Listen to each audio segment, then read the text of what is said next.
communities that are still struggling to have usable broadband. So in early December, the governor and the legislature, they get this. They totally understand that we need to put our money where our mouth is. And so a special session was held, and House Bill 1001 appropriated $20 million to the Department of Education to fund broadband connectivity to the students and to the teachers and to the staff, not to the school building where the kids aren't, right, in many cases, but to the home. And the CDE is the administrator for the fund that was set up by that appropriations. It is the Connecting Colorado Student Grant Program. The legislation directed the CDE to prioritize funding to connect students that qualify for free and reduced lunch in the communities that had the least access to broadband. Now, they had $20 million, and honestly, we only received about 17 million in requests, which blew us away, honestly. I mean, I was part of the team that reviewed those. And so there's a little bit of money left over, but we're not sure if we're going to be able to use that money because it was stimulus money, and the legislature told us it had to be encumbered, by the 1st of February. So we're working through those details. Don't hold me to that. We're trying to make sure that we can get as much of this money out to those communities as possible. But I wanted to highlight, there's a link on the slide, and these slides Kristen has, and she can share with you guys. You can go to the Connecting Colorado Student Grants Award website and see the grants that were awarded. But I wanted to bring them some details, flesh it out a little bit for you. Many school districts just secured subscriptions, like they paid for, a charter monthly subscription to connect that student that, was income qualified, or they worked with, a Comcast or somebody that had a subscription service. But many of those school districts actually secured funding to deploy fixed wireless that they will own and operate, or they worked with their rural electric co-ops to deploy fiber to the home. So these school districts got very creative and came up with some really interesting solutions that weren't just hotspots, right? Mobile hotspots, or weren't just, the subscription services provided by Comcast or Charter or some of these other companies that currently provide internet service. So we were very impressed with the creativity of these school districts, and we're looking forward to reporting back to you and telling you how the impact of these investments have supported students. Now let's turn to the congressional appropriations for broadband. I know you guys have all heard the big numbers that, but did any of y'all play Monopoly? That money, you can't take that money, can you? Go to the grocery store and buy anything with it. So, I'm not negative Nelly here. The coronavirus response and relief supplemental appropriations, gosh, that's a mouthful. It included several provisions that address broadband deployment, digital inclusion, broadband affordability through direct appropriations to federal agencies. I can't say that enough. This means this funding will not come directly to the states. Drop the mic, right? So Colorado's benefit from these nationally competitive programs will depend on our internet service providers applying for, or customers qualifying for, or local state agencies applying for these funds. And then we got to compete with everybody else who needs broadband just as much as we do. So the states, or me in particular, I was very disappointed because up until December 22nd, we actually had in the bill block grant funding to the states of $6 billion. That would have eliminated the middleman, so to speak, right? It would have gotten the FCC out of our way. It would have gotten the USDA out of our way. I thank them for their help. Sometimes it's misguided. This would have given the money directly to the states to solve our unique broadband needs, as opposed to federal agencies doing a one-size-fits-all in our state. So that didn't happen. By the time the bill was passed on December 27th, it distributed $7 billion to federal agencies to administer through some existing programs and some new programs. And so there's a lot of details in here, guys, that I don't have answers for yet because the agencies have not released their particular program rules, but I want to walk you through what money is available, okay? So, and Renee and Michael, you know, if you guys want to stop me at any point, ask questions. I can't see the chat, so you guys will have to help me out, okay? There were 4 agencies that were given money, and I'm just going to hit the biggies. So the $635 million that was appropriated for the Reconnect broadband loan and grant program.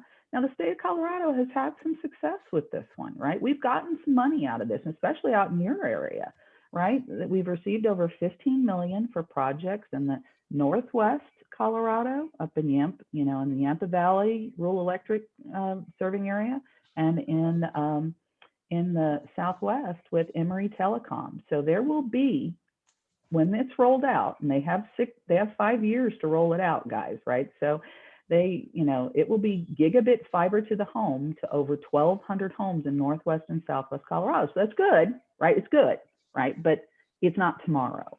And so there was another $60 million that was given to the USDA for their distance learning and telemedicine grant program. Last 5 years, Colorado's gotten $1 million out of 60 million. So we don't do so good in that one. 35 million was given to the USDA's Community Connect grant program. For the past 5 years, Colorado's gotten a big old goose egg in that. So how much of that money will Colorado get? My estimations, it's, come see, come saw, we'll see. The and FCC, Teresa, yeah. Commissioner Corrigan from Routt County was just putting in the chat, he said Sirocco School District got $2.9 million, which is incredible. And I'm going to assume that's Yampa Valley Electric Association. It was, yeah. Got $6 million in USDA Reconnect grant, which includes a good chunk of South Routt. So that's really great news. Those were the 2 biggies. So those hit. So remember when I just talked about the supplemental appropriations, right? That 20 million that Colorado put their money where their mouth was. That's what the school district in Northwest got. And that is the example, thank you, of the fiber to the home solution that was one of the fiber to the home solution that was funded. Yampa Valley has leaned in hard on all of the grants programs available both nationally and on the state. They have been an amazing partner to work with. We've got some great rural electric co-ops down in the Southwest area and central South part as well, and Southeast they're leaning in, they're trying very hard to get this money back to Colorado, get Colorado's unfair share of federal funding and state funding. So the big winner in all of the agencies that received funding was really the FCC. So the FCC got close to, it's almost $6 billion to put towards particular programs. So 98 million went to implementing the Broadband Data Act. I support this completely. We need better granular data. We need better reporting from the company so we know where broadband is and isn't. So that's good, right? That's good. But that doesn't build broadband, right? So again, that 98 million is not going to come to Colorado to build broadband. The 3.2 billion for the Emergency Broadband Connectivity Fund. Now that's a different story. Now this program is a new program, and it will give income qualified people eligibility for a $50 discount on their bill every month. The issue is what you're going to have is service providers, internet service providers are going to have to register with the federal program, with the FCC, and then you're going to have consumers apply for this funding. And then you got to get the 2 together, right? And so we don't know at this point how much of this funding will actually be received by Colorado internet service providers or Colorado customers. So the FCC is they've hosted a bunch of introductory webinars. We're doing everything we can at the CBO to get the internet service providers engaged in this. We're working at grassroots level with community folks that are talking to our income qualified communities and, telling them this program is out there, doing everything we can to encourage participation in this program. We expect that this program will open. The FCC will issue the program rules, and we will get this program underway in the next couple of weeks to a month. So the third bucket for the FCC was the $250 million for the COVID telehealth program. Now, this is a program that the CARES Act set up in spring of last year. We did pretty good in this program. 12 Colorado healthcare providers serving Alamosa, Aurora, Boulder, Lafayette, Leadville, Montrose, Pueblo, Westminster, and Wheat Ridge received $3.9 million in awards for those 12 projects.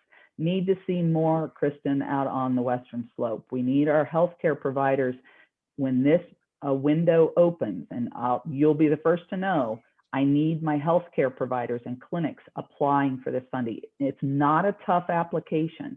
It's really straightforward, okay? So I want to put that on top of mind for you, Kristen, to follow up with. The next one is the rip and replace. It was $1.9 billion. What this does is it removes certain unsecure equipment. You heard the stories about Huawei and ZTE, right, guys? So this is a Congress supporting our rural carriers that bought some cheap equipment that could compromise our national security. So this is a program that they can get funding to take that out and replace it. The next slide has the programs that were set up for NTIA and U.S. Department of Education. These are a little more, this is more monopoly money a bit too. The one that isn't is the $300 million for the broadband infrastructure and deployment grant. This week or next, the NTIA will release rules, program rules, of how they want state and local governments and internet service providers in each state to come up with proposals to apply for this funding. When the rules are released, I'll let you know. We'll be working towards filing in that. We'll only have about 90 days to file in that application cycle. $285 million was set aside to create an Office of Minority Broadband Initiatives at the NTIA, and it's going to focus on access and adoption. That's for minority communities. Important, and they are moving forward on that, but we don't have any details yet. A big chunk of money was this $1 billion that was targeted to access and adoption on tribal lands. That's a huge one. We don't have any rules on it. The NTIA did some listening tours. We'll hear about that soon. The U.S. Department of Education got another $4.1 billion for Governor's Emergency Education Relief Fund. That was a fund that was set up under the CARES Act. This is a new appropriations of that fund. Colorado got $48 million in that funding. The Elementary and Secondary School Emergency Relief Fund is also a existing program which more money was put into. Colorado got about $519 million. And I actually have, I'll share with Kristen after this, there's a list the Department of Education put out that shows each individual school district's take on that $519 million in Colorado. This is critical, and I want that commissioner to hear this too, because many of the school districts use this money to connect students, that you can buy broadband connectivity with this funding. So on the next slide, I want to walk you through OIT's legislative priorities. These are real straightforward. We started working last year on these priorities. We started working with internet service providers and our legislators, telling them we need these things. We need better data collection. We want to integrate that into the way we grant funds in this state. So if a company is going to request state funds, then they got to provide us with detailed mapping information. If a company wants to contest a grant application and say, no, don't come to my area, they've got to provide us with granular data so that we know where broadband data is and isn't.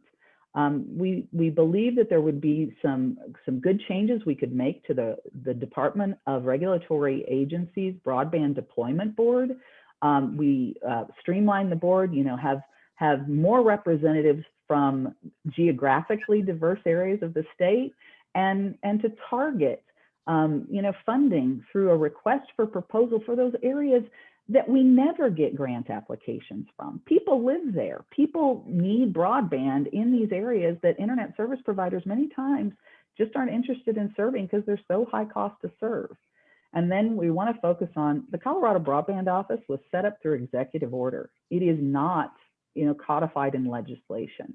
And so we are working with our legislators to accomplish that, to try to get that into legislation in this session. So the stimulus request, you all may have heard about this. This was part and parcel of the conversation that we had in December, right? The governor found the leadership of the legislature found some supplemental funding because we were recovering a little bit better than we expected, right? And so the governor said, let's set aside $160 million for broadband deployment, for middle mile, for last mile, for tribal nations, for healthcare specifically, right?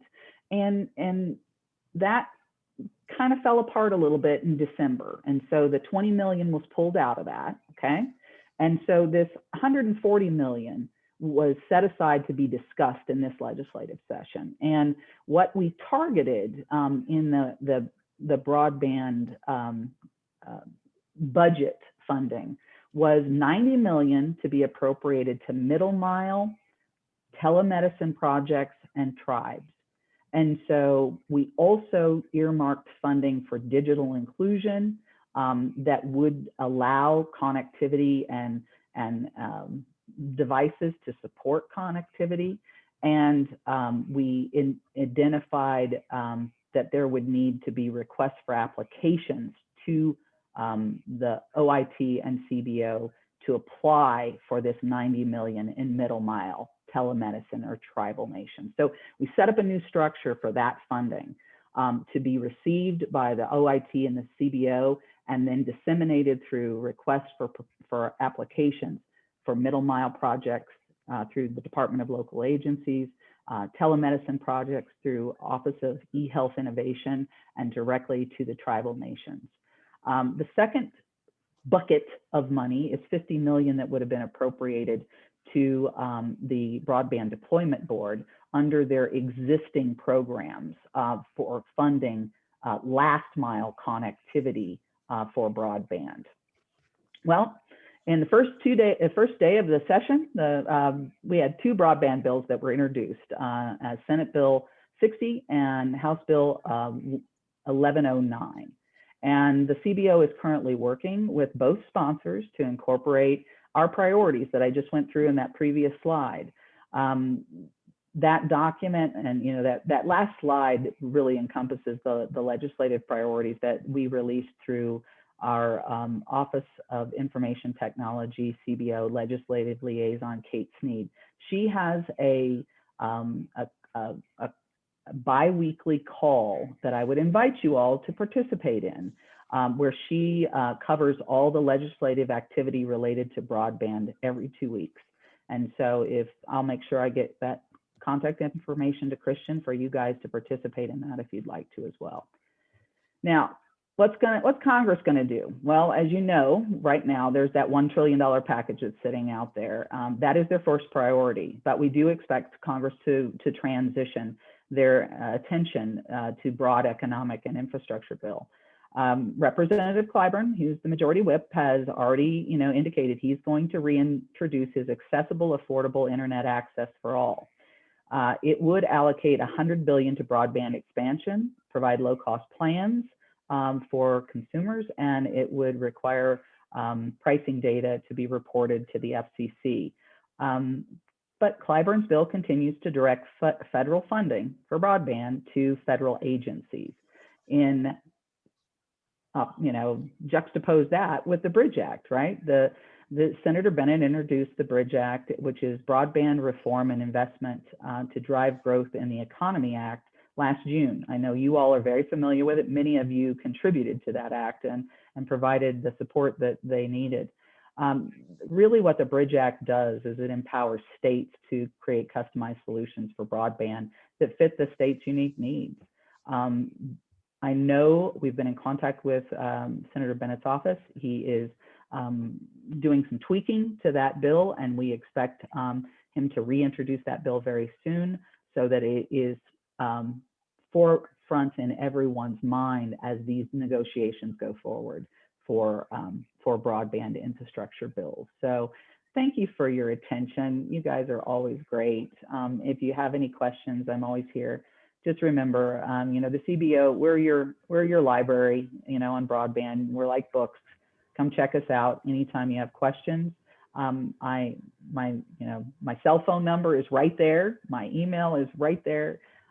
If you've got a question or you need any help with any of these programs or are interested in having me talk to community providers, I'm there. So Christian and Michael, I'm going to turn it back over to you. Again, I can't see the chat, so if there are questions, I apologize.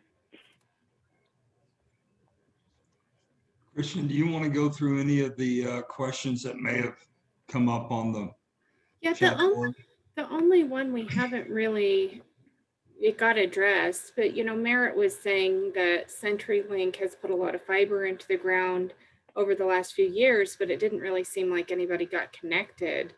And he asked, can that wire be used in conjunction with some of this new funding so they can get the service they need? And Commissioner Corrigan was saying that unfortunately, Yampa Valley Electric is having to install all new fiber on its existing electric poles parallel to what CenturyLink put in the ground a few years ago. And, you know, my limited knowledge is, you know, they own that fiber, and unless they choose to open it up for others. Well, no, Kristen, I think we're mixing our messages here. Okay. So this federal funding that Yampa Valley received for Reconnect funding and now Rural Digital Opportunity funding, CenturyLink does not have fiber in those areas, period. That has been adjudicated at the federal level with the FCC. There is insufficient broadband in those areas. There is not service of even 25.3 available in these areas. In the Reconnect award that Yampa Valley received, there wasn't even 10 megabits down and 1 megabit up in those areas. That's confirmed by the FCC and confirmed by the Colorado CBO's mapping team. So I want to make sure we're very clear. There is no overbuilding going on with these federal funds. Reconnect. Thank you. Thanks for that clarification, because that is, yeah. Period. And so to go back to Merritt's question, Merritt, there was a fund, there was a program called the Connect America Fund that the FCC ran from 2011 to 2020. And that program gave CenturyLink over $150 million to deploy 10 megabit down and 1 megabit. You can't complain to CenturyLink. That's what the FCC told them they had to do. Well, their copper infrastructure that's about 40, 50, 60 years old, if you're close enough to a pedestal in that community, copper can transmit 10 megabit down and 1 megabit up. But the problem is it can't carry that signal for very far. So 1,500 meters or 5 miles from a central office or a neighborhood pedestal, and you don't even get 10 megabit down and 1 megabit up. I'm not slamming anybody. This was the rules that the FCC set up, and CenturyLink played by it. But what we're doing now is basically going back and recognizing that the broadband, the definition of broadband that the FCC had out there was so rear view looking that now we're having to go back and take your dollars and rebuild what was being paid for as late as 2020. Yeah. And Tim, it looks like you have your hand raised. Go ahead. Yeah. Hey, Teresa, this is Commissioner Tim Corrigan, Routt County, and thank you for your presentation. It's this kind of information that seems to be hard to find in one location. So Christian, I'm hopeful that this slide deck can get sent out, so that I think this is a great resource. However, Teresa, I've really got to push back on the idea that there was no fiber cable in the ground out here through South Route. I have seen it with my own eyes that there is a trunk line running down 131 that services a couple of cell phone towers. And again, I've looked down in the manhole covers and seen the fiber in the ground. Okay. I know that CenturyLink denies that it exists, but it does exist. And I think Merrick's question is a good one, because I'm willing to bet that he's aware of fiber optic cable that's in the ground that simply cannot be accessed. So I'm not sure where the disconnect is there, but there's an issue with CenturyLink that I suspect will never get resolved. Well, Commissioner Corrigan, I really appreciate your comments, and they do provide the nuance of a conversation that we need to have. And so, two things. You have to think about internet access in two ways. You have to think about it as the middle mile, right, that connects communities together, right? It can go through Route, Eagle, Pitkin, all of that's middle mile connectivity.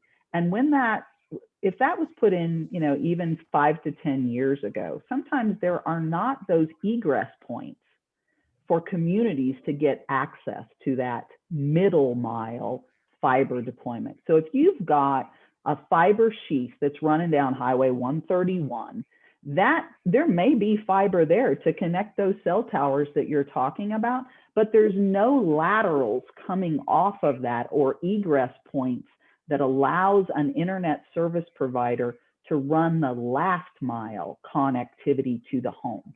So internet access is two parts. It's like our highway system, right? We got our city streets to get to the home, and then we've got our interstate or state highways to connect communities. And so if those middle mile projects aren't pre-planned and thoughtful in how they allow access to the last mile, then you don't have that egress or access to that fiber. And what I was saying is that CenturyLink does not report that they can provide anything above 10.1 or 25.3 in this community. They report it to the FCC and they report it to the Colorado Broadband Office GIS team. So they may have fiber out there for middle mile or cellular tower support, but they do not have the fiber or even, sufficient capacity to be able to reach those communities. They do not, Yampa Valley's funding will not overbuild existing fiber to the home.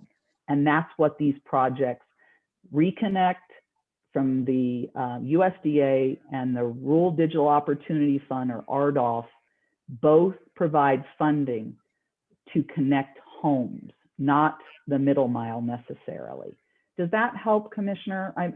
You are correct, it can be there, but there's no access to it, or they're not providing access to it. I think that's the point, Teresa. I find it hard to believe that CenturyLink has the ability to tap into that trunk line in order to fire up a cell phone tower, but they somehow don't have the ability to allow other providers to tap in to that fiber trunk line to provide service into these smaller communities. My sense of it is that CenturyLink simply is not willing to share that bandwidth. I don't believe, and I could be wrong, I'm no expert, but I find it hard to believe that there's actual technical obstacles that couldn't be overcome.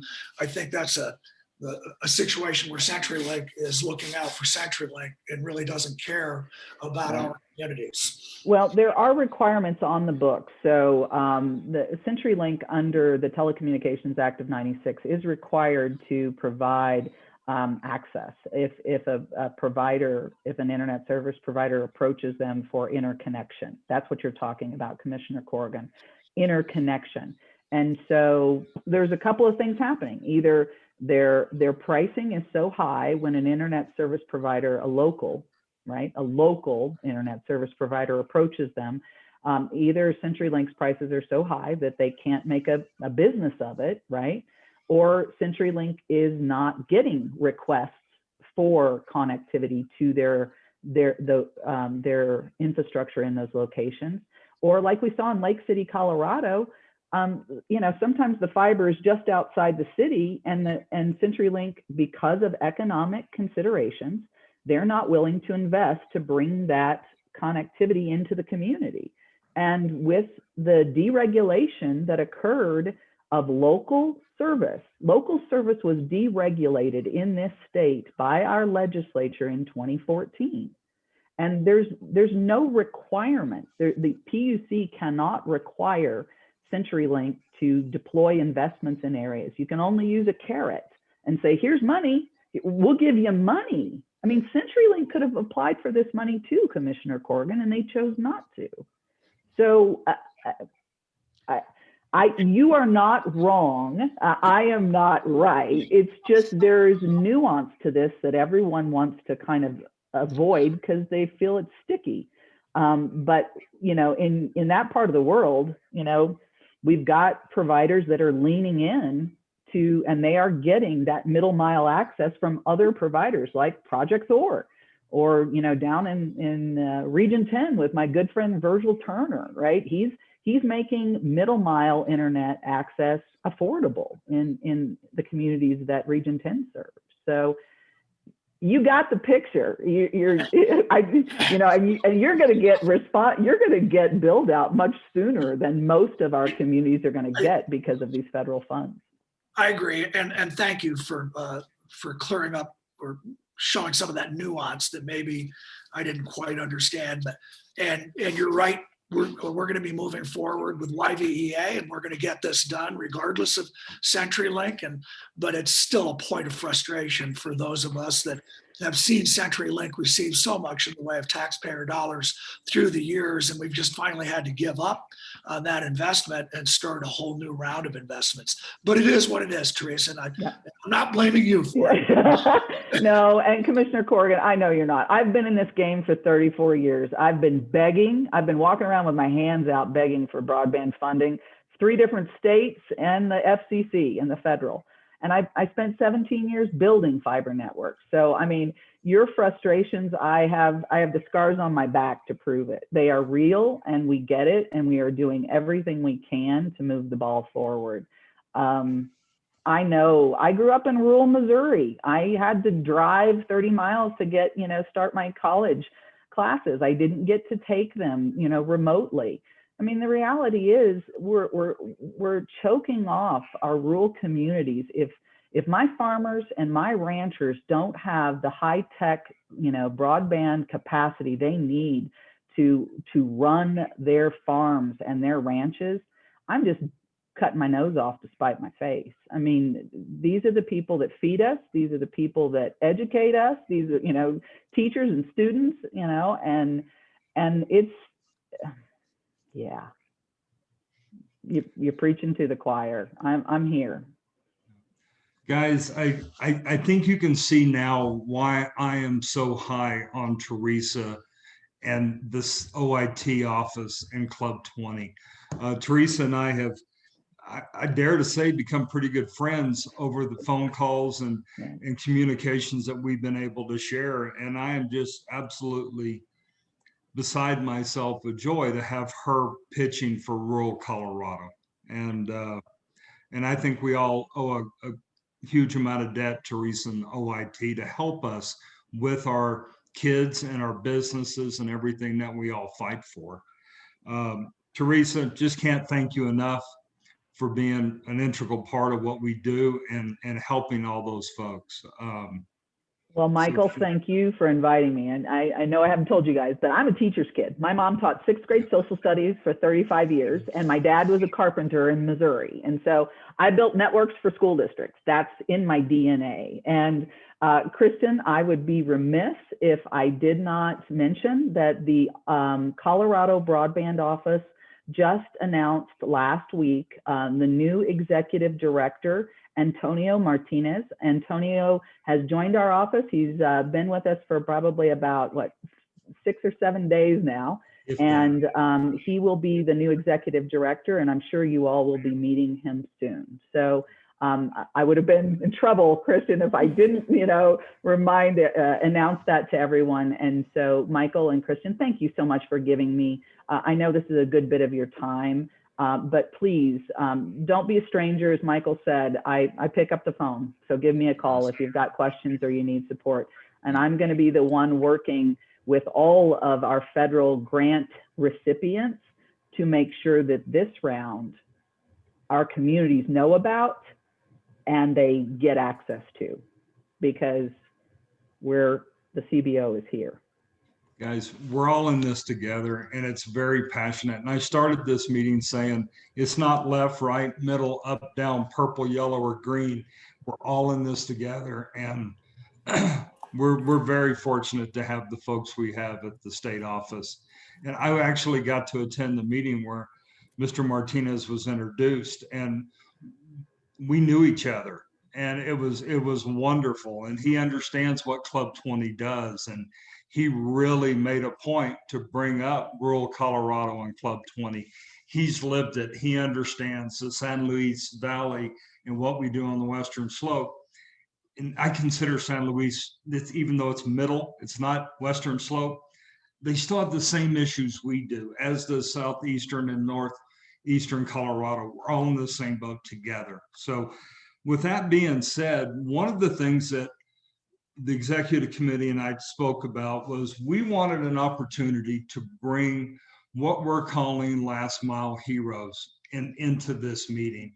And that is not really talking about the last connection that was done in Craig or Hinsdale County or in Moffat or any of these other areas. It was just to bring up different companies and some of the creative things that they're doing in which to help provide services to our kids and telemedicine and everything else. So with that, I'd like to bring on Evan Biaggi with Mammoth Networks. And Evan, brother, take it away. The floor is yours.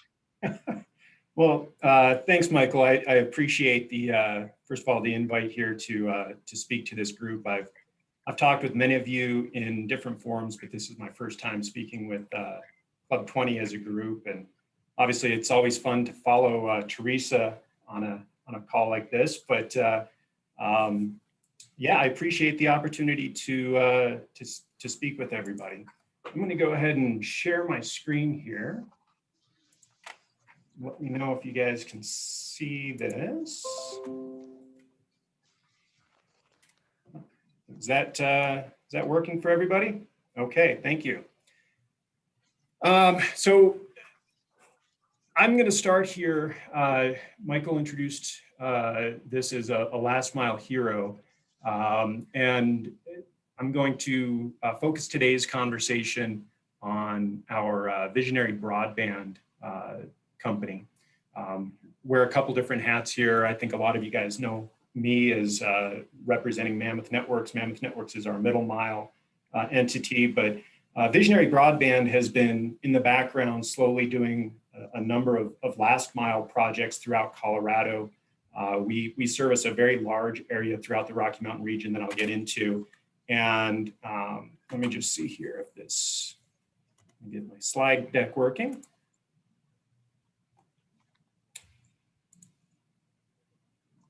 So, really what I wanted to cover today was just an intro to who we are. I'll go through that pretty quickly.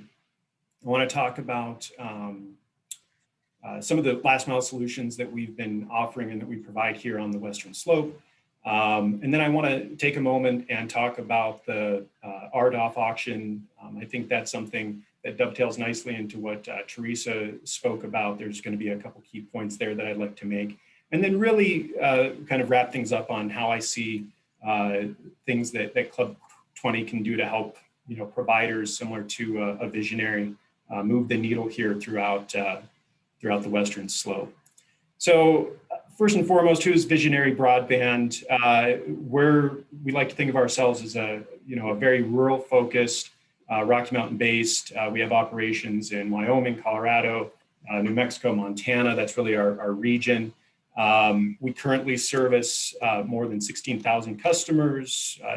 We've kind of broken that down into what we call about 100 different markets. And here in Colorado, we have about 36 employees.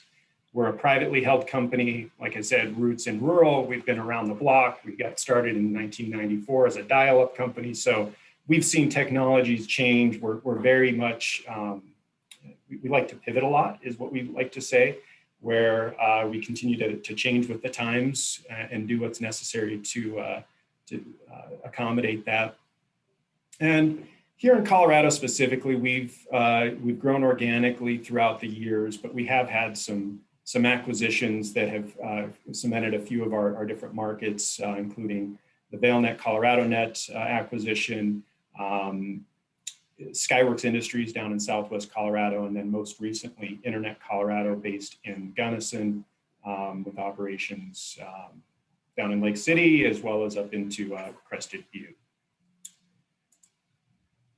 Our vision here is really to further the broadband expansion into Colorado rural markets. So that's exactly what Teresa's been talking about. I think that's the goal here. That's what we want to try to accomplish. And we've been continuing to move the needle on that front. As I mentioned, if you put this on the map, you can kind of see where we focus our efforts. And all of these areas fall squarely in the territory that we're discussing here today. These are areas that are often left behind by the big carriers.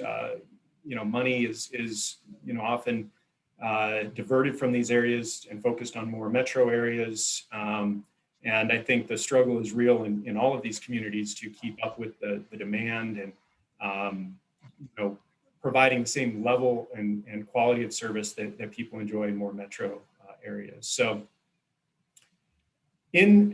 on this map, a number of these areas are where we have fixed wireless. So fixed wireless markets, La Plata County, Archuleta, Eagle, Ophir, Lake City, Montezuma County. But we also have some fiber markets, Kremling, Pagosa, Gunnison, Crested Butte, and we're working on Marble and we're working on Walden. So there's a couple here that I'll talk about that are coming down the line. In addition to that, we've played a very interesting role in a number of projects that have been in the works for years, two of which that I'll highlight here as visionary. We are one of the last mile service providers on the Rio Blanco County network, where the county built out fiber in Meeker and Rangeley, as well as a wireless network that covers most of Rio Blanco County. We're supporting that network as one of the last mile internet service providers, as well as the Pitkin County Broadband Initiative, where that is an open access wireless network. It's one of the few, I think, in existence. Again, we are one of the last mile service providers supporting that as visionary. We do also support that network as the network operator with Mammoth Networks.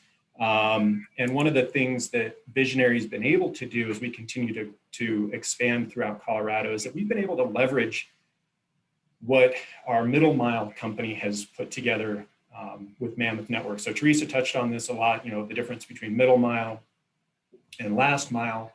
Mammoth has, over the years built the ability to leverage other network elements, and we've put together this middle mile network throughout the state. Again, if you look at this, it focuses very largely on the western slope. We've focused a lot on building redundancy into a lot of these markets and stitching together network elements from various different underlying carriers. So like Commissioner Corrigan was saying, the CenturyLink fiber exists.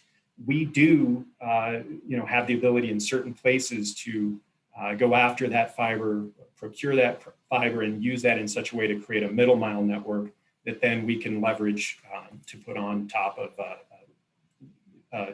last mile services through Visionary. We've talked a lot about wireless and fiber. This is kind of a silly slide with some graphics here. I don't know how deep into the weeds we want to get, but ultimately you've got wireless distribution, sometimes called fixed wireless. I think we've all been exposed to this to some degree, but really fiber distribution, fiber to the home, fiber to the business. I think that's the end game here. I think that's where we all want to get to. I think that there's a lot of pros and cons to both technologies. I'll cover that here in just a minute. And then I like pictures. You know, when we talk about fixed wireless, this was a tower that we put up down in Ophir, Colorado, to provide services there.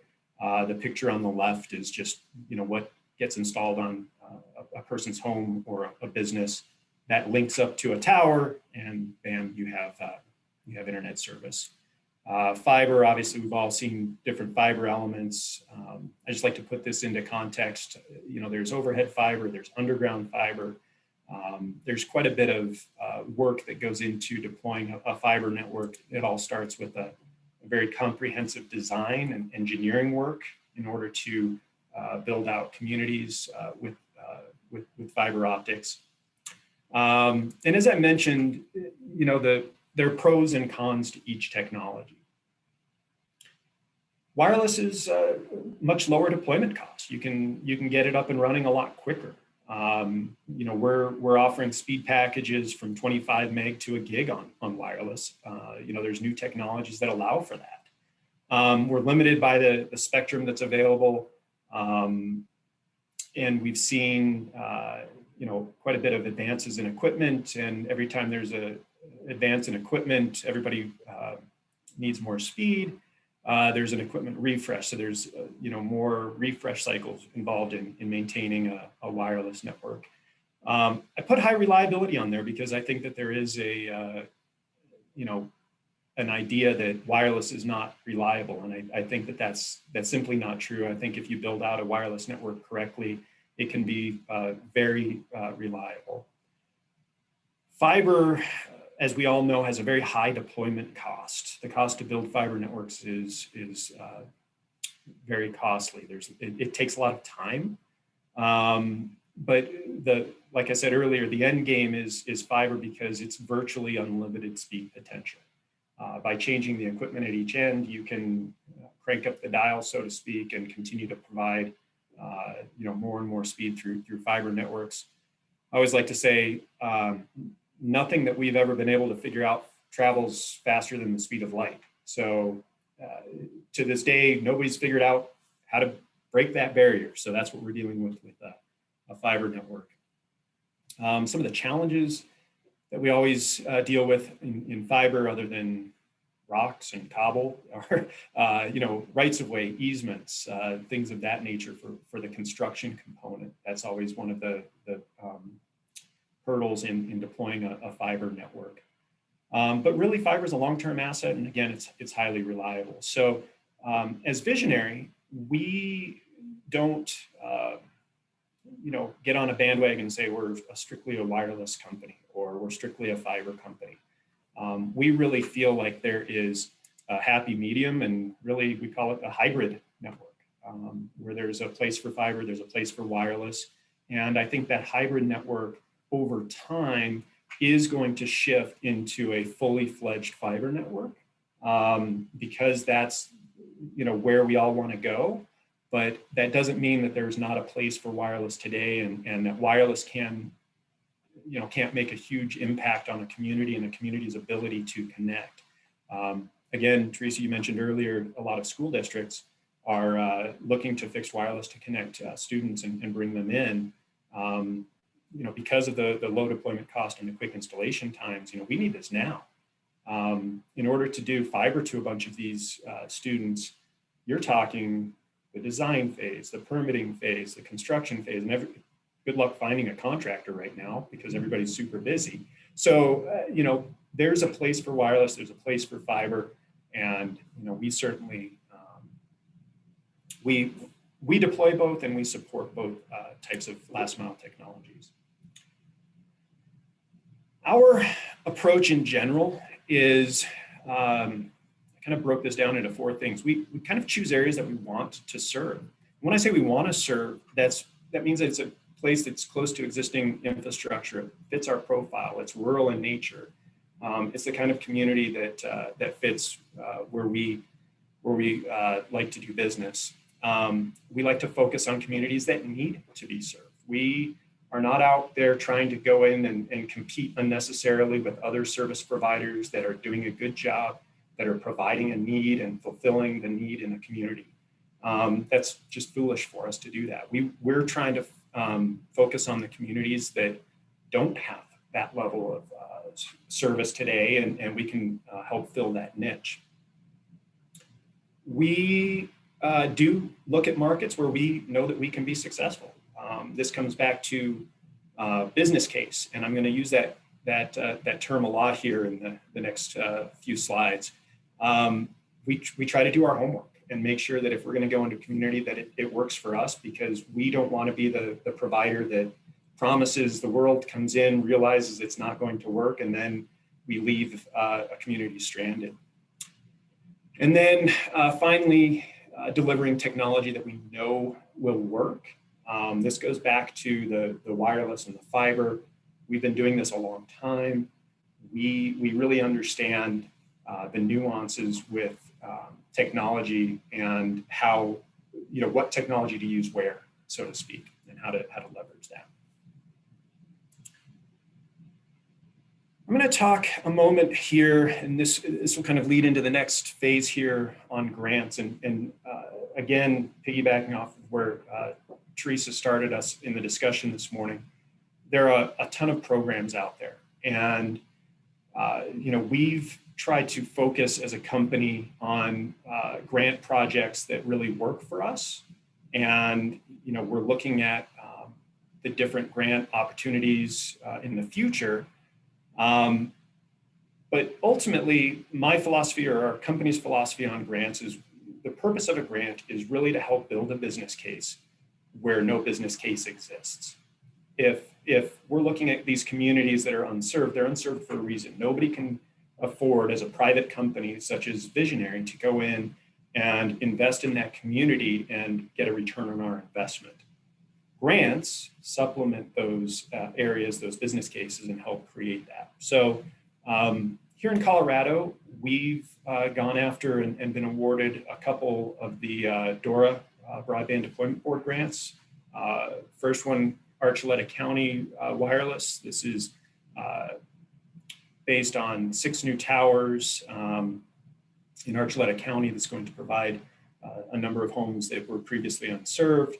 The most recent one is building out a hybrid model in Marble with a fiber core with a fixed wireless component. And then most recently, we participated in the RDOF federal broadband grant program. And in that program, we were awarded census block groups, again, that augment and supplement the Marble area, Pagosa Springs, around Gunnison, as well as in Walden. So I don't know if Club 20 group here has much history on RDOF, so I'm not going to spend a ton of time on what RDOF is or was, but it was really a reverse auction. It started out with a $20 billion fund, and they broke up areas in census block groups. And this is a map of Colorado that shows the census block groups that were awarded as part of RDOF. And this looks pretty impressive. There's a lot of unserved areas here that look to be covered.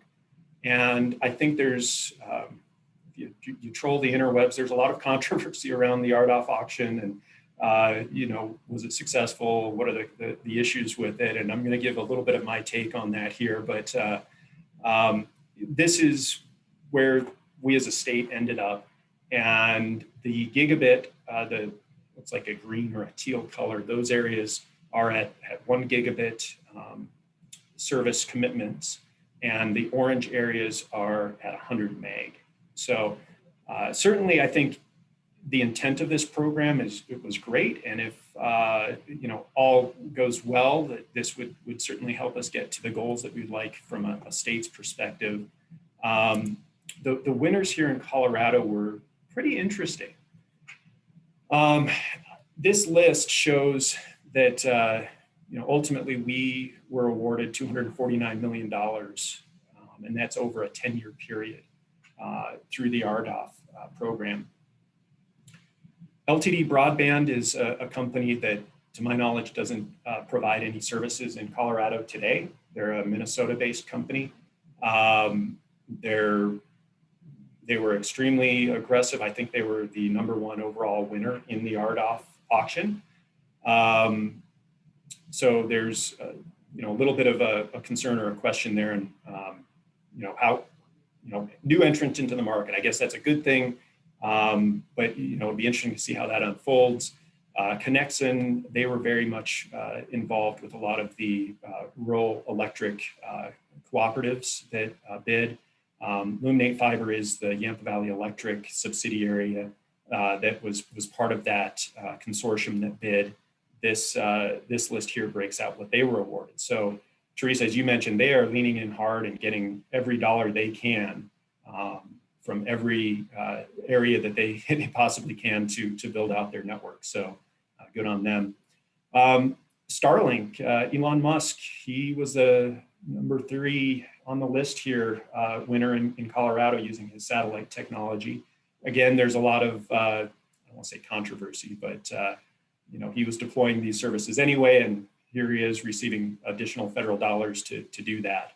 Going down the list, we won $396,000, so we were the least in Colorado, but I think we stuck true to our approach.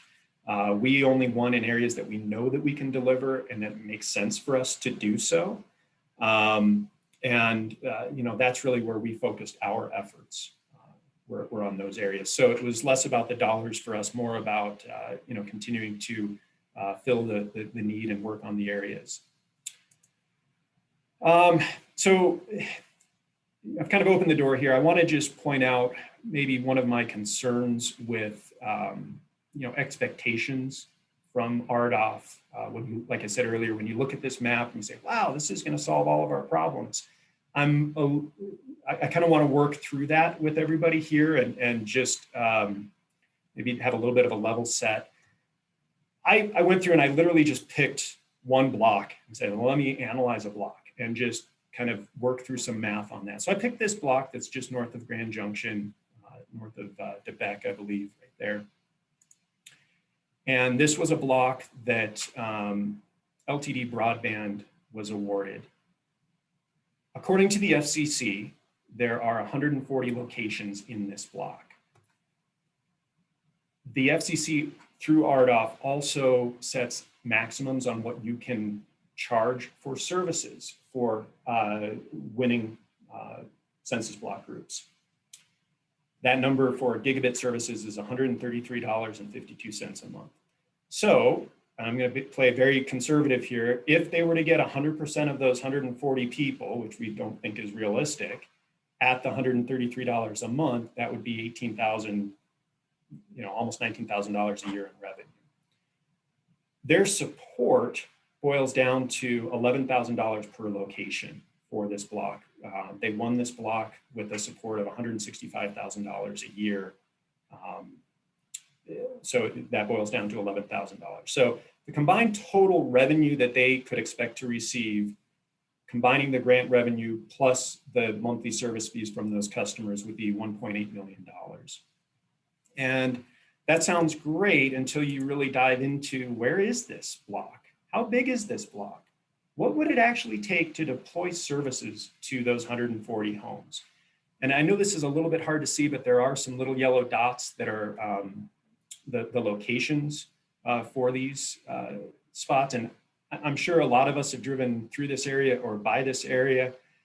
This is not easy territory to deliver fiber broadband services to.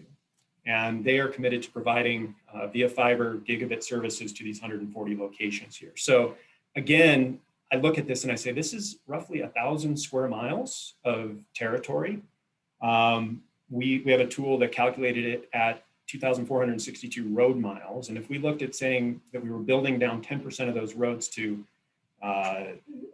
get to these 140 folks at a very low $5 a foot for fiber construction, the cost to build this would be $6.5 million. Even take that, say a range $5 to $7 million. That's quite a bit. So the RDOF support is really only going to be 25% of the cost to build that over 10 years. So I'm not trying to, throw them under the bus. I'm not trying to, dissuade or discourage that. I just want us to have a level set and be realistic about the likelihood of, what's going to happen here. I'm just going to say, in my mind, that's not a sustainable business case. Can entities that win these areas support a 30-year plus return on investment? What happens if it requires more money? One of the big things is now that that's been awarded, is that block going to be restricted from receiving additional funding in the future? That's I think a major concern that we have. And I think a lot of these questions are being discussed widely across the, with a number of other folks surrounding the RDOF auction. The point is that I think that we all need to be aware that there's a lot of additional work that's needed. This is not going to solve all of our problems. This is not going to, get that last 10% that we all are working hard to try to accomplish. And we just need to be prepared for that and know that there are some additional hurdles that we're going to have to work toward. I think that the challenges to moving forward also include, quite a few hurdles to jump through, things that could derail it. There's been with RDOF and a lot of these other grant programs, there's a high, financial backing that's needed. Letter of credit requirements, we've seen that cause issues with other programs in the past. There's significant upfront capital required. Obtaining the proper easements, rights of way access, permitting, those relationships with pole attachments, and all of that is work that has yet to be done to service these great huge areas. ETC status is a big thing with the PUC. I know a lot of these companies do not have that today, so that could be something that trips up these entities from being able to fulfill the requirements for RDOF. But ultimately, in any of these cases, this goes back to local support. I think you're going to need to have some sort of local employee base. I think these are metrics that are going to help make these projects successful. And certainly, if the business case isn't there, somebody's got to be pumping additional money in to support them, if those targets aren't met. We were a little bit more narrow in our focus. We're always maybe a little bit more conservative on where we're going after grant dollars because we want to make sure that we're checking all of those boxes and that we, are prepared to meet all of those types of challenges. So where that leaves us, I think, and I'd like to end this here shortly with maybe a little bit more of an open discussion on some of these topics, but I think that Club 20 is very well positioned to support a lot of these broadband efforts. And I think that I'd like to see Club 20 continue to support initiatives that focus on attainable projects. Let's keep things as local as possible. To be honest, the people on this call know where the holes are better than anybody else. We all understand the areas that need to be serviced. And some of these changes that are coming to the Broadband Deployment Board, I think, are positive. Because it's very difficult as somebody that is applying for these grants to be able to work through all of the hurdles and challenges to come up with where can we apply this grant. There are so many restrictions and the mapping data says one thing and the people are saying something else, and how do you overcome those challenges when you're applying for a grant? And there's so many restrictions on that if we can keep supporting initiatives that are more realistic, more grounded in reality, I think that's super helpful. Supporting initiatives that help eliminate barriers, rights of ways, easements, streamlining permitting processes. These are other things that trip up service providers from being able to deliver last mile solutions. That can make or break a project. So anytime that we have the opportunity as a group to help push, any initiatives that, dig once policies or things of that nature that help broadband, I think that's a step in the right direction. I mentioned it earlier, overlap in funding areas. I think that we need to recognize, just because a program was funded once for a broadband initiative doesn't mean that there aren't still areas within that block that don't still need additional funding. CAF2 is a perfect example. I know that in a lot of areas, in like Reconnect, CAF2 was precluded from applying for grants, and that just makes it that much harder to find the little areas where you can go after additional funding. So we need to be realistic about where we need to get funding, those areas, and just because a block says that it was funded once doesn't mean that it actually was. And finally, I put on here, continue to educate. This is awesome. Having these types of get-togethers. This telecom committee, I've seen who's part of this, and this is a very valuable resource for all of us to share ideas and thoughts. So these types of things are extremely helpful, and I support this effort moving forward. So I'm going to leave it there. Open this up to questions, have a dialogue. I don't know how much time we have left here, but would love to field any questions anybody has. Evan, we're kind of running late on time here, and I know John Whitney's got a lot to bring up as far as the CARES Act go. And what I'd like to do, Christian, if you wouldn't mind taking any questions, we'll get them over to Evan. And you bring up a good point, Evan. We really need to help continue to communicate with everybody. So with that being said, and Evan, thank you very much. That was wonderfully done. Let's bring John Whitney in with Senator Bennett's office. Thanks, Mike. Can you hear me okay? Yes, sir. We're good. Well, thanks for having us today. We appreciate the chance to be here and talk about broadband policy. A lot of our broadband thinking in our office and through Senator Bennett has really been informed by our dialogue with this committee. And I know Michael really appreciated the chance to meet with Club 20 leadership this July to talk about the Bridge Act and broadband policy in general. And, Teresa did such a great job covering all the federal updates from the December bill. I'll go ahead and just skip all that and just focus entirely on the Bridge Act. And right off the bat, just wanted to say thank you so much for the formal support from Club 20 for the Bridge Act with the letter of October. Really appreciate that. And we got a lot of support for this bill all over Colorado, everyone from CCI to the Colorado Association of School Boards, the Farm Bureau, DMEA, the Northwest COG, Southwest COG. Michael's really excited about it because as we all know, we haven't got our broadband policy right yet in this country, especially at the federal level. We've spent billions of dollars on legacy networks that don't really meet our needs, giving incumbents a lot of money to make, frankly, marginal improvements in service instead of taking a longer view to get us to a network that can meet our needs for the years to come. And if it's not clear here, I am kind of throwing some shade at the CAF program. I mean, frankly, that was not a great program. I share your concern, Merritt and Tim and others. I know we've talked about this a lot, including very memorably at a meeting of this committee in Montrose, where I think we all agreed that CAF really hadn't delivered what we needed, especially in rural areas. So hopefully learning from that debacle, we know, the free market doesn't work left to its own devices here. We know that subsidizing big providers, to come in with these programs like CAF hasn't really been successful either. So what Senator Bennett really wanted to do was build a bill from the ground up. So he sent his broadband guy from DC, Vivek, out here.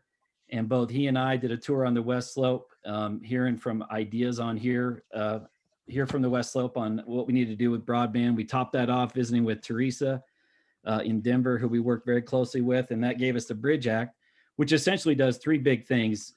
Puts a lot of federal dollars to empower states, as Teresa mentioned, lets communities build their own broadband network, and really, does it in a good way, which with a future-proof network of 100 down and 100 up, those CAF funds that went for 10-1, really we're seeing how well that worked or didn't work. So now, of course, the game in Washington is everyone wants to be part of the big infrastructure package that's coming together that, could be anywhere from $2 to $4 trillion. And so Senator Bennett has been working very closely with the Gang of Eight, which is the bipartisan group that's come together with 4 Republican and 4 Democratic senators. And, frankly, they're going to have a lot of pull on this bill. So we're working very closely with them. And they had a bill proposal that they were working on that had drawn very extensively from the Bridge Act for what they'd like to see in the final bill. So we're working with them to try and make some changes, see if we can get to an agreement. And then we're more likely, if we can, to get their support for the Bridge Act and its main components to be included in this big infrastructure bill. So as that conversation has unfolded, we need to have kind of some strategic conversations on what changes, we need to make into the bill to accommodate their concerns and other concerns from significant stakeholders so that we can reintroduce the bill, keep the core of the bill, keep the main parts, but have some collaboration to get to a place where we can get something that can move forward in this infrastructure bill. So I've screen shared here. Can you guys all see that that document? So here's a document our DC shop put together, which is potential modifications for discussion. And I just want to go over these and hit the highlights. I know I don't have time to get into all of them, but what we really want is just to get this out to folks like you guys that we work with closely, get some feedback from you all. If you see any bid reg flags on any of these changes that we're talking about doing. I will say, unfortunately, we need to get that input back very fast because this is moving fast as this infrastructure bill starts to get assembled. So we would need feedback by Wednesday of next week. And I think the way we can do that is I'll share a copy of this document with Mike and he can send it out to the committee and CC me, and we'll all be in the same place. And then we can get any feedback that you all have. So taking it from the top here, one of the first things we do is straight off the bat, we will bump the total funding in the bill from 30 billion to 40 billion. We're trying to be more ambitious with the bill and fund more projects that other senators and stakeholders are saying we need to. We're going to drop the auction requirement for the competitive awarding. I think we just heard some pretty good examples of how RDOF hasn't been a perfect process from Evan. So we want to move into more of a competitive awarding mechanism for the funding that'll go out to through the states. As far as the funding formula, let me scroll down here so you can see that. There's some modifications to the funding formula there that you can check out. I won't get into the details on that with no time, unfortunately. We still will keep the minimum requirements for the 100 down, 100 up. But we will look to have a targeted carve out. And the reason for that is, as we've negotiated with these other senators, there's a concern about spending money for a fiber build in areas where it may not make sense. So we don't want to have a carve out that would lead to, a whole town or a whole community get left out. But, if we've got someone that's living, miles from anyone, we're really going to have enough funding to get a fiber build all the way out to them. That's probably not going to be possible. So we want to have a good targeted carve out for the places that terrestrial fiber is just really impractical to get to. Couple other things as I scroll through some of the highlights. We want to remove the unserved definition as being served by only one provider, as many places can only support one. We've got a lot of feedback on that, and that this would encourage overbuilding. So looking to make a shift there as well. I know we're running short on time, so I'll just really quickly hit a couple of the highlights here. We no longer have the big broadband mapping issue in this bill. That was a really key part of the bill because that was essentially fixed in the federal bill that passed in December. So a couple other things. We still have all the eligible entities from the original bill that can be subgrantees, local governments, nonprofits, for-profit businesses, public-private partnerships. We've also added in electrical utilities. And then on municipal broadband, we still preserve the original bill language. So that's the quick version. Sorry to be compressed here, and I doubt we'll have time for questions, Mike, but again, I'll get that document out through Mike, and if anyone has any thoughts, comments, criticisms, suggestions, we will need to get that by Wednesday just to keep the conversation moving so that Senator Bennett can get this bill reintroduced and have a chance to get it in that infrastructure package. John, thank you so much for your time and the presentation. We will get it out immediately to the committee and the executive committee as well to go over it, and we'll have it turned around by Wednesday. Thank you very much. Sorry, you're looking good, buddy, with all the going on there. It's good, good. So Sarah, floor is yours. Hop on in and fill us in. All right. Thanks so much, Michael and Christian, for having me here today. My name is Sarah McCarthy. For those of you who don't know me, I am Senator Hickenlooper's Western Colorado Regional Director. Really looking forward to working alongside all of you. I'm based out here in Grand Junction. This is where I grew up. So you can find me in our federal building here. We're also going to have some staff down in Durango, in the Central Mountains. So we're building out our team, of course, right now, but just want to make sure you know where to find us. So I'll be brief as well, just looking at the time. Senator Hickenlooper was really excited to be assigned to the Commerce, Transportation, and Science Committee. So broadband access is obviously going to be in his purview and has always been a priority for him. As governor, he demonstrated his commitment to expanding broadband with changing how the state Colorado financing works, setting minimum up and down speeds, prioritizing rural build out, and that commitment isn't going to change in his new role as senator. So, and he's of course very well aware that broadband access across the Western Slope needs to be prioritized with both accessibility and affordability. So really looking forward to hitting the ground running and having some more solid legislative updates for you in the future. Right now we're building our team, we're getting settled into our committee assignments, but I just want to make sure that you all are aware that the senator is absolutely committed to this issue. And yeah, I'm really looking forward to meeting you all in person at some point. I'll put my information in the chat, and please feel free to reach out to me. Consider me your go-to person. I have my eyes as the Western Regional Director on all of the region of that Club 20 holds. So consider me your go-to woman on all things for Senator Hickenlooper. And thanks so much. Sarah, welcome to the Club 20 family. We're happy to have you, and we're here to work with you any way that we can. And thank you for your presentation. We're going to hop over now to Hogan, and we're going to finish the hit parade with Senator Boebert's update, Representative Boebert's update.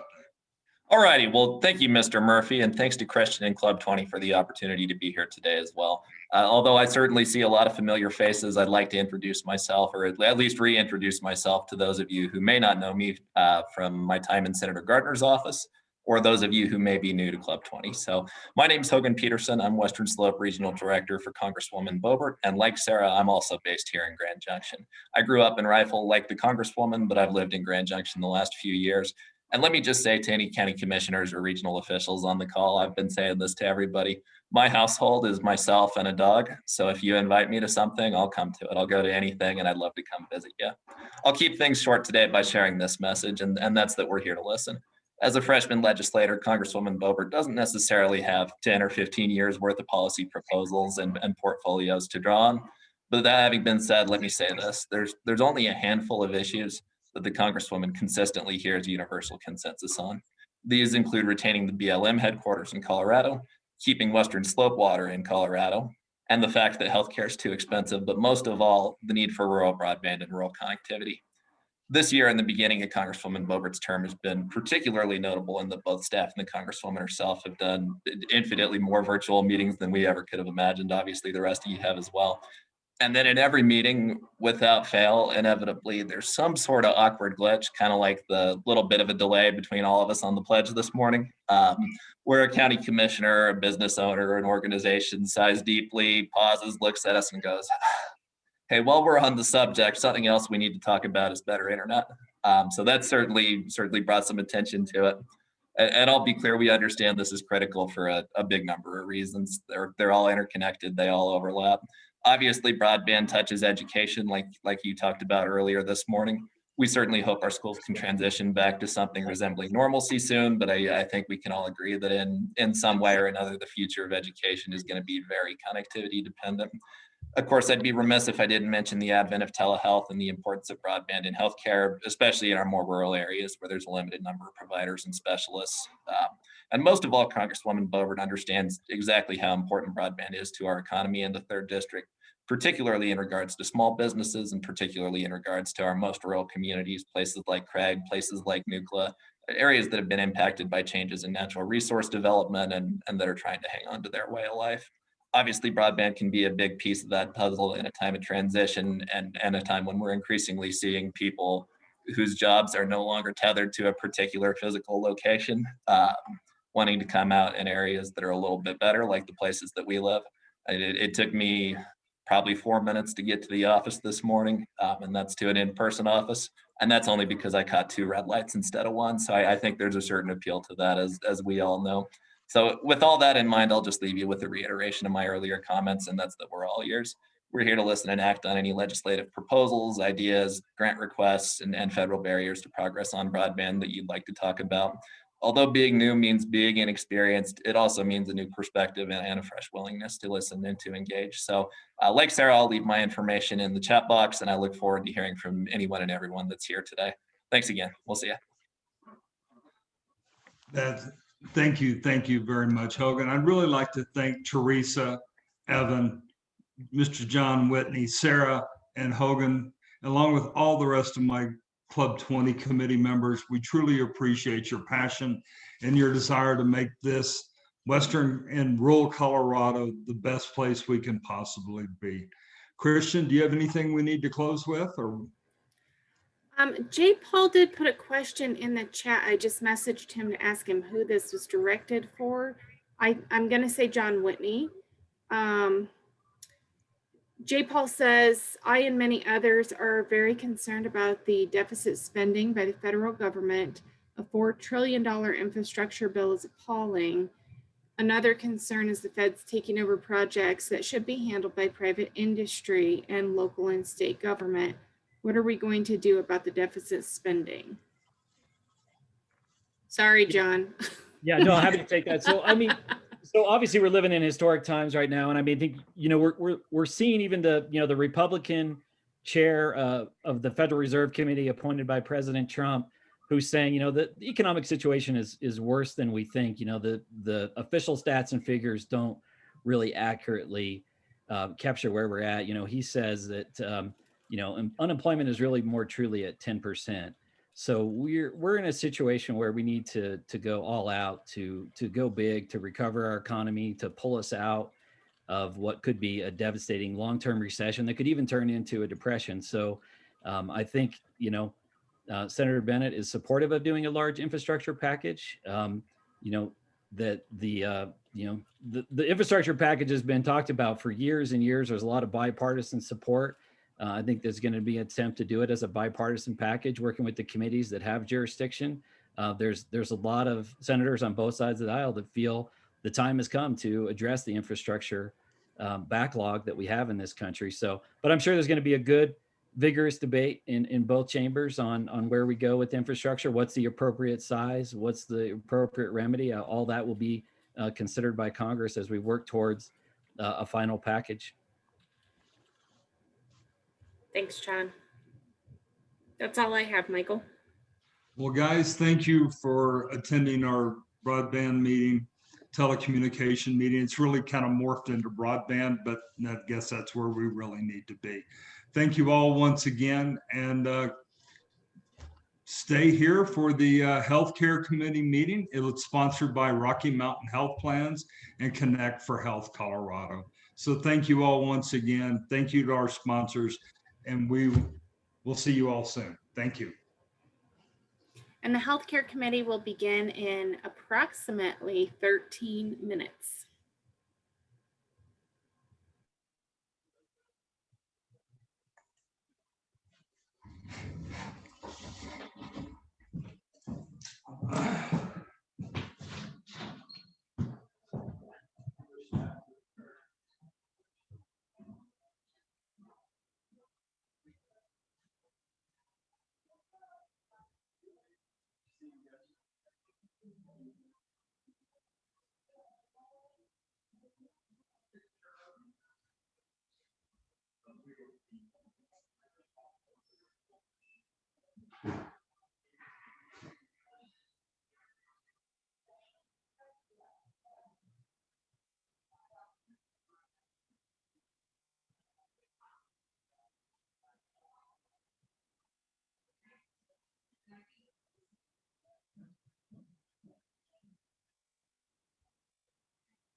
I'm sorry.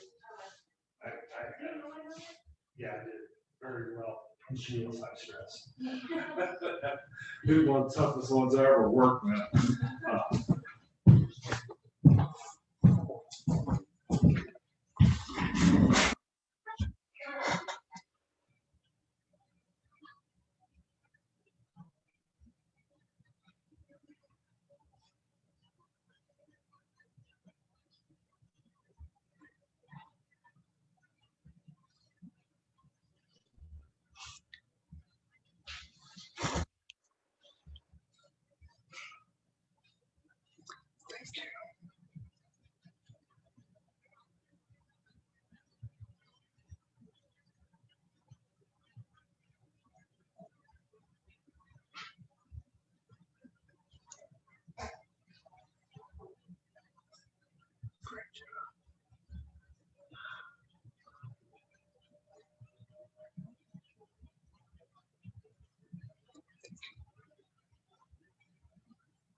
Welcome to everybody on the Zoom meeting. We'll get started with our healthcare committee in about 5 minutes.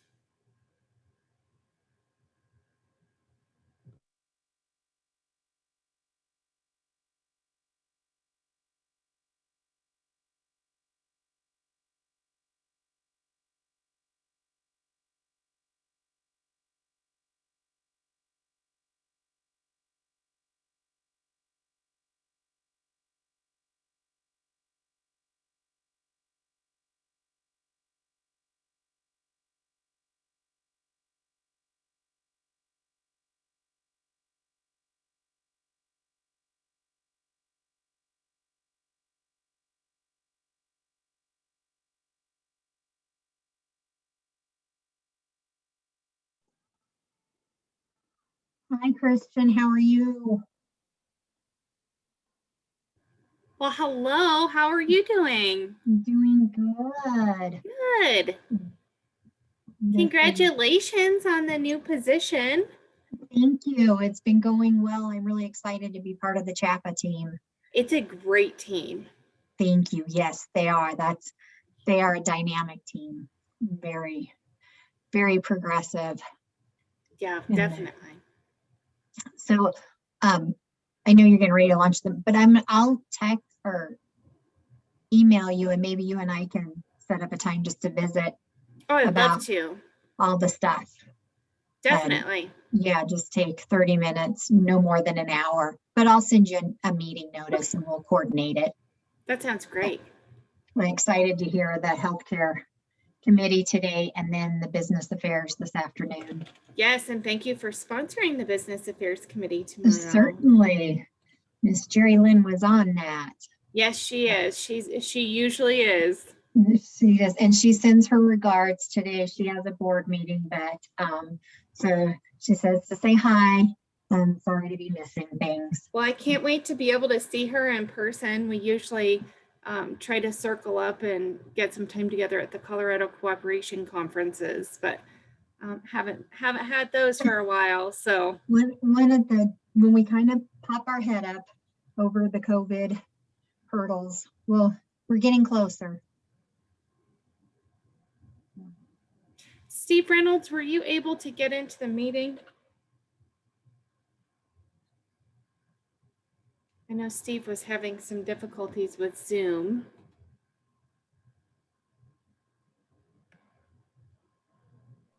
I don't see him yet. I don't either.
So we're just resolving a couple technical issues and we'll get started with the healthcare committee in just a moment.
Hey, Merritt.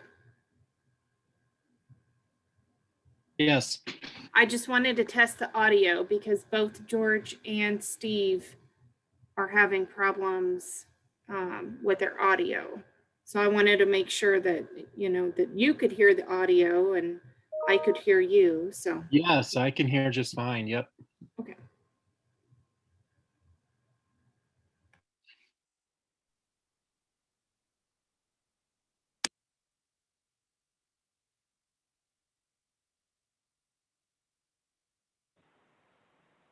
Hey, Christian, it's George. Hi, George.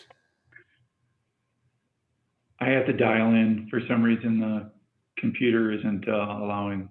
Well, I apologize for that. That's very, very odd. So sorry that you're having to do that. No, it's no problem as long as I'm not echoing and causing distraction. Nope, no echo on my end, and Merritt gave you a thumbs up, so I think we're good to go. We're just waiting Great. for Steve to get in. Steve was having a similar issue, actually, so I'll give it just another moment, but I do want to make sure we get started here in a second. So We need to talk to those broadband guys, Christian. Help these guys get all set up. I know it.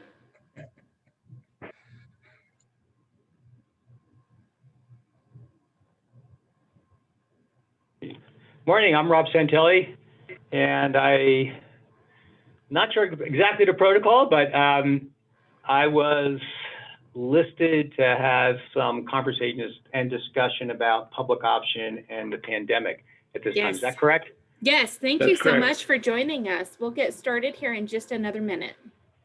Okay. Rob, this is George. Thanks for dialing in, and I saw James Kaiser is also already in, so thank you for coming in today. Oh, thanks, George. Yeah. Yes, George, I'm on. Thank you. Perfect. And it looks like Steve is logging back in as we speak, so hopefully that works out for him. George, I'll defer to you as to when you'd like to start the meeting. Well, let me give maybe if we can just give a little background. Due to the timing today, ideally what we would have done is heard Dylan Roberts with his proposal for the Colorado health insurance option.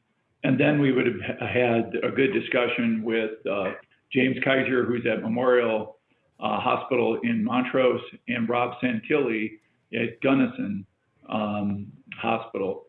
But due to the timing, I think we're doing a little bit backwards in that we're going to get some feedback just on the impact on rural hospitals for the pandemic, and then some concerns regarding the public option.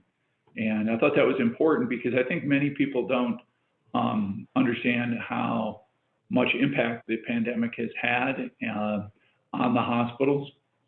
And we wanted to make sure that the Club 20 understood that, because that rolls right in my opinion, rolls right into some of the public option concerns that in what we'll be facing in 2023.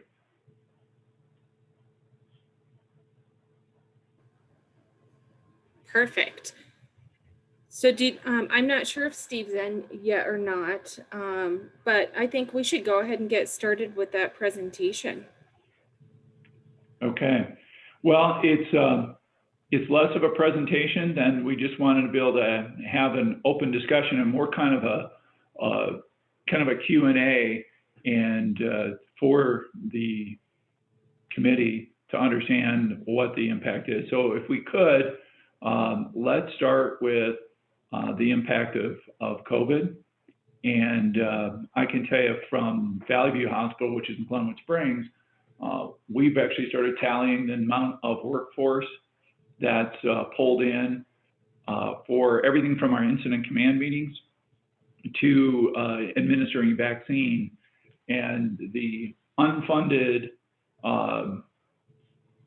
it's not a mandate because this is something that we know we have to take care of, but the unfunded aspect of that, we're looking at probably over 2 million in the next month or two. We'll bust 2 million in resources that have been consumed for the pandemic. And I just wanted to see what Rob and James, what the impact on them has been and their facilities based upon the pandemic. James, do you want to go first? Sure, I can hit on a few things regarding the pandemic. I think as much of the world, Montrose, we were in a panic initially and thought the world was going to end. I recall breaking down in a virtual employee forum saying, pray for our people. We took a $10 million hit loss in revenue in April alone. And we had a layoff. 54 people's lives were impacted. We were challenged. We had, as we were required by the governor, to close down elective procedures. And obviously at the time it made a lot of sense. We were still uncertain. So we closed down our same-day surgery, our elective procedures. Those are procedures done by choice that potentially could wait. They're non-emergent. We obviously still continue to do emergency surgery, but sort of pandemonium. There was panic with the staff, the physicians, surgeons. Everyone was, adequate personal protective equipment. I remember being in the hallway when Director of Respiratory Therapy, another staff member were gurneying in our first COVID patient into we shut down same-day surgery again and converted it to our COVID unit. We had about 14 patients at the time, many on ventilator. But they, feared for their lives. But I did share at the employee forum, and I tried to compose myself and said, that there were literally employees coming up to me in the hallways, and it wasn't, you could see so much fear and panic in their face. And it wasn't that they were fearful of contracting COVID and dying. They were fearful of losing their job, not being able to provide for their families. And facing equipment shortages, staffing shortages, staff reluctant to come in. Frankly, sadly, a lot of the unemployment stimulus did deter or dissuade some employees from even coming to work. They could do better. And then, of course, they were fearful of contracting COVID, as much of the public was. And that was another hit that we took, was patients fearful of coming to our emergency department. But I will touch on it in the sake of time, just hit on it. I think statewide impact of hospital revenues initially operating at a $4.6 billion loss to throughout the pandemic, a $7.1 billion loss. But so the perfect storm, we ceased doing non-emergent procedures. Patients avoided fear of hospital care. Frankly, they were the safest there than anywhere, than a grocery store or a department store. Reduction in travel and tourism, which impacted our economies at the Western Slope and statewide and nationally. Higher expenses to support COVID. So while revenues went down, operating expenses went up. Supplies, staffing, repurposing of the intensive care unit or same-day surgery. We had to bring in a lot of temporary staff to help fill the void if they were willing. Of course, those rates drove up exorbitantly. Some of the longer term implications create a wide range of potential impact. Some of the paybacks, so some of the accelerated payments that we received to help us in the short term, long term, while that's been a moving target, we don't know exactly fully what we're going to have to pay back. It was about a wash from the stimulus, so we'll have to pay that back will result in, I think, a negative turn as well. Payer mix went from commercial health insured to Medicaid and uninsured. And I'll mention in our public option discussion, but Montrose alone loses below the cost of care $70 million a year in Medicare and Medicaid, roughly $54 million in Medicare below the cost of care, what we're reimbursed, and the balance of the $70 million in Medicaid. We modeled early on the huge impact. We anticipated it. It actually occurred more quickly than we did, as with the rebound, if you will. But what we didn't model was a second surge that we started seeing in the fall. We were better equipped, better prepared, having lessons learned from the spring. So we did not shut down same-day surgery, but we obviously had adequate for the most part, personal protective equipment. And to some degree, we've rebounded. We had to defer our rollout of our electronic health record because we knew the rollout and implementation installation would be flawed and suboptimal. The continued reduction in travel and tourism, I think it's starting to pick up some, but the broader economic impacts, including state budget cuts, which we're going to be challenged by. And I'll emphasize throughout our conversations to work to avoid unintended consequences. And some continued patient avoidance of healthcare. There were some in the industry that speculated that more patients would die as a result of delayed or deferred care than even COVID, which is accounted for over 500,000 lives in our country. So it's substantial. But with that, I'll turn it over to Rob and let him share his thoughts. James, thank you. You know, I wanted James to go first because actually I knew his story. I mean, we were on calls. We refer patients to Montrose. We wanted to know how they were situated to accept our patients because we being a resort community, we're also a critical access hospital. And that's why I'm going to say a little bit different experience occurred over here. But the first thing that happened to us really was that we were third in the nation for most COVID patients per 1,000. That scared a lot of people here. So much so that the county, you know, we all were taking pictures of this sign that they put up. There's these big highway signs so you come in and out of the county on Route 50, and it says Gunnison closed. Basically, keep on going. And we were closed. They closed the county. Don't stop here. Get gas was it. And so it felt a little bit like you were in a sci-fi, like a B sci-fi movie. We were all cast in this movie, and we didn't know what the outcome was, but other people, it's like they're all watching, you know, run, we know what's happening. And so the uncertainty, as James said, was kind of amazing. But we had a little different experience. And I said the different experience is when we start out and we cast our numbers, we say, oh my God, you know, you're closing surgery. All the things he talked about, we're going to be $14 million down. How can that happen? You know, what do we have to do as a result of that? So the interesting part of it, we were under 400 employees. So we were, as a critical access hospital, we got the PPP money. We immediately started funding work coming into the organization where we didn't have that same type of experience. We actually were getting care flights sent to us to say that you're a rural hospital and what do you need for free? You need masks, you need sanitizer. I think the places that were up in Crested Butte, there's a lot of alcohol in Crested Butte. I think we have more alcohol than most places in Gunnison than most places in Colorado. And they turned themselves to making sanitizer. And they were dropping off sanitizer down here at the hospital for people. There was a different kind of vibe. There was the uncertainty and things that took place. And at the end of the day, what happened to us is we actually quickly were seeing our way out of this. And so from a funding perspective, where did we end up? We actually ended up at budget, which was hard to imagine. We're probably gonna have to give money back. You know, so we literally are probably gonna, you know, there's a lot of things we did. It's getting, you know, we can go back and forth in all the detail of literally, you know, what that process looked like. The main thing that I wanted to touch on here, which George mentioned, is which we didn't understand. Actually, I don't know. I had a cough one day. We're all, you know, we're here coming to work every day.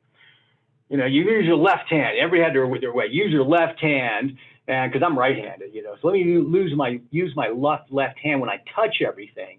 And before I come to my office, I sanitize my hand, and I think I'm going to be COVID-free. But you know, we're all walking around. We're nurses and physicians, and you know, are in an organization all the time. And we're saying, you know, let's be sure our staff don't get sick. And one time I had this cough, and I had to go over to the testing center. And as I roll, of course, everybody knew me there because they were all our employees. And I started thinking, how many employees do we have here?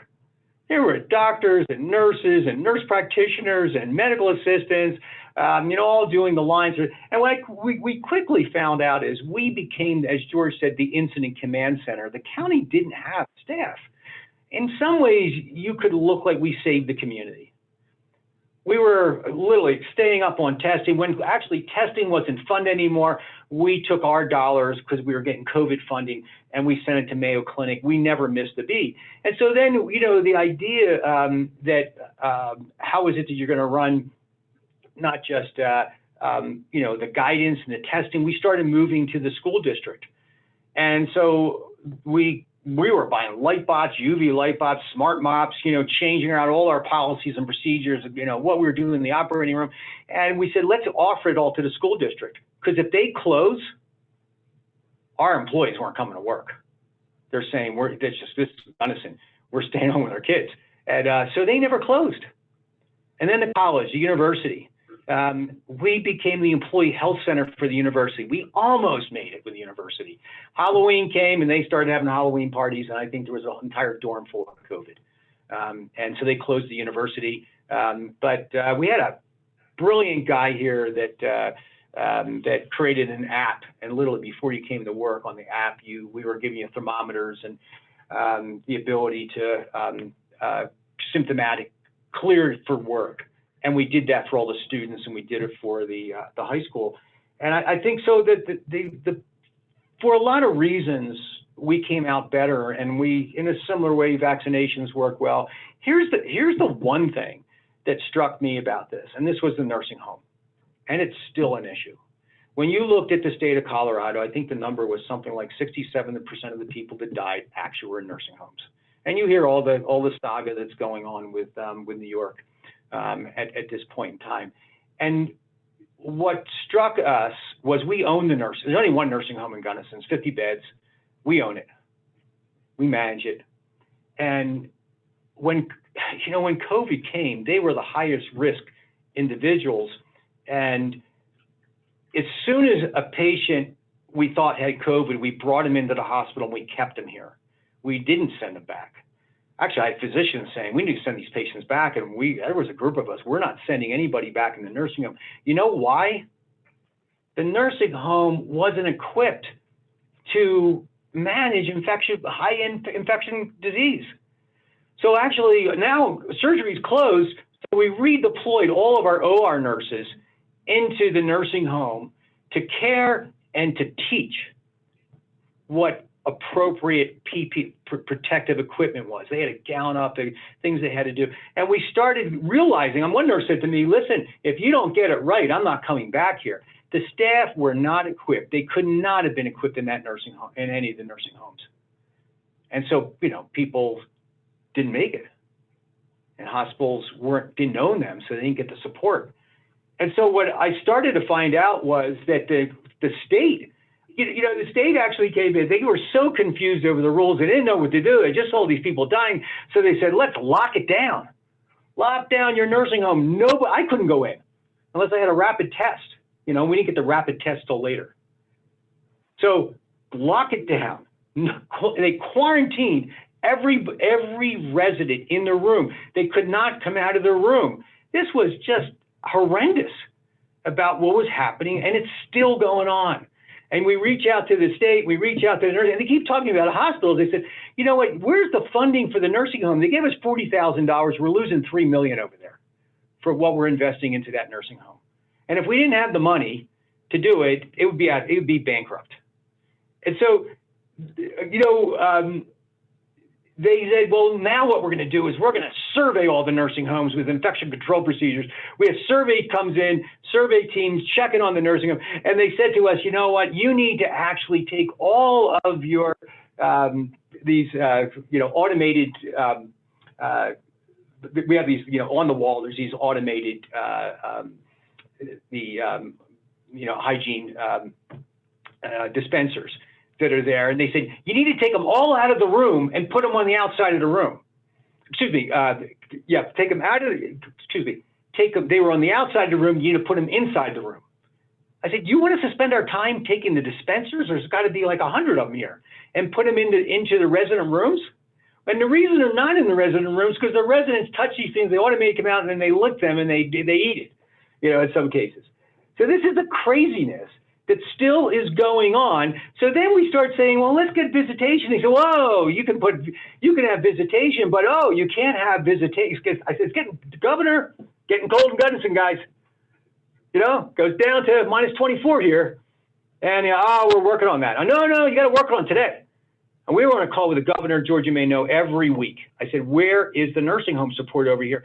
And in sense, we built an outside facility. And they said, well, if you heat it with propane, you can't use it because it's too close to the building. I said, these stupid rules that you're making is killing people. So, the nursing homes is where, like I said, I'll leave it at that, is that, going forward, 2021, as James says, is we're about 10% behind in budget. We're cautious. We are not spending anything we don't need to spend until we get through the first quarter. As we get into January wasn't great, because people aren't coming back in the way they were before. We're using 2019 budgeting. We're cautiously optimistic, I think, hopefully at the end of this as we get through February. But again, there's that uncertainty. We're not sure how it's going to play out. And I'm just saying is what really is the case is, as George is saying, is we hired a consultant to get us out of the role of the county to, we're probably spending over about $1 million, same thing, school district, university, keeping the place going. We need to get that back to normalcy. Testing needs to be in the doctor's office, can be in Walmart, can be in CVS. We need to pull ourselves out, and the county says you can't do it. So if we do it, they don't have no place. So that's the next phase where things are. Hopefully that helped. Thanks, Rob. The vaccines is obviously the pressure we're under now. I think we have a couple hundred today. We did, I think 700 maybe yesterday, and we've got over 1,000 scheduled at the hospital tomorrow.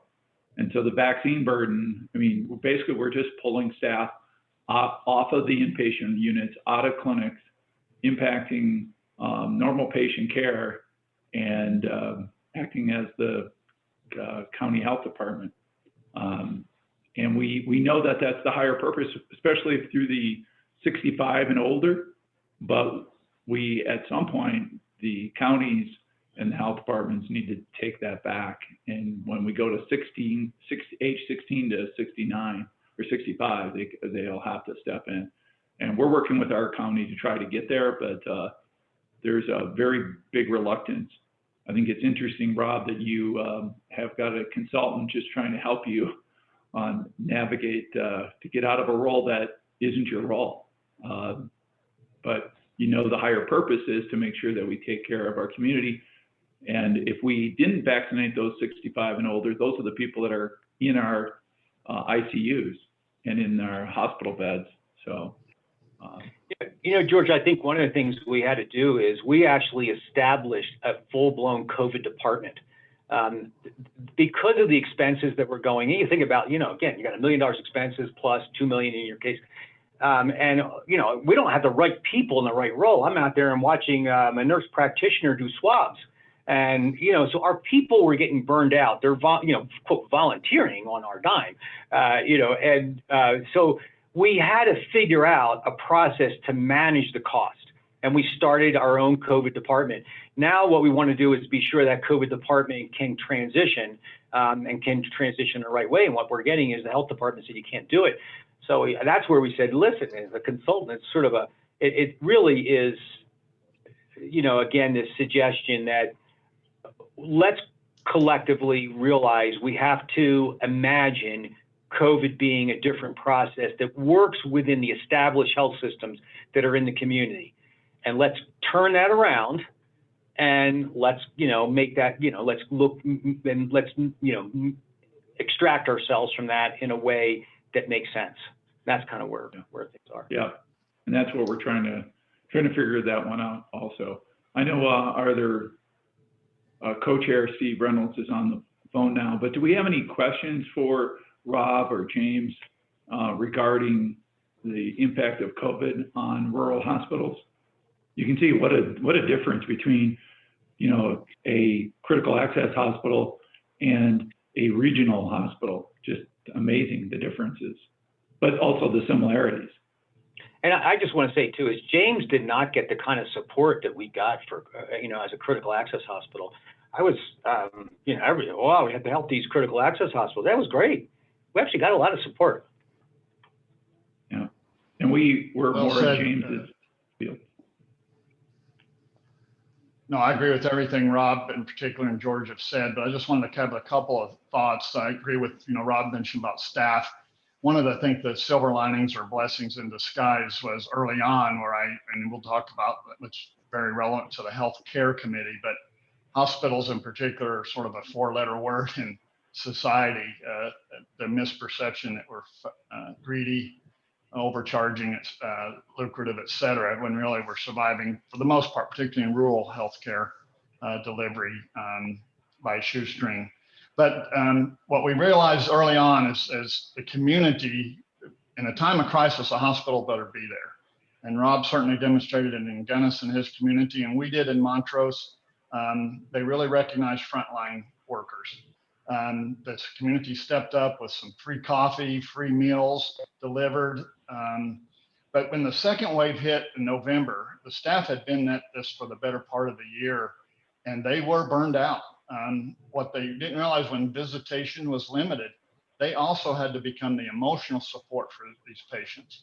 Having been exhausted, fearful, spouse losing a job, children at home, not in school, finances tanking, trying to juggle their personal life, their work life, they were fried. And so this time, instead of the community stepping up, our board, county commissioners, community members stepped forward and asked the community to step up once again in the fall to provide some of that support and recognition of our staff. And I thought that was very, very advantageous. And shed some of the light of the good that we bring, I think, to our communities. Absolutely. Hey, George, if I could just even echo that, there was a day, for a number of us, there were moments, you were sort of caught, like I say, in this whirlwind, and then the moment came. And that moment was a buzz started to go around the health system, and kids had come up and written in chalk outside of all the entrances, you're amazing and things like that. And there's just this relief that people had. And I had read a book not too long before this. I'd recommend it to all of you. It's one of the most amazing books I've ever read, called Compassionomics. And it's written by two physicians, a cardiologist and ER doc out of friends of mine out at Cooper Medical, which is in New Jersey. I'm from Philadelphia. And, it basically talks about the idea of compassion as a science. We all talk about, wow, I would love to have compassion, what it means. But literally, resilience can occur by giving compassion. You can change your own burnout through the idea of compassion. You can change healthcare through compassion. And I said, what they did was they started out thinking this was just kind of one of these things everybody believes in, but they turned it into a science, and it's why physicians should listen and why staff should listen. So pretty telling. Yeah, that's a great book. Our CMO gave our executive team a copy of it, and I read it. It's awesome. Nice. Love that. Yeah. We don't have any questions, so maybe we can segue. Actually, J. Paul Brown has his hand raised. Just one quick comment. I think, and we don't like to hear it, but they are forecasting that as a result, none of us had lived through a pandemic. Now we're better equipped, and they're predicting waves of pandemics in the future globally. So that's of benefit. As daunting and challenging as it is, we are better prepared as a society to manage this in the future better than we would have had we not otherwise gone through it. Great point. J. Paul, did you have a question? You hear me? Yes. Yes.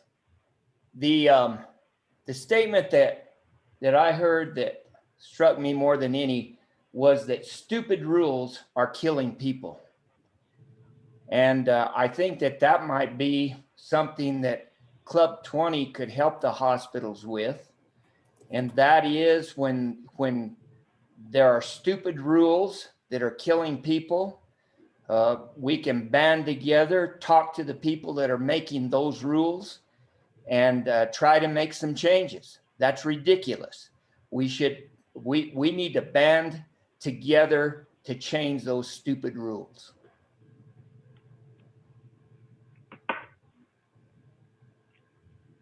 I think that's well said. And the nursing home would welcome clarity. The lack of clarity. Right now is if one employee, think about this. Nursing homes did not have employees. It is so difficult to get CNAs and nurses in nursing homes as it is. Travelers were prevalent in nursing homes to start with. And what was happening is in the hospital, if you were sick, if you actually had symptoms in the hospital, we actually got you a rapid test, or we got you a test immediately and put you back to work. If you were in the nursing home, you actually stayed out of work, even if you had a headache, anything, didn't matter, it was one of the symptoms. So we had something at one point in time, something like about 10 of our employees, which is a third of our staff, out of the nursing home, not giving care, all who came back to tested negative. And I'm thinking, who in the world is in charge of this? And then saying you're going to fine us if we bring if we bring the staff back. So now what happens to the residents? It just made no sense. Anyway, J. Paul, I always appreciate your guidance. Well, I have a mother-in-law that's in a assisted living place in Farmington, New Mexico, and we have not seen her or been able to visit her except through a window with our masks on for almost a year. And it's sad. And she's had the vaccine, and it, I think, we go down and we talk to her, but there's a lot of people in those assisted living and nursing homes that don't have family. They don't have people that come down and talk to them through the window on a phone. They don't have any kind of contact, and that is sad. That is bad, and that needs to change, in my opinion. There's a story here, and it's not being told. I'll tell you that. Yeah. Well, in the sake of time, because I know I think Rob and James, you guys are short on time. Can you give us some feedback on public option and the concerns you have for your facilities with the public option? Obviously, the Colorado Health Initiative is health insurance option is a little bit different. We don't really know the rules yet, but as we all know, if it isn't successful, the health insurance option isn't successful, then the public option is basically a mandate in 2025. So if you could just provide your input on that and what your concerns are. Rob, you want to go first on this one? Doesn't matter to me either way. I'm supposed to be on a board meeting too, I think in another 10 minutes. So if I could go first, and I wrote down some thoughts on this. First, to me, is being from Philadelphia, this to me is an East Coast, this is deja vu. I've already lived this story. I went from a $4 billion, I was in a $4 billion health system, and we might have been earning 8% as we went through Independence Blue Cross and rate setting, and the state saying healthcare was too much. Is we were earning 1% and 80% of the hospitals were losing money. Now Pennsylvania is trying to come up with new pilot plans and things of this nature. But you know what? For rural hospitals in the state, I get why some of these things are happening. There's a lot of variation that's occurring across the state. I'll just give you a little bit of our story here again as a rural hospital and critical access hospital in the county of Gunnison. There was a RAND study that was put out, and I know I brought this up to some people from Club 20 that actually organized all the hospitals in the state of Colorado on how they charge relative to Medicare. And again, there's a pretty big variation there. And we were the bottom 10% for what we charge in Gunnison. So that's, I'm not, well, relatively speaking, it's a good starting point. but we're also a true critical access hospital. What it means is that we're it. I didn't actually know what a critical access hospital is on Cayman. I just want to live here. But, you know, when I realized that a foot of snow had come and another foot was on its way, Monarch Pass is closed. You can't fly out here. You can't get a fixed wing out here. We're it. We're a level 4 trauma center. And you will die if you don't have a place like this on a frontier arrangement the way it is, especially with the outdoors and the services that, you know, people, why they come here, either the vacation or whether they come here to live. And so the, you know, strength of so many communities, could be the school system, could be the health system, but there's several, to me, differentiators that occur here. First thing that comes up is that what we provide is this continuum of care. And when you look at the public option, when I just told you $3 million, the hospital supports the nursing home, or it would not be here. The public option doesn't care about that. They don't care about the fact that we are the only home health and hospice service in the community, and they pay us $100 for an hour visit, and we go to Lake City. It's an hour there, and it's an hour back, and then we do an hour visit, then we do our documentation, and you could just do, you don't have to be a mathematician to understand what the economics of doing those kinds of services are. We lose about $250,000 on our home health service. That's not under the hospital and the public option plan. That's not rolled into how we're reimbursed for what we do for our care. We run assisted living, we run hospice, we run the full gamut of care. And then there's this whole other issue that I think is unknown unless you come to work here. What you find is that everyone here, the turnover that occurs in a place like Gunnison is so many people want to live in the mountains. They come from Mississippi, they come from Connecticut, and then they say, hey, it's 24 below. I thought it was really, I heard about the summer, but I don't like the winter. And so turnover is high. And it's high for a lot of reasons. Here for a while, really wanted to live at the mountain, then they leave. Well, guess what? There's no other radiology tech down the street that we recruit for. There's no other nurse. There's no other, take all the specialties that happen over here. They all come, I just, right before here, I was in an onboarding meeting. People were from Alaska. One was from Africa. The people are from all over the United States, and housing in this community, again, you've heard about affordable housing. You don't have to explain it to you, but the issue is that, so we start buying houses just to give them temporary facilities. So the recruitment to bring somebody in here is not the same as the Front Range. Then there's this responsibility that I never understood working in this large health system, that just simply take something like behavioral health.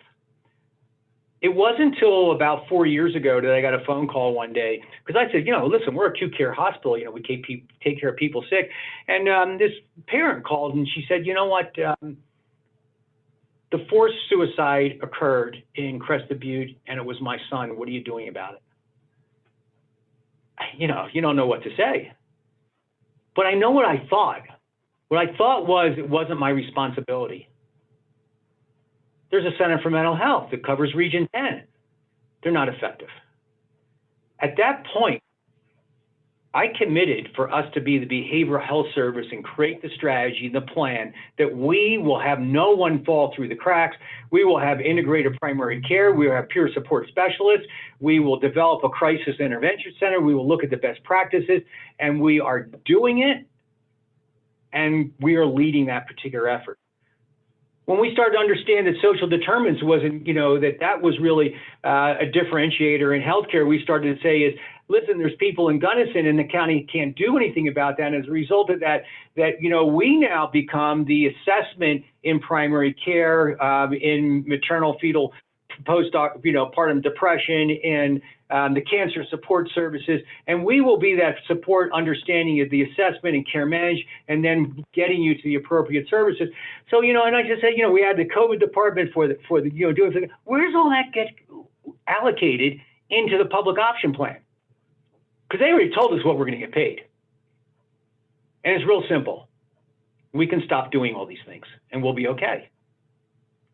We can stop doing them. You know, when you look at the Oregon plan said that here is a total cost of care, and total cost of care means that you take care of the patient, you keep them healthy. And we've asked the governor and the Colorado Hospital Association whatnot to look at that Oregon plan, do dental care, behavioral health care, and keep them well. And that's how we're going to pay you. All of a sudden, things changed within Oregon. And, you know, I get outraged sometimes. You know, I sit there and I hear this, the reinsurance program. I know you folks are involved in this. We're going to help out Anthem. Anthem just made $4 billion in a quarter. They doubled their money. I didn't see them giving money rebates back to anybody. You know, I actually looked on their website and said, what did you guys do for COVID? Oh, you know, we ramped up our system to be sure that you got paid. We reduced deductibles in some ways. Really? $4 billion in a quarter? Allstate gave me a check back. You know, as a provider, I didn't get any checks back, you know. We're actually on Anthem that's associated with.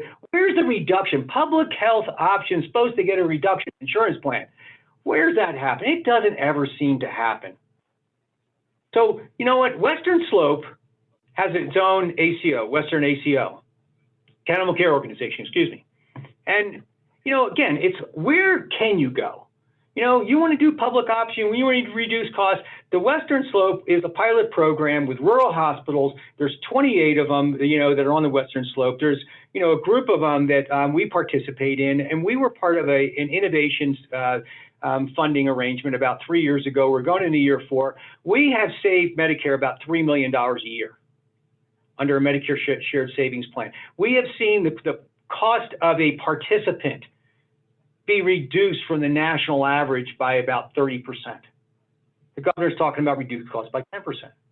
So now we're reaching out to other insurance companies, say, well, why can't we actually do this as part of your managed care program? What if, in fact, we were a narrow network and an insurance program, we created our own premiums for our own communities through our ACO, use that infrastructure, and as a result of that, we offered a insurance product that was built around the strength of these health systems. And I think, again, you'd find yourself a different model. That's my pitch. Thanks, Rob. I had a question. Earlier, I think it was James had mentioned the unintended consequences and trying to avoid those. I was just wondering what the potential unintended consequences from the provider's perspective would be when it comes to like telehealth and telemedicine. More so, not so much in patient care, because I know in person is going to be, you know, superior to something via a mobile app, but more when it comes to reimbursement structures and covering some of those fixed costs so that we can continue to support our rural hospitals, and any solutions that you might see as well to provide, you know, mutually beneficial relationships. I think the telehealth has actually been a boom for us. It has allowed us to catapult and move forward on telehealth. Previously, you know, we probably had 4 physicians out of 75 who were doing telehealth. And through the pandemic, because of the requirements, we were able to get our surgeons who were dragging their feet on doing telehealth to the table and doing telehealth for all their surgical follow-up. You're right, it's not as good, but there also were changes made in reimbursement to allow providers to be paid for telehealth. That legislation came through. So I actually see that's one of the few very positive things that's happened, is that now telehealth has become more ingrained. I don't think it's going to go away. And it allows us to reach out to more rural areas. We're reaching out, have a partnership with Meeker where our pulmonologist is going to do telehealth so those patients don't have to drive all the way from Meeker to Glenwood Springs. And they'll do the testing at Meeker Hospital, whether it be a pulmonary function test or other, and the patient doesn't have to get on the road. So yeah, George is positive. Yeah, George is so right. I mean, innovation should be a boom for rural healthcare, just literally from the accessibility component of it. And I tell you one thing, I mean, you hit a nerve for me. Being on the board for the Hospital Association for about 6 years, I just came off. I think I was a broken record. in that why the large systems don't capture those relationships through innovation. And it's not just telehealth innovation, but we can, most of us do stroke care through Swedish, and we'll get a neurologist. It's actually like an R2D2 robot that comes in your room and will evaluate you right down to your eyelash, as far as doing an assessment, decide whether you get TPA right away or not. And those neurologists are doing an assessment within less than 2 minutes, and they track that. And so, as we talk to SCL and St. Mary's and others, and we say, listen, why can't we get a specialist? I don't want them. They fly in from St. Mary's. They rotate here once, twice a month, and they come on an airplane. And I'm thinking, I said, listen, Intermountain does that through a inpatient consultation program. Why can't we have that through SCL? SCL just signed a contract with Intermountain, believe it or not, SCL, excuse to say, St. Mary's, with Intermountain to look at where that's going. WHA just started a RFP process for telehealth. I think it leads other places. We created a model which some have adopted for imaging. We have one radiologist here. One radiologist, when I came here, I said, you guys read neuroradiology and musculoskeletal radiology? You guys read all that? You okay with that? Now we have 90 subspecialists that come from Radiology Imaging Associates out of Denver. But we have a radiologist on site who's a medical director that interfaces with the ER and with the hospitalist and is part of the oversight for technology within the system itself. This is a boom. We should be rural hospitals, in my view, would be the command center of the future. We don't have all that big infrastructure. We don't need it. But we will be the command center. Somebody's got to guide our community on what innovation looks like and how people access it. And it's not just all over the place. Lead it.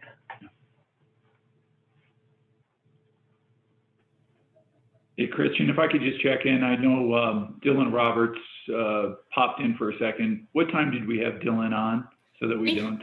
We had him scheduled for 10:50, but I'm not seeing him on here. And I just emailed him, and I think Steve might be calling him right now. Okay. James, do you want to make a few comments while we're bringing up Dylan Roberts? And Rob, I know you probably have to check out quick, but thank you so much for your time today. Oh, thank you all. I just said I'm sorry for having to exit, but I think you guys do great work. And Robin, I'll just tell you, we got to meet in person a couple years ago, I think, but we would love to have you more involved in Club 20. I have been getting text messages and direct messages from our members saying, wow, we need to get him more involved. So please, and same thing for James, please, both of you, we'd love to have your involvement. If you have other people on your team who are better to have involved than you, maybe a little less busy, let's get them connected so that we can make sure we're keeping the lines of communication open. I want to echo comments, Rob. Fantastic job, as always. Appreciate it. James, thank you. Ricky Santarelli was the second week I was here. He stopped in and told me about Club 20. I really didn't understand what it was about, to be honest with you. I think I was a little overwhelmed. But he passed away, and what an amazing person. And so hopefully you guys are continuing to work. But thank you again, and I apologize again for having to exit. Thank you. Steve, do you have audio? Oh, I think so. Can you hear me? Yes. Am I on double speak or? I think you are on double speak. Are you dialed in on the phone also? I was, but I got out of it, I thought. Okay. Were you able to get anything from Dylan? I left 2 messages for Dylan and no response yet. Let me log out, come back in because it seems to be working now. And then we'll go through resolutions. Okay, great.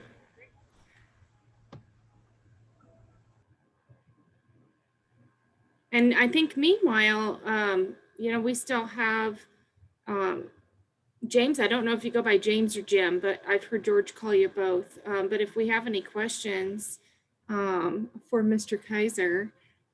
Please don't hesitate to unmute or raise your hand or type them into the chat function. I know Stacia had one, but I think she got that one answered. So if there's any others, now's a great time. I'll eat up a little bit of time. I'll try to just share some thought overall. And I thought Rob encompassed a lot, but I mentioned unintended consequences, and that was brought up. And I want to applaud everyone's efforts, and I'll reiterate that affordability is a huge issue. It's not affordable, but I want to remind everyone currently we're not in the business, if you will, of healthcare. We do sick care and rescue care or life-saving care, and it's very costly. Rob mentioned the ability to recruit and retain, particularly to a rural area, but nationally, we have a healthcare worker shortage, and we're still a service industry that requires people. We're still high touch, even though we've become more high tech. And so I think everyone's efforts were often excluded from the conversation. So I applaud Club 20 and particularly the legislator to involve us, because it helps make a more informed decision. If you strictly look, and I'm as guilty as everyone, fuel prices go up, I say they're just gouging us, because I don't understand. I just complain.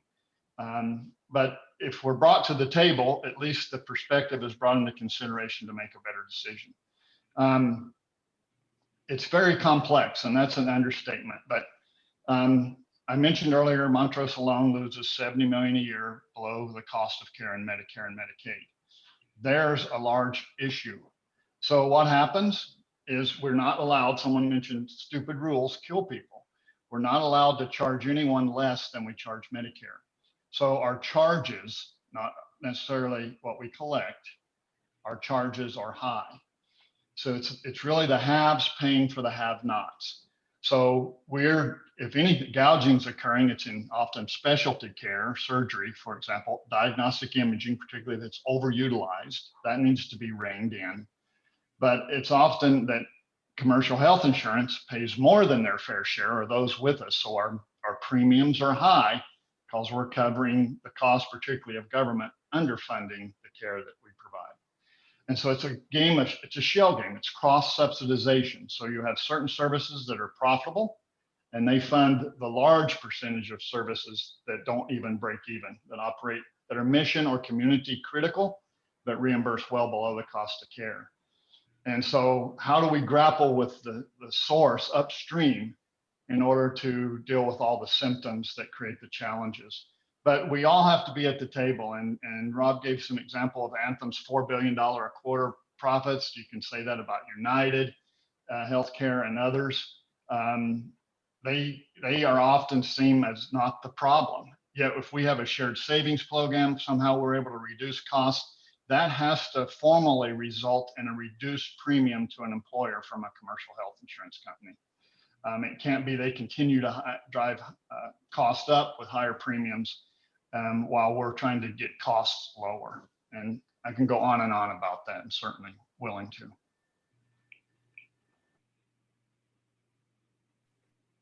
I have a question, Jim. This is Mandy Miller, a Montrose resident. Do you think that housing is a barrier for you to recruit adequate employees in Montrose? No question. It's a huge issue, particularly for more entry level, but that's become almost everyone, even up to the senior management level. Is housing being gouged? No. Our head of economic development for the county, John Washbush, had a good point. He goes, aren't we fortunate to live in such a desirable area that housing is high? Well said, but it doesn't solve the problem. There needs to be a service industry to support that. And we're becoming more of a retirement community, Medicare age. They still need, if you will, younger workforce to support them and provide services, including healthcare. So no, there's no question it's an issue, hard to manage. I had the city manager, Bill Bell at Montrose, share with me. He said, I can get a contractor to, this is a couple years ago now, 3 probably, contractor to build a $250,000 home, but the lot is 80. So it's unaffordable at $330,000 for a lot of people, obviously. But yeah, I've formally had directors of departments withdraw their candidacy because they could not afford to relocate from wherever they were. It's just too costly, and a shortage of housing coupled with that. Is there a way that you and I could talk in regards to, you know, there's a number of housing developments that are trying to come in, but cannot due to public opinion. And I think that that stifles some of our growth.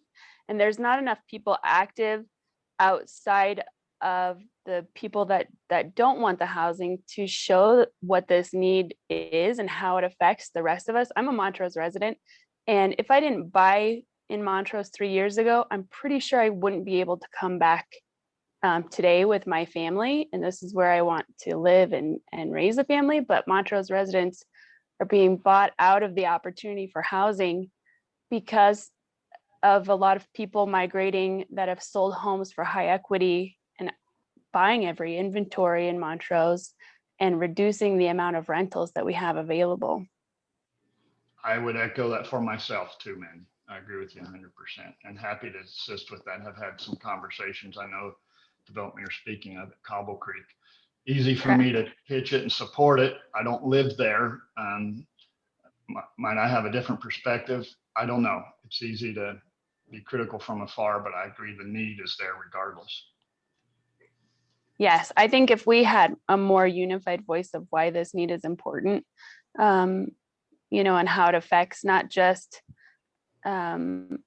growth and development, but also just basic healthcare, people to be able to afford to live here and work at the grocery stores, which has held us up during the pandemic. And I think if we could have a more unified voice and presence in the need for housing, I've heard 3M echo this. I've heard the school district have the same complaint. And I think it just needs to be more community members in support of these housing units and more presence. It's a community-wide issue, and I agree with you. A lot of different stakeholders need to come together and grapple with this, and we have to figure it out. There's no choice. But it's a state issue, particularly for Colorado. It was voted most desirable state in the nation to live in. And I think this is, again, years old data, but Denver, the average house is over $500,000. So that's a statewide issue. Yeah. Kristen, did we get Steve or Dylan on? We have Steve. Dylan said that he did not receive the invitation for this meeting. So he didn't have it on his calendar. So I don't think we're going to be getting Dylan. Okay.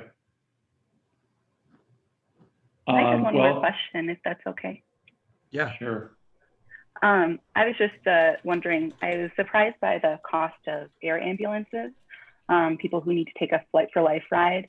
I know that Montrose Memorial Hospital owns or owned in partnership their Flight for Life. I was wondering if you guys still own in partnership your air ambulance, and if so, how you are able to control those costs for people who have to take that unfortunate ride. You're right. It's a cost issue, and yes, we do. The costs are driven not only by the cost of a helicopter, but more importantly to the ground crew, particularly when they're idle, pilots, for example. But it's a unique model, and I've seen it in other states. For-profits come in. Are they gouging? Their costs too are high. But the one advantage we have is initially started as a joint venture between St. Mary's, Grand Junction, CareFlight, having 51% ownership as a not-for-profit to maintain that not-for-profit status. Montrose had 49%. And if Rob were still on, Montrose offered up its stake in that, if you will, our shares, diluted those so all of Western Colorado could participate if they wanted to. So several communities have. Telluride, I may be misspeaking to a degree here, but Rifle, Gunnison, Delta, others are participants in that model, and it enables us to have the ability. We do not balance bill patients. So whatever their insurance, for example, would cover, we accept that. And at times we've operated at a loss, so you can't sustain that forever. But recently we've been slightly profitable, but on average, just dispatch from Montrose alone, it's dispatched every day of the year. And that's 365 times. And often tourists we're outdoor recreation state, saves lives. And again, when we look at the total cost of care, Rob referenced the Oregon model. It has to come into play because in order to be there, he mentioned mental health, behavioral health. We have the same issue. I too spoke to a parent of a suicide attempt. And rather than just turning jaundiced, looking the other way and saying, well, there's Center for Mental Health, someone else will take care of this. It doesn't reimburse enough, sustain it, it's a drain on our other services. Someone has to step up.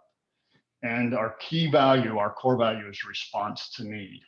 And it's getting more and more challenging to sustain that ability. But saving lives and including behavioral and mental health is part of the model. And we've got to find a way to hold our safety net together in spite of declining reimbursement. We've got to figure it out together. Have you noticed any for-profit entities trying to break into the market in Western Colorado with air ambulance services? Am I aware of for-profits trying to break in? Yeah, specifically to like Western Colorado. Well, definitely. I mean, and some of it's coming from the Front Range. I don't mean to say this disrespectively, but I said as soon as I arrived here a few years ago from Wyoming and Montana, I said the western slope of Colorado has become the battleground for the Front Range. That market is so competitive and perhaps over-resourced. They think that the arms race in healthcare isn't, they ever said, well, if you only had competition, it would drive down costs. Well, in healthcare, it's trying to blend capitalism and socialism together, and they don't blend well. But yeah, there are for-profits coming, particularly out of the Denver market, to Steamboat, to Rifle, to Glenwood Springs. And it's not just in air ambulance, it's in hospitals and other healthcare entities. There's challenging, we're seeing a focus on only those services that are profitable that we use to cross-subsidize to non-self-sustaining services, delivering babies, emergency services, mental health. So there are niche carve-outs coming in that have surgery centers and imaging centers or radiology. Those are the two that have enough of a margin to carry everything else. But when they only do that, or the government looks to cut reimbursement there without addressing the shortfall elsewhere, that's when you implode the delivery system. When a pandemic hits or there's an emergency, the hospital's not there. So that's the unintended consequence. We have to look downstream at the ramifications of our decisions because they matter. Yeah, well put, James. Hey, Steve, we probably ought to move on to resolutions or. Yes. I apologize about the technical problems I was having today. I bet I've been on 1 million Zoom calls in the last year. And for whatever reason, today just didn't seem to want to work out, but it is now. I appreciate the Jim and Rob presenting. I was able to hear a good part of your presentation and appreciate both of you participating. I found it somewhat interesting that Ricky Santarelli has been trying for about 3 years to get me to get Rob on our agenda, but we've had scheduling issues every single time. And as most of you know, Ricky passed away this last month. And so somehow he appealed it to the higher court and got Rob on our agenda. Anyway, the other thing I wanted to mention is that I found out this morning that a strong advocate in the Western Slope, Linda Gann. Linda, are you still on? Linda is going to be retiring, and I personally have had Linda help us with a number of situations with individuals trying to struggle through the Connect for Health Colorado when it was first starting up and things like that. And Linda has been a huge advocate for us on the Western Slope, and we will miss her tremendously. I don't see her on at this point, but I'm on, Steve. Thank you. I'm going to miss. Oh, 20. You guys have really been, I would just push back at you and say, Club 20 has been an advocate for our work. You've always been fair. You've always let us come and update you on what's going on. And yeah, I'm going to miss the work a lot. And I appreciate all that you guys are doing. Linda, we have individual memberships at the low price of $100 per year, should you choose to stay involved. I have a feeling you can count on that. Okay. I want to echo that. Linda has worked in Montrose and a staunch advocate for the individuals and the exorbitant costs for their plans. And Linda, not only will be mess, but I think you'll continue. I know you have a passion about that and will continue to advocate. But we need you. Thanks. I'm not going anywhere.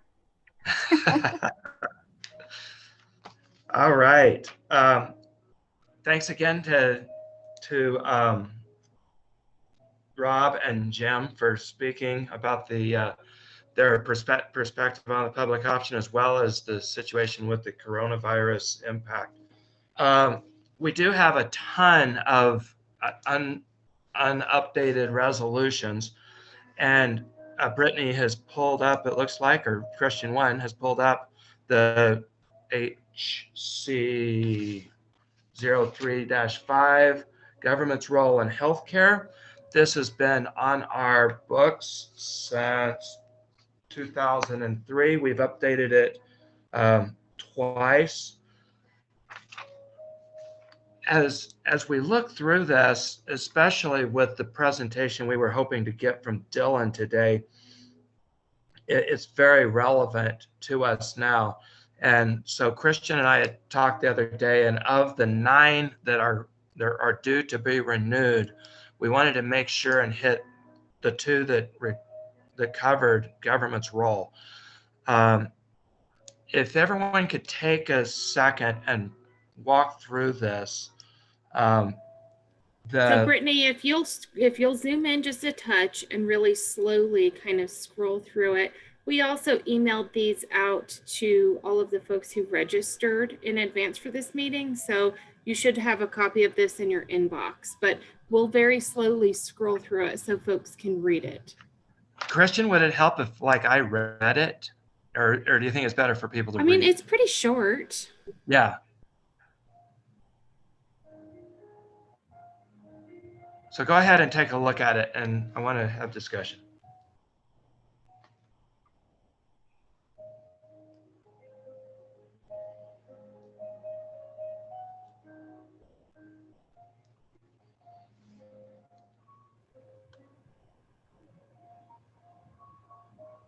Steve, if you need a motion to approve as is, I'll make that motion.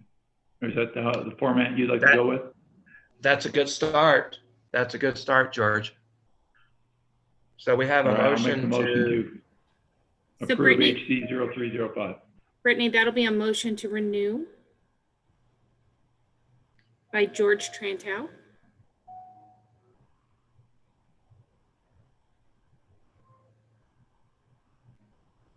And then we'll need a second to open. Right. Second. Open, yep.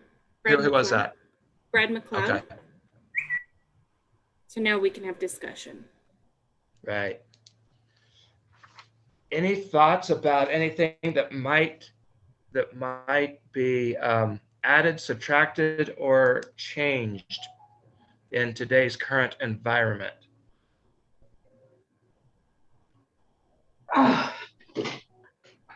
I have really no additions or changes to this. I just finished the beginning of the week at my national conference with health underwriters, and it speaks the same. I like it. So there you go. With that said, George? I was going to say, to your point, if you just read the first bullet, it addresses the other topic we were going to talk about today, or have Dylan Roberts come in, is the public option. So just in case anyone isn't up to speed with Club 20's processes, as we, meaning Club 20, are asked to take positions on various subjects, Christian uses these resolutions for her support to support, oppose, or stay neutral. Last year, the actual public option that was going to be presented, and then it kind of died because the legislature kind of shut down before it got done. But Club 20 had taken a position of opposing the public option, but we also had indicated that we would move to neutral if they would have added some verbiage that they had promised that they would include. So, and this was part of this particular resolution was part of what we used to reach that point. So it worked Steve, then. Yeah, go ahead. I was just going to say, Nancy asked if we can add a supportive statement on telehealth, and I was just searching through existing Club 20 resolutions, and I'm not having anything come up specifically on telehealth. So I'm not sure if this is the right resolution or not. That surprises me. I am sure it's there. It may not just be coming up. We have that in one of them. Maybe we should just do is put a footnote for that and then come back and weave it in to the appropriate. I'm 90% sure we do. Yeah, I agree. Yeah, we just have to find it. So I don't think this is the appropriate one, but I think we do have one. I think, and it's a good point. I actually think I might have just found it in our healthcare system efficiency resolution under telemedicine, which is why it wasn't coming up. So I think we have existing policy on the books that discusses that it's a cost-effective manner to provide a more convenient alternative to rural patients. So I actually think we've got that covered.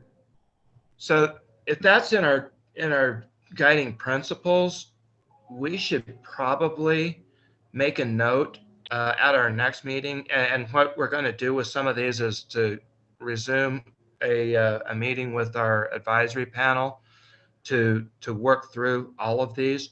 Maybe we should add a separate one for telehealth, because it is a very relevant part of our options these days, and it's effective in a lot of situations.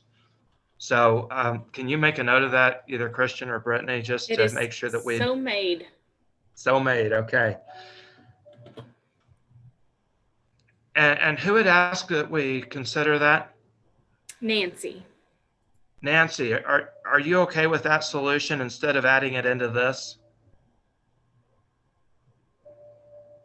Very much. I just think it is a good option that we can use now. We've used it several times in our family and I loved it. So. Oh, I use it all the time. I'd way rather call in than go in and get sick. But this particular one is about government's role, and I don't know that government is the focal point of those options. So we'll address that. I thought they didn't used to reimburse it. So I don't know enough about your area, but that's what I thought was the big holdup before, is you couldn't get reimbursed for it. On the public government side, Medicaid, Medicare did not reimburse for telehealth. During COVID, they have waived that, and it's really a federal issue and not a state issue. And at my conference, it looks like that is going to be, telehealth is going to be more prominent in Medicaid and Medicare. So I think our state could lead. We're moving through some different options on that. But I know that some insurance companies actually provide it for free. Right. Those especially that are covered on the exchange. So yeah, let's address that in its own as its own issue, its own resolution. I have a question. Is there a separate place that we could address the common sense practices that reduce the burden of costs on hospitals, like the gentleman from Gunnison saying, moving the hand sanitizer dispensers on the other side of the wall, like limit their their reach into healthcare practices and look at cost-based common sense approach? Is there a way to add that, or to express their limited reach into healthcare practices that are not based on common sense or scientific approaches, I guess? I think that actually might become kind of a new subject as we come out of the coronavirus period, is the overreach of regulations and policies that have been imposed on all sorts of businesses, organizations, and a lot of them are founded and a lot of them are less well founded. We actually have policies on our books saying that anything that is legislative needs to have cost considerations, like a committee or board that oversees that and considers that. We have that in place already. I think that what you're talking about are just general practices that seem to have been imposed by, I don't know if it was by bureaucratic actions, or if it was something that someone on Facebook decided that they would start and everybody jumped on board, and the next thing you know, everyone's doing it. So I don't think we want to go too far down that path, but I think when we look at our actual guiding principles, there's that type of verbiage in those. So we can actually, but I do think that that's something that will probably come about just because of the split and different opinions about certain things. But I don't think that this is the place. This is just limited to government's role in healthcare. So we have a motion on the table. We have a second. We've had some discussion about it. Any other thoughts about this particular resolution, government's role in healthcare?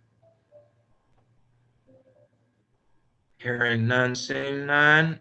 All in favor say aye. Unmute and say aye. Aye. Aye. Aye. Aye. Aye. We have 5 yes. That means 45 abstain. No, I'm kidding. So Brittany, you'll need to take that out, what you just put in there, and type vote unanimous. There you go. Sorry, Steve. That's fine. That's perfect. Because it has not been renewed yet. It won't be renewed until it's renewed by the board of directors. That's right. Yeah, just in case anyone isn't familiar with Club 20's total process, we send it to the greater board, and then they agree or disagree. And if they disagree, they send it back to us. But okay, Brittany, the next one that I have on is HCO 9-2, Government Run Public Health Insurance Plan.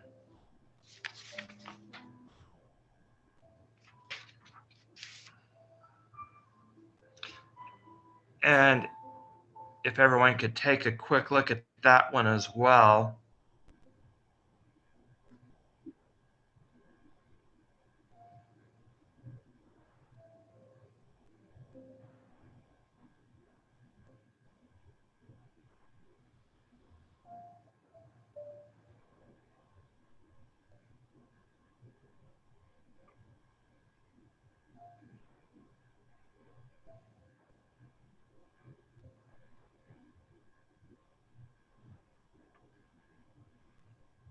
That one's also timely. This is George. Motion to renew HC 09-2. Do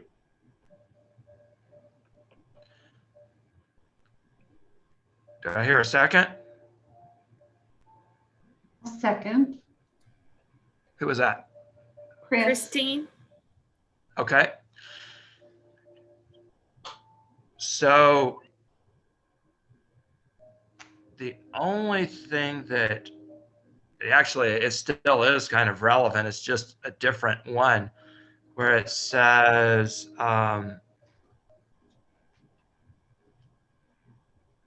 not the third whereas says a government-run public insurance plan has been proposed. I think that is being proposed it makes it still relevant. I don't think we need to change anything there. Hey, Steve. Yes? This is Linda. The only question I have is under the now therefore be it resolved. How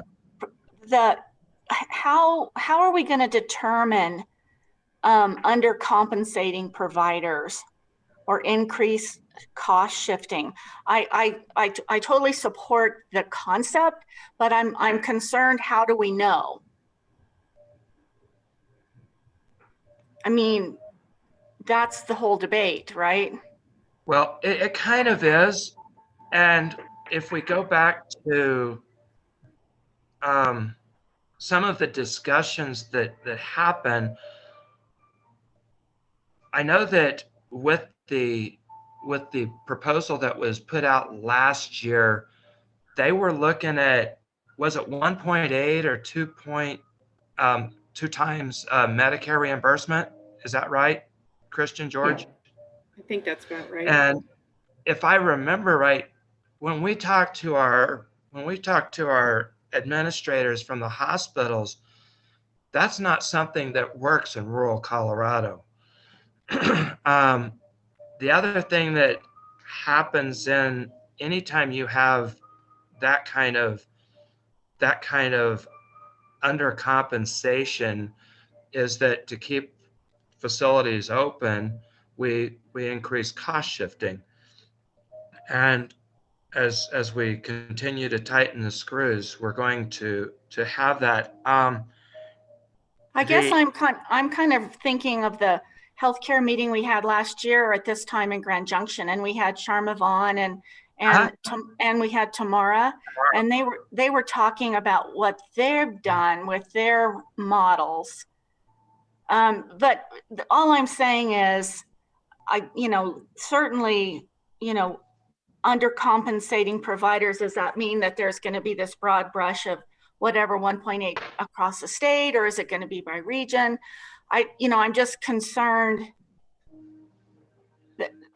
that we, Club 20, gets the financial impact. And I guess this now therefore doesn't preclude that. It doesn't. I would just say that the problem is with the public option, and just to use round numbers, let's say that it's 200% of Medicare.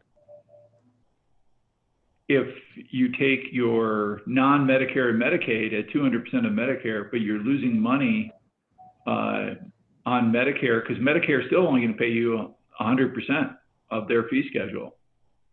And so there's the facilities are faced with the problem that if Medicare pays 100%, Medicaid pays less than 100% of Medicare, and then the other insurances start paying at 200%, now you can't cover your costs.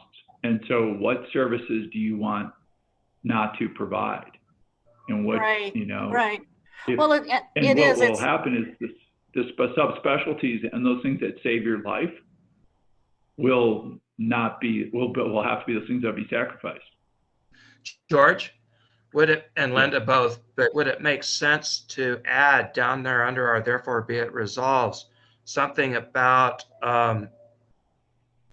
requiring or causing certain imperative or important services to be lost? Can I jump in for a minute, Steve? Because I agree with you. That's what I was thinking. Rob got me going, and we forget about all the services that rural areas rely on in care from our hospital providers.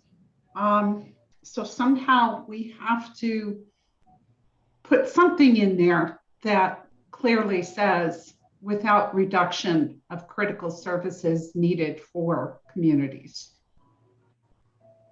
What was it that we had several years ago? where there was some kind of a survey, although that's not the right word, that determined whether or not a service was needed. Do you remember that? You know, Linda, I think you're trying to pin down something that's jello, and it's hard to stick it to the wall. And you know, when I look at that, I look at, well, we give free rent to the federally qualified health center. Mm-hmm. That's hundreds of thousands of dollars a year. Well, that's not in any way in the public option that we prop up a federally qualified health center. Right. Just like Rob talked about, if he doesn't provide hospice and a nursing home, nobody will. I mean, it's just hard to pin down. So I think we could wordsmith these, but I don't know if we can. I think that the intent, we got the intent down. Mm-hmm. And I think that back to Linda's point is, what we actually use these for, we want to leave them open-ended enough so that we can interpret them as we read through whatever is proposed. And I think that this actually, as is pretty well worded. Yeah, I think it does give Club 20 and its members flexibility when something gets presented to take a look at this, because you're right, James and Steve, we will be assuming whatever gets presented will hopefully have some kind of a fiscal explanation, I guess. Right. Okay. Yeah, most bills that come out have fiscal notes attached. So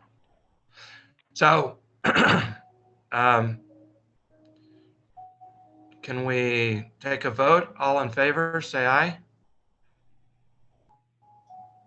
Aye. Aye. Aye. Aye. Unmute and say aye. Aye. Aye. Is there anyone opposed? I think we can say it's unanimous as well, Christian.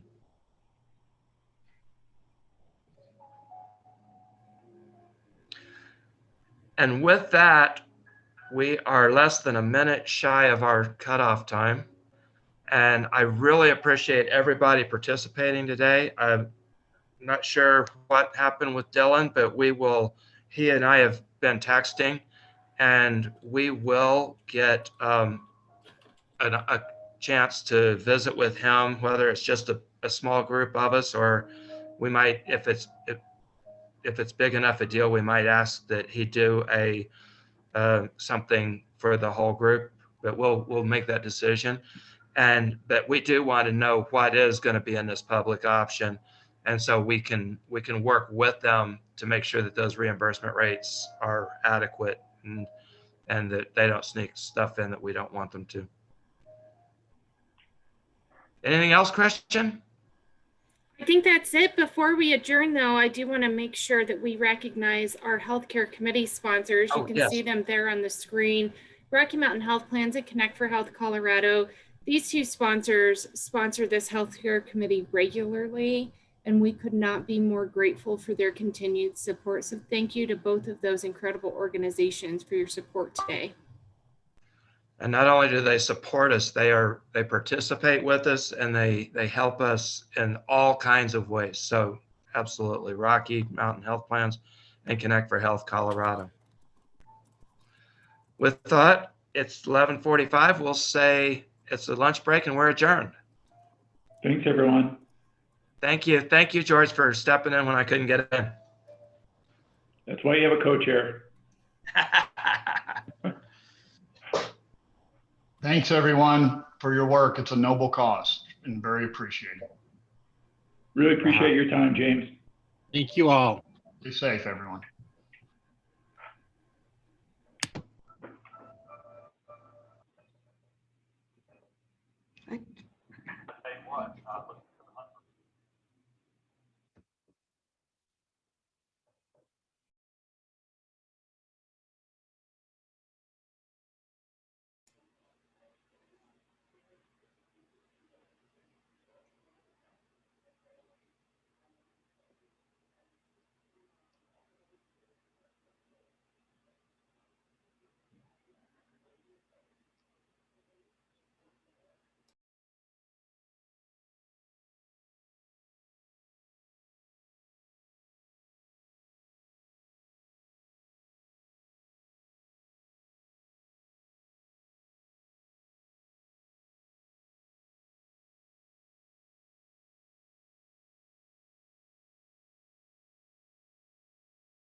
Welcome, everybody. We'll begin the Business Affairs Committee meeting in about 5 minutes. On watersheds, because some of these communities, particularly in Montrose, think about Montrose, our watersheds are outside of our county. So in order to be able to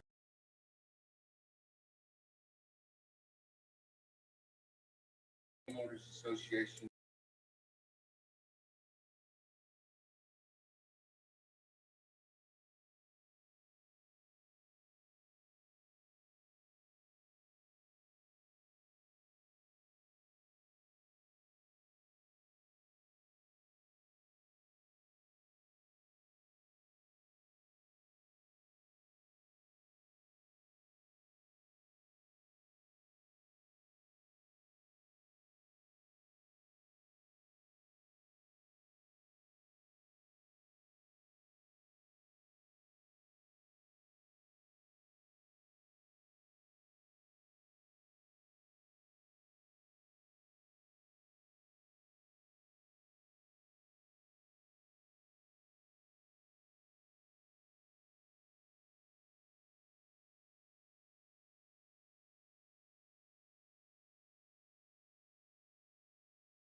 Welcome, everyone. We'll get started with our Business Affairs Committee meeting in just a moment.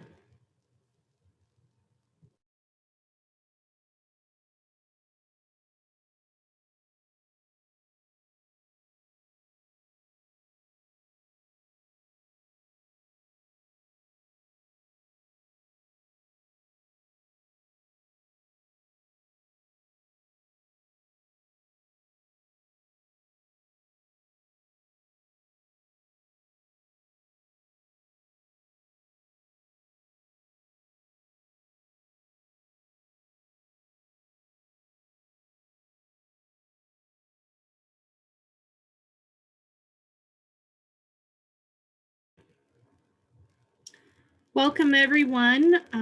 Please join us in thanking CHAFA for sponsoring today's Business Affairs Committee. We are extremely grateful for their continued support.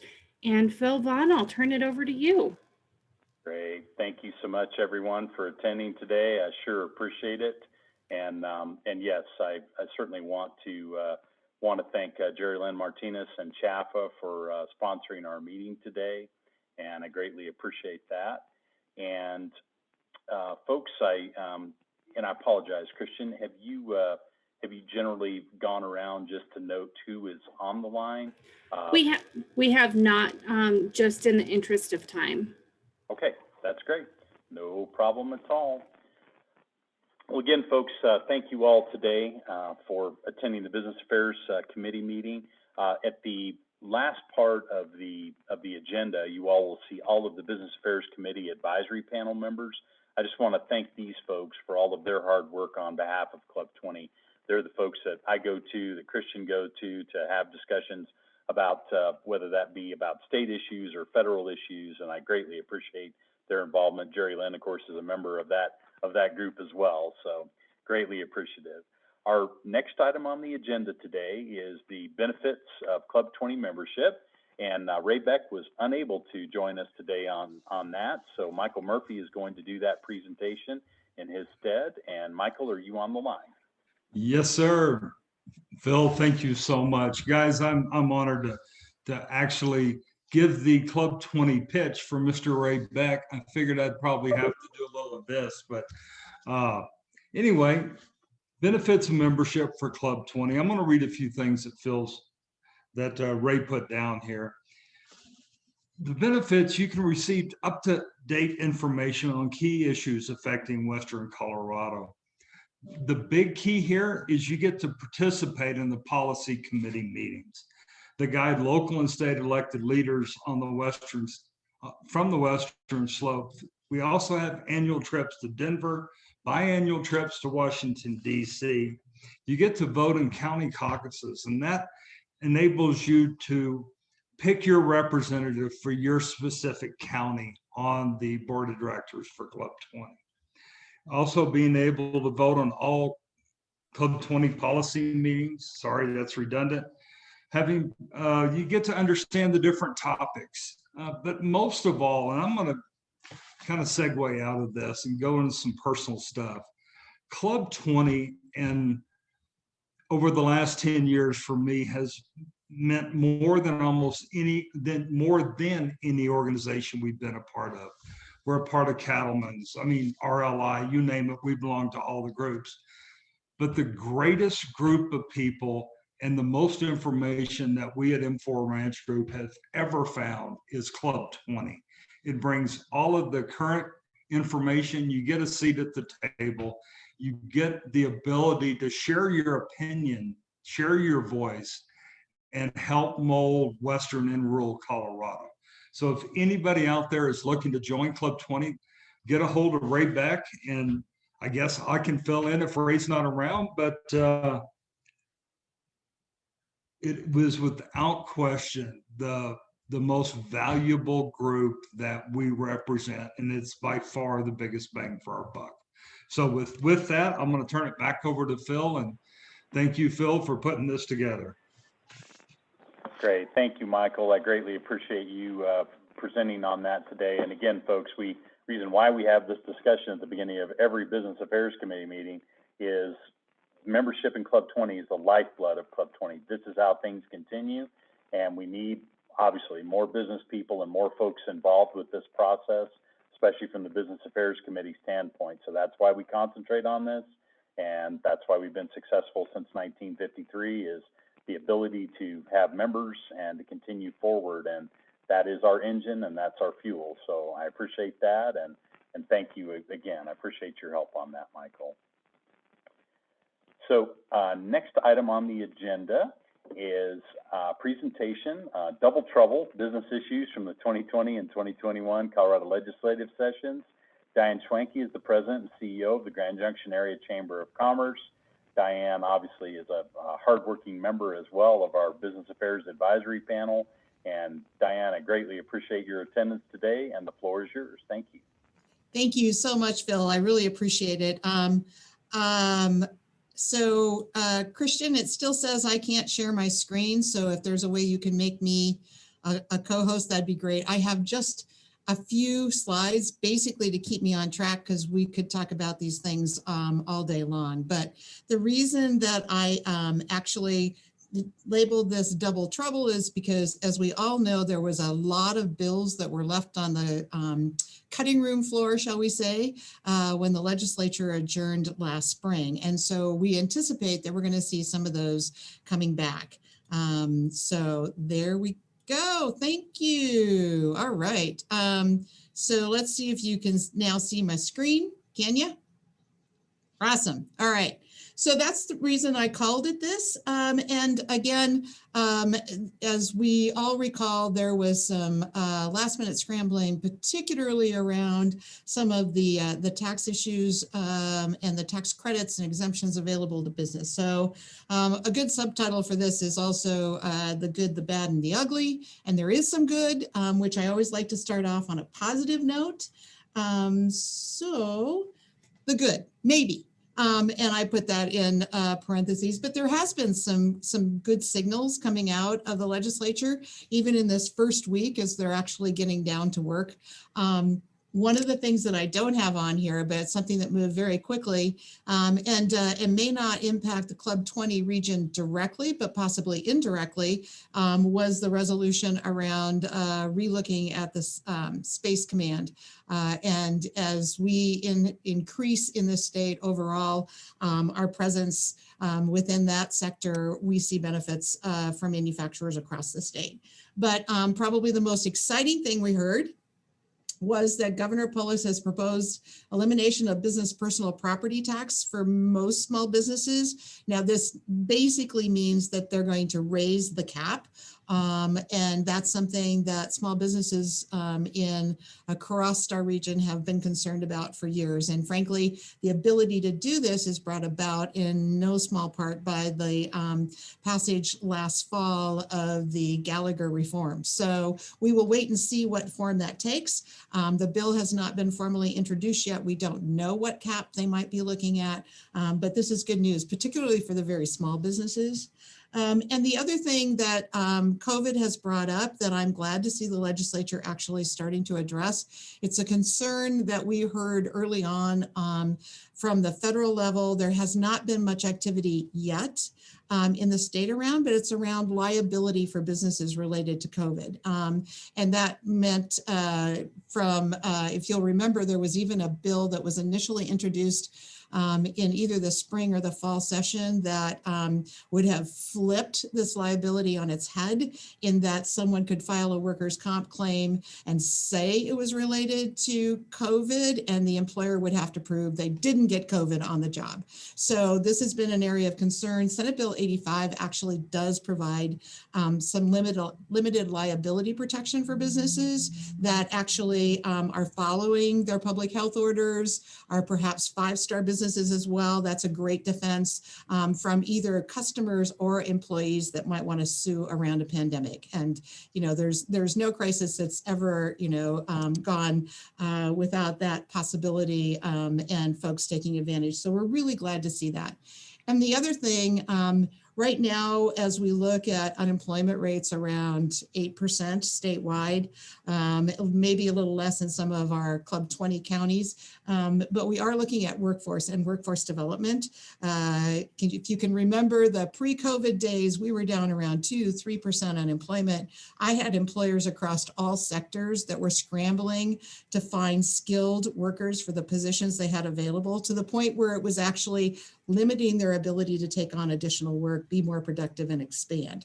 So workforce development has been a key priority. We've already seen some bills introduced, like Senate Bill 119, that actually are going to offer some financial incentives to school districts and others to actually provide more work-based learning experiences. And that extends to industry credentialing, which is something that we work on very hard here in Mesa County, as well as internships, apprenticeships, maybe the expansion of career-wise apprentices to more counties on the Western Slope, but going beyond construction and some of those others and into areas where we're seeing greater need, including healthcare in particular, and business services. So we're very excited about that bill. It's on our list for support coming up on Tuesday at our first governmental affairs with the start of the new session. And then we have to talk about the bad. And there is bad. One of the things that we're really concerned about is the last minute midnight deal that was made around House Bill 1420 that had to do with limiting net operating losses and a variety of other things that impacted businesses. And the compromise that was reached was that some of those proposals to roll back some of those favorable business tax issues was limited to 2 years. What we're worried about is now they'll be back and make them permanent at a time when obviously I don't have to say anything to the Business Affairs Committee, but we've got some really fragile businesses out there. So we're very concerned about that. And then we've got the enabling legislation around Proposition 118, the family medical leave ballot issue that passed, we'll be seeing coming up. That is something that is of major concern, particularly when you couple it with all the other employment mandates that have come down so far, including the Family Works, whatever the bill was last year that incorporated mandatory pandemic leave, paid leave on businesses of all sizes, the equal pay for equal work initiative. So we will likely see that coming about. It's going to put more of a framework than the original the ballot measure did. I can tell you there's a group, a legal group out of, I believe, somewhere in the Front Range that is possibly preparing a legal challenge to this ballot issue based on Tabor issues. And so we'll keep a close eye on that. Hopefully, if they are able, I think at this point they're looking for plaintiffs. So if you know a small business that might be interested in being the face of such an endeavor, let us know. But hopefully it'll include some sort of a pause while the issue is debated in the courts. Again, we've got other employment-related measures out there that are coming at us. One that we expect to see come back. It died early in the session in 2020, but it's concerned particularly here in Grand Junction. Other places already have recreational marijuana. Grand Junction has a ballot measure coming up in April, but there was a bill that would basically reverse a provision in Amendment 64 that allowed employers the flexibility that if they're doing drug testing and you test positive for marijuana, regardless of where or when you consumed it, it could be grounds for termination. We expect to see a bill back that would give employees protections that the employer would have to prove it happened on the job and not on the weekend. And that it causes all kinds of issues. Defense contractors and others that, basically are required, OSHA requirement, it's difficult. We're also seeing some other things that are coming down the pike. regarding union activity and some other things out there around employment. So we're still kind of gasping for air with everything we've seen with regard to employment law in the last 2 years. A lot of our small businesses are just struggling. So hopefully a lot of those will be left in the postponed indefinitely circular file. The other one that just came up, again, I'm thinking in terms of the mom and pop businesses that we all have in our rural communities in the Club 20 area. And one of them is a bill that's been introduced to increase the threshold for when CDOT must go out to bid from 150,000 to 500,000. A lot of other state agencies have that 500,000, but at a point where we don't know for sure that this won't hurt some of our smaller contractors, I would say this is not the year to introduce such a bill. So those are a few of the things we're seeing. And then we've got the ugly, and I'm not ugly in whether or not, you know, it's a good or a bad thing. It's just going to be ugly getting there. And I know we have a transportation committee with Club 20, so I won't go into details, but that transportation funding package that's being put forward, including in particular the fees on some of the folks like Uber and Lyft and some of our small self-employed folks, that's going to have impact on business activity. And I hope as the discussion continues around how we fund transportation, that there's a recognition and a voice for business at the table in terms of how do we mitigate some of those potential impacts. We have already seen our perennial right to work bill, which basically from a Chamber of Commerce standpoint, of course we support right to work, but what we've worried about and what others have worried about as well, and we're worrying about with 1049, is that once you open that door, and particularly in a legislature that is basically democratically controlled, what other changes might be made to the Labor Peace Act at the end of the day. And so we just prefer at this point, the Labor Peace Act has served us really well since 1937. And again, in a year where we're trying to recover as an economy in this state, this is not the time to do anything that can upset the apple cart at the very beginning. Another one that has just been introduced is House Bill 1093. And they've been generally, you know, kind of ticking away at some of our protections as businesses around the Consumer Protection Act, treble damages. There's been a lot of activity. The new one this year is it would allow for class action suits in the state of Colorado. And class action suits are extremely hard to defend against and would likely result then in settlements. And again, an impact to businesses. Allowing local governments to enact rent controls, that's another one. We're all for affordable housing. We need affordable workforce housing for our workers in all of our businesses, but this is basically a workaround the Telluride suit a few years ago that basically the courts came down and said they could not do as a local government rent control. So they're trying to do it legislatively to give local governments the ability to do that.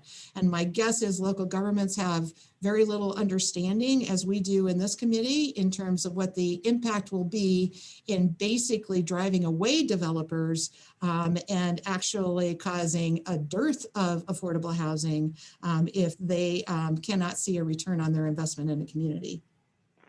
We're still kind of trying to figure out what all of the implications are around the greenhouse gas reduction roadmap and how that's going to impact all of our industries. So we're dealing with double trouble, can also not just refer to the two legislative sessions. It can be the regulatory and legislative both hitting us between the eyes. But that greenhouse gas reduction roadmap, we think, is going to have some major implications. And then if you didn't have enough to think about, there's another election coming up in the not too distant future.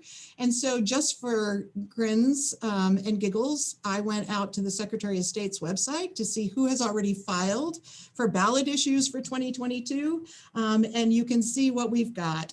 There will be an attack on our cattlemen with the humane treatment of animals that's already out there. There is, and this was, I think, a legislative initiative at one point as well, the right to petition in all government districts. So not only will you see a very, now we're somewhat limited with the state or home rule cities or others, it would be any government district the citizens could petition. And usually those petition items, once they hit the ballot, sometimes they're good for us, but most of the time they're not.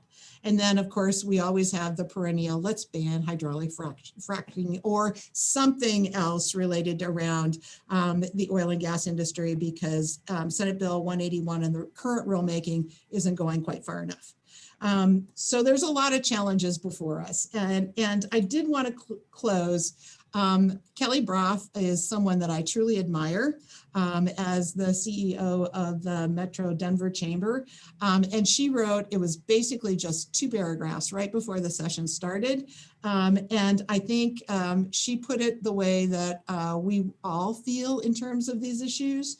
And that is, this session should be about helping businesses and economies recover and create jobs, period. If you've got any other pet projects out there, if you've got any other things that you want to deal with on a social platform or, constituents pushing it, what you really need to do is take a look at, is this bill going to help put my neighbors back to work and keep my mom and pop business in my neighborhood in business, and the rest of it can wait till 2022.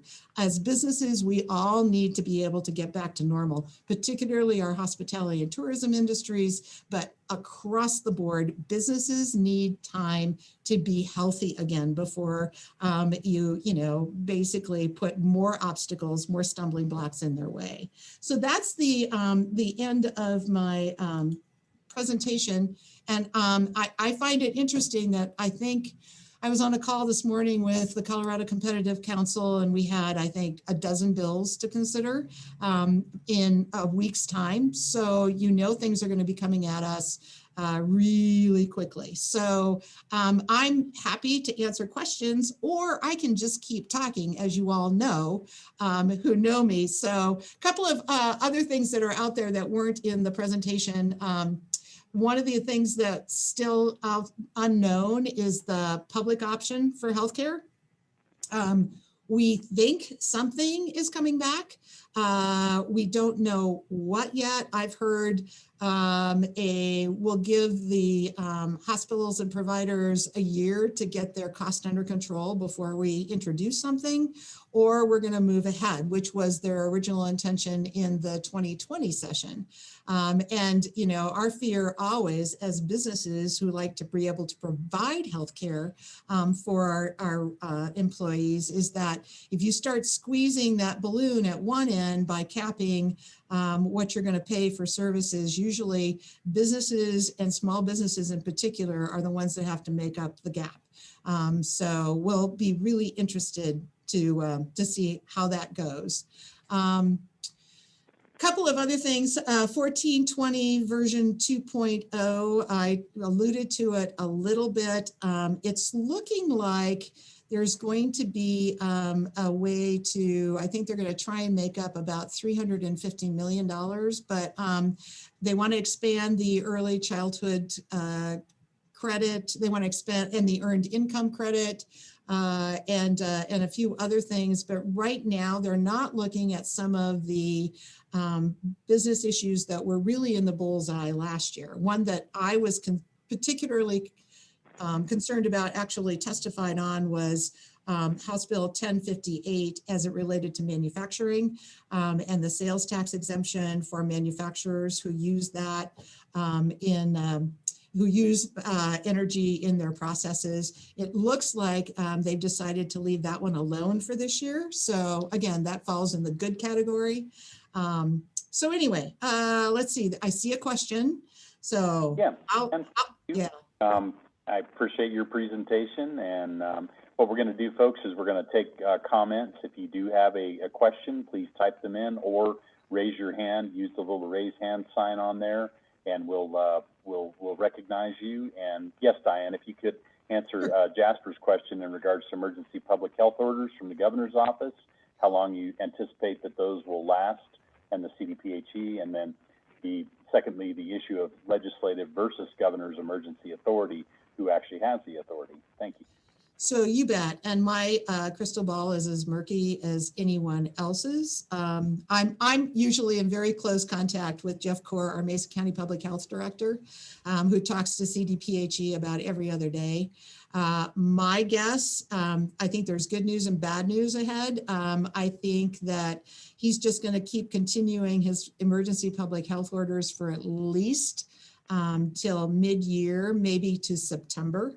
There are some benchmarks with regard to vaccination that I think they're all going to be looking at. The good news is that overall as a state, our cases are dropping dramatically. I think much quicker than some folks envisioned.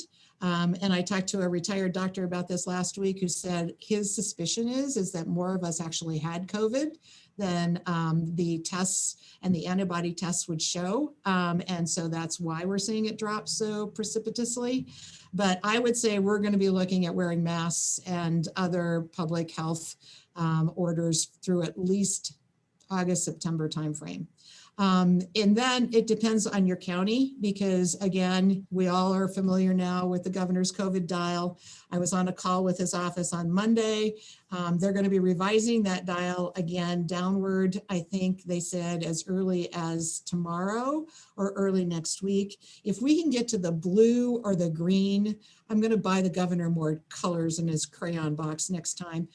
He hasn't had enough. But anyway, if we can all get to blue and green, that gives us a lot more ability to do things like outdoor events this summer and other things that we want to see. So I think it's going to happen for a while yet. And in terms of the legislative versus the emergency authority, I haven't seen anything pop up yet in the Colorado legislature around that, and I doubt I will, based on the party mix in both houses.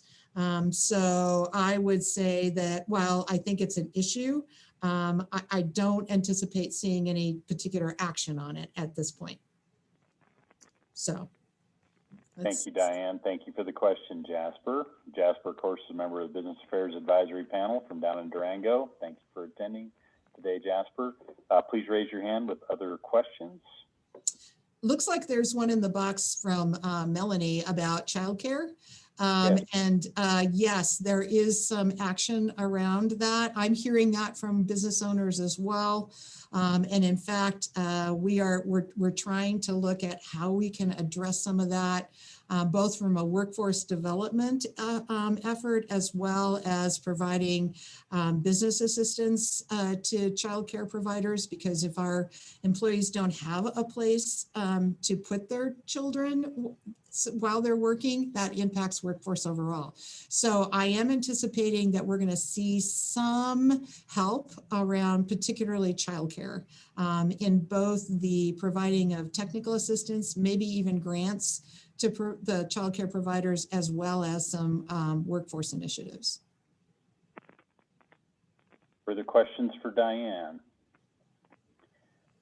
Diane, I have a question for you. Just with the legislative session that's currently in play, with seeing these issues of potential minimum wage increases, which as you and I have discussed before, not an area that's a particular concern in my business, because we obviously are well above minimum wage, but there are plenty of our other fellow businesses here in Rifle and elsewhere that's a key item for them. But how do you see the interplay with minimum wage and the current legislature? So with regard to legislation, we're not going to see much in Colorado. Now, obviously, President Biden still has his $15 an hour minimum wage is still included in the stimulus bill, the last I heard. But now what we're seeing is, again, the play within the regulatory environment. And the Department of Labor and Employment came out with COMPS 37 at the end of December, which is let me see if I can get this right, because I always mess it up. Colorado overtime and minimum pay regulations. And that's where we're starting to see some real squeeze on folks like home healthcare workers and others in terms of mandatory breaks, when you pay overtime, travel to and from the job. And that's where I'm seeing probably this year in terms of pay and what you pay for, that's probably the major place that we're going to see change. Great, thank you. Other questions for Diane? Please, okay, there we go. This is from Kyle Alpha, and Kyle's with United Companies, and Kyle as well serves on Business Affairs Advisory Panel. Colorado Contractors and CAP is working very hard on amendments to CDOT-initiated bill for increasing the cap on maintenance activities. The bill was dropped without any stakeholder outreach. The good news is Senator Garcia submitted the bill to both Transportation and Business Committees, which should make it a high bar for the bill as written to be passed. Diane, this kind of goes back to that CDOT minimum bid question, but a bit different nuanced. What's your opinion or reply on that? So Kyle, what's the number on that bill? You know, Diane, I don't know the number on it actually, but it has been dropped. But Garcia did. Luckily, he sent it to not just transportation, but to business as well, and it's very business unfriendly. So we have a lot of hope, and I've been on probably 10 different conference calls with Shoshana and Steve Harrelson, the leadership in CDOT about it, and we're working with them as industry partners, both the asphalt paving group and the contractors group, and we're working on some amendments. There might be an opportunity to maybe index it, the 150 number a little bit. CDOT wants more than we want, but this has been an active conversation for the last month, and unfortunately it got dropped. The bill got dropped, but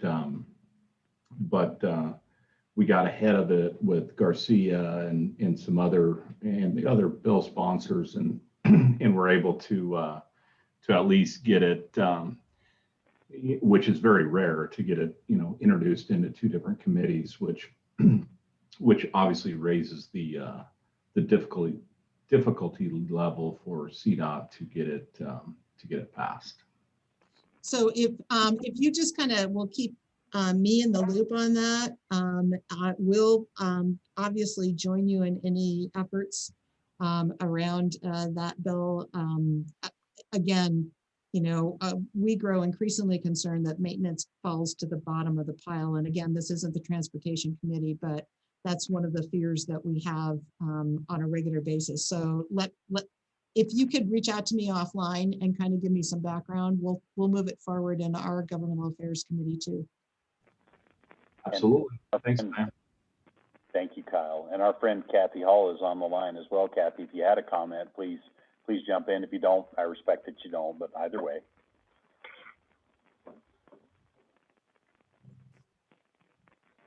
Hi. Can you hear me? Yep. Yes, I can, Kathy. Thank you.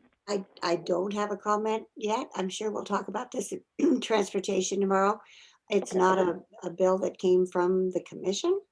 And so I don't have a comment on it. It hasn't come in front of the commission at all. And so I wouldn't dare comment on it because my other commissioners, we've not had any discussion on it. Okay. Well, thank you, Kathy. I appreciate it. That sounds like the chicken way out, doesn't it? No. It's really Fine. not. You just, I learned you can't speak for the commission when the commission hasn't talked about it. So it's my chicken way out. Oh, that's not the chicken way out at all. I appreciate it, Kathy. Thank you. So, yeah, and if I can just jump in, Phil, kind of, because I know we're running out of time for my piece of this. I just want to thank you and the committee for giving me a chance to kind of talk about some of the in the trenches business issues that we're facing right now.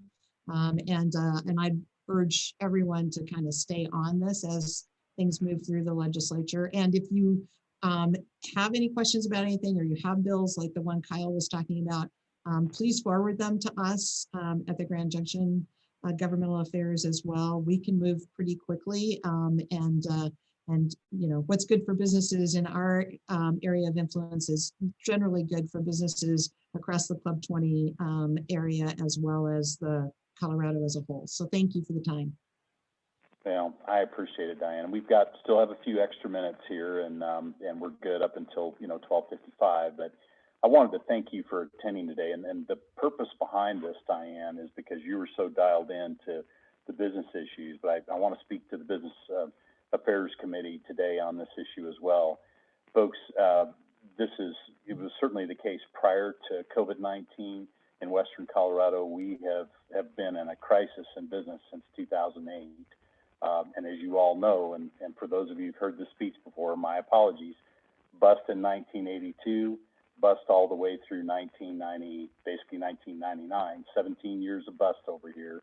Had 3 good years from 1999 to 2001. After September 11th, we drop out. 2004 through 2008, 4 good years. So folks, taking a look at the math here, over the past 40 plus years, you're talking 6 solid years of economy in Western Colorado. So why I mention these items is, and why I like Diane Schwenke and all of you who are assembled here, it's important to understand that business still drives what occurs in Western Colorado. That is how people obviously have jobs, keep food on the table, and a roof over their heads. So with the impacts that we have both from the state level and the federal level, with issues of health insurance, I'm proud to say that our rates just went over $4,000 per month per employee for our health insurance. So this continues on. All of our other insurances have increased as well. So whether that is our liability insurances, automobile liability, et cetera, and I think we're seeing additional increases coming. So folks, when you take a look at this, you look at how non-competitive Colorado businesses are going to become if we continue these trends. And this is my concern, and the concern that I had when we almost moved my company out of state in the mid-1990s during the workers' comp fiasco that we had going on, where we were paying $125 per $100 of payroll for our laborers for carpentry and for steel erection. People are going to start taking a look at Wyoming and Utah in order to do their businesses and slip back across the state line to do business here. That's not helpful. We are Coloradans. My wife's a 5th generation Coloradan. We're not going anywhere, but I will tell you, these ladders continue to get higher and the mountains continue to get higher. This is not good news for Colorado business. And I think all of you know, I'm not a pessimistic person, but I am a realist. And so for those of us who are small business people and we're proud Coloradans, we hang in there. Those larger companies, Colorado, New Mexico, Hawaii, wherever, doesn't matter, right? They will drift off and go to other places to do their business. And that I don't think we can afford. So I really appreciate everybody's interest and hard work today on this. Bill, this is Kathy. Can I say something real quick? What you just said is absolutely correct, and it's something I lay awake at night thinking about. But one of the things I'd like to say with Diane still on the line, all of us in Colorado need to thank Jeff Kerr, our health department, and Diane Schwenke over the 5-star program. The whole state now is taking on that 5-star program, but it was Diane and Jeff that started it, created it so that Mesa County could stay in business. And now other parts of the county, other parts of the states are trying to put it into effect. And there's not enough credit that goes to Diane and Jeff Kerr because it was very innovative and very smart. And our county has been able to stay really pretty darn open because we have hundreds of companies, all kinds of companies that have gotten the 5-star program going. So I think there ought to be some way that Diane and Jeff Kerr could get some statewide recognition for something they started that is now, like I said, going through the whole state. And I hear it talked about on the Front Range like they created it somehow over there. It's the typical thing that happens. We in Mesa County and in the Western Slope, all of the Western Slope, we have to be so innovative because we don't have a lot of support from the Front Range. And it's typical of the fact that we come up with some really innovative ideas on how to do things. And then the Front Range usually wants to either adopt it or act like, oh, it's just those rural people out there. And this is one good example of what happens all the time when we have good innovative ideas and we do it because we are isolated and we don't get a lot of support. But anyway, just think everybody in the Club 20 region needs to thank Jeff Kerr, our state health or county health department, and Diane for being innovative and keeping businesses open and running. And what you said about a few good years is absolutely right. And we're headed down the bad slope again. Thanks, Phil. Thank you, Kathy, and thank you, Diane, and greatly appreciate your presentation today, Diane. And let's everybody please give a round of applause for Diane Schwanke, please. Thank you, everybody. And thanks, Kathy. Thank you so much. I appreciate it, Diane. Well, folks, we're going to move on to our next item, which is Amy Friedman, State Director for U.S. Senator Michael Bennet. Amy, I apologize that you and I have not had an opportunity to meet each other face-to-face prior to the pandemic. And of course, our friend Becca Montgomery, Senior Policy Advisor for Senator Bennet, whom we've worked with for many years and appreciate our partnership with. And so thank you all for coming today to present on items that are important to Business Affairs Committee. And you all have a presentation up in front of us, and the floor is yours. Thank you so much. Thanks, Phil. It is a pleasure to see you for the first time. And you're right, we didn't get to meet in person. Fortunately, I did have a chance to meet with Christian before the pandemic and attended some of the Rural Colorado Conference back in January of 2020, and really appreciated the opportunity to visit with some of you for the first time then. I joined Michael's team just a few months before that in the end of 2019. And so really appreciate the opportunity to visit with all of you today. You know, one of the first things that I heard from Michael was just when I joined his team was just the importance of the relationship with Club 20 and how valuable your perspective has been to him in the work that he's done over the years that he's been in the Senate. And I know many of you work regularly with a number of our staff, Alyssa Logan and John Whitney and Matt Kirker, and we are really grateful for the ways in which you partner with them. And Becca and I are both thrilled to have the chance to visit with you today to talk about the federal priorities that Michael's working on. And Diane, thank you for your presentation as well. It was really informative and nice to be able to come on the heels of that to talk about what's happening at the federal level as we're thinking about how to support Coloradans. And Becca will talk about a number of the priorities, but I think, you know, Michael just wrapped up during COVID, having visited all 64 counties in the past 364 days. We tried to be as creative as possible to get to as many places in COVID safe ways. You know, it's what he heard on the ground from Coloradans throughout the state that really has been informing the work that he's been advocating for in Washington. So we'll have a chance to walk you through all of that and look forward to the opportunity for questions and further discussion. So thanks again, and I'll turn it over to Becca. Thanks, Amy, and hi, Phil, and everybody. Thanks so much for having us today. I told Phil before this, I hate talking in front of people, but because he's such a good friend, wanted to come and do it anyways. So thanks for the opportunity. Phil asked me to run through reconciliation, the bill that's going to be on the floor, the next stimulus bill on the floor, immigration reform, and then we've been doing some really good work on climate resilience with Merit and others that I'd like to talk through. And then we'd just love to take your questions. As Amy said, we really appreciate your partnership. We may not always agree and you may not always think we're doing the right thing, but appreciate the opportunity to discuss things and engage. So hoping we get a chance to do that at the end. I will go ahead and just, and also Whitney and Alyssa are also on the line listening. So you have a full slate of Bennett team members on the line today. So on reconciliation, that is the DC word for what we're calling the next stimulus bill. It started in the Biden White House and is moving through the House on the House floor this week. We expect it to pass the House this week and then move over to the Senate next week or the week after. The process is a little unclear at the moment, but they are trying to get everything done by March 14th because that's when unemployment benefits expire, and trying to prevent another gap in unemployment for folks that are still having trouble getting back to work because of the pandemic.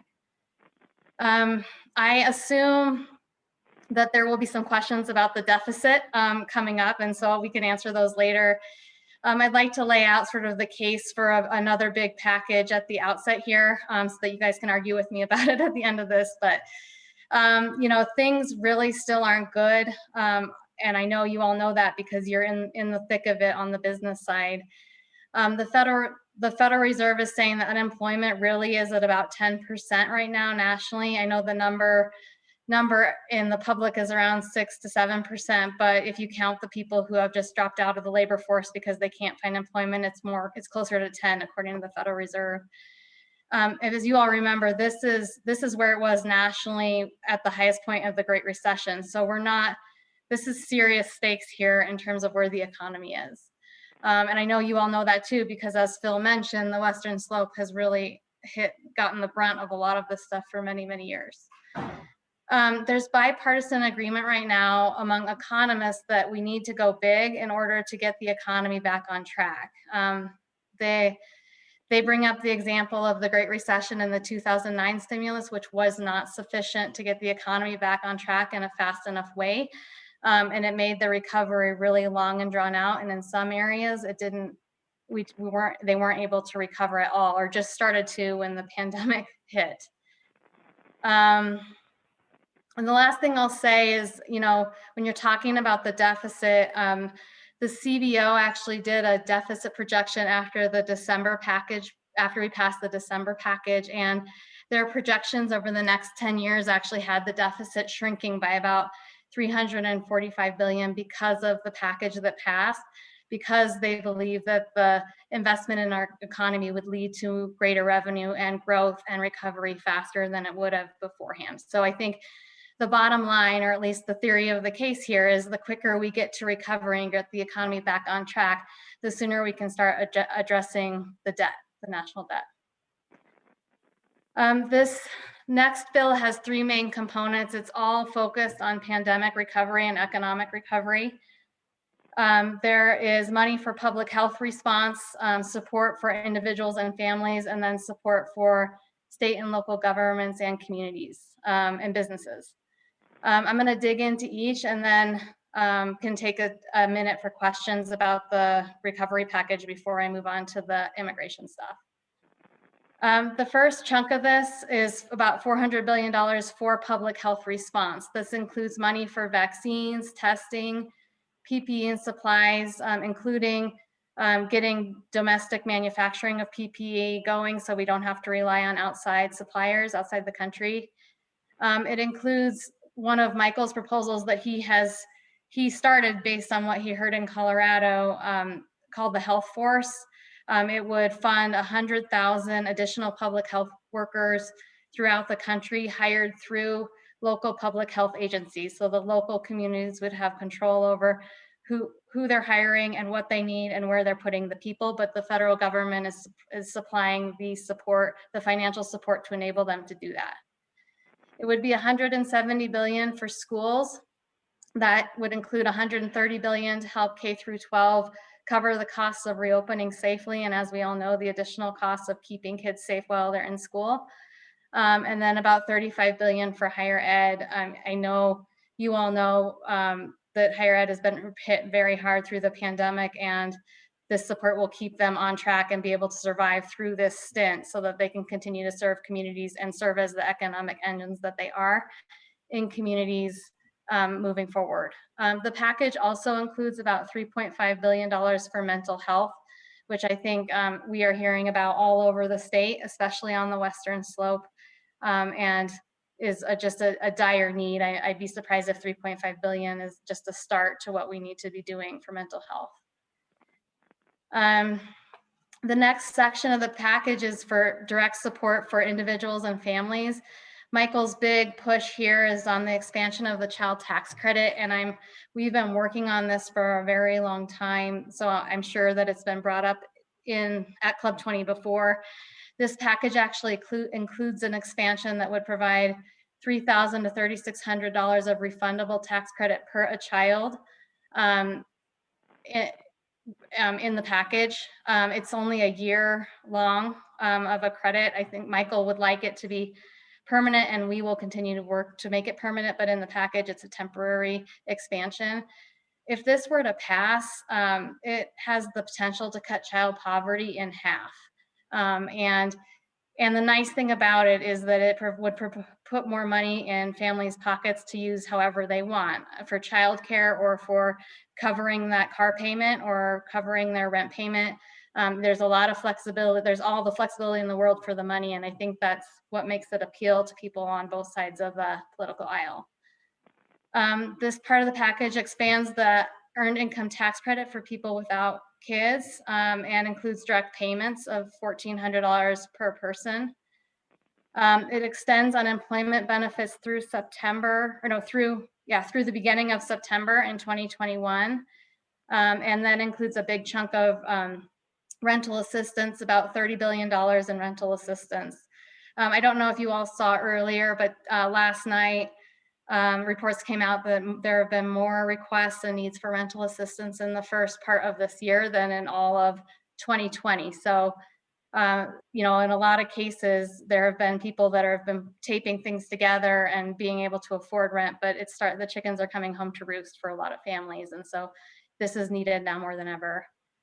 I heard someone bring up childcare earlier. The package includes $40 billion for childcare that is in partly childcare for essential workers that still have to get to work, but also a bunch of money for stabilization for childcare centers so that they can stay open even though it's, you know, maybe not financially viable at the moment. We know we're going to need them, especially in rural Colorado where there's a shortage of centers anyway. So support now so that they can continue to serve when things look better.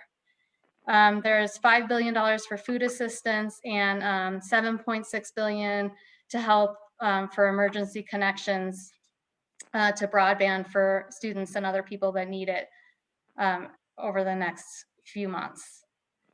I see the questions are buzzing. That's going to be fun. The last bucket is for communities, state and local funding, $350 billion for state and local governments, and then some business relief programs are amping up business relief programs. I have some slides that I can share on the business relief programs after this is all over.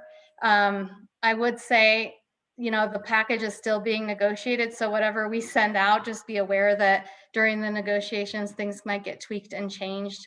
And so if you have a question about a business program, go to the SBA or contact our office, but don't rely on the slides that we send out after this for your final information. The first and biggest program is the Paycheck Protection Program, or PPP. I'm sure you all are familiar with it as it's been part of the response since March or April of last year. They put a bunch more money in the PPP program in December. They are going to put some more money in again in this next package if it passes. The other thing I'd like to highlight is that there is now a special bucket of money for the smallest businesses. And actually, starting yesterday, there is a 2-week period now where only businesses under 20 people can apply for PPP. Everyone else is closed out for the next 2 weeks. Encouraging those of you that know about the smallest businesses to encourage them to reach out to the SBA now so that they can get on track to get one of these PPP loans or loans now when they have a window. Just as a reminder, this is a loan at first, but certain costs can be forgiven if the business meets certain requirements, and I'd be happy to we can follow up with that, with those specific requirements later on, or SBA can fill you in. I don't want to lay them out in generalities because I think everybody's business situation is different. So don't want to get anyone's hopes up in case I'm not correct on their specific case. Second program is called the EIDL program, Economic Injury Disaster Loans. Those are loans to cover expenses that occurred during the pandemic because of the pandemic. It's 6 months of working capital up to $150,000 for businesses under 500 employees. And this next package will put more money into that program as well. two more programs that just were started in the December package and will be funded now in this next package. There's a restaurant revitalization fund now that you can apply through SBA. The reconciliation package would include $25 billion for this program, with $5 billion for restaurants under 500K in revenue specifically allocated. They will be grants, not loans, and they are determined by the difference in revenue, 2019 revenue minus your 2020 revenue, whatever the difference is, that's what the grant would be for. It's up to 10 million per entity with a physical location, but there's a limit on the number of locations that can be covered, and there's a total limit on the amount that you can qualify for.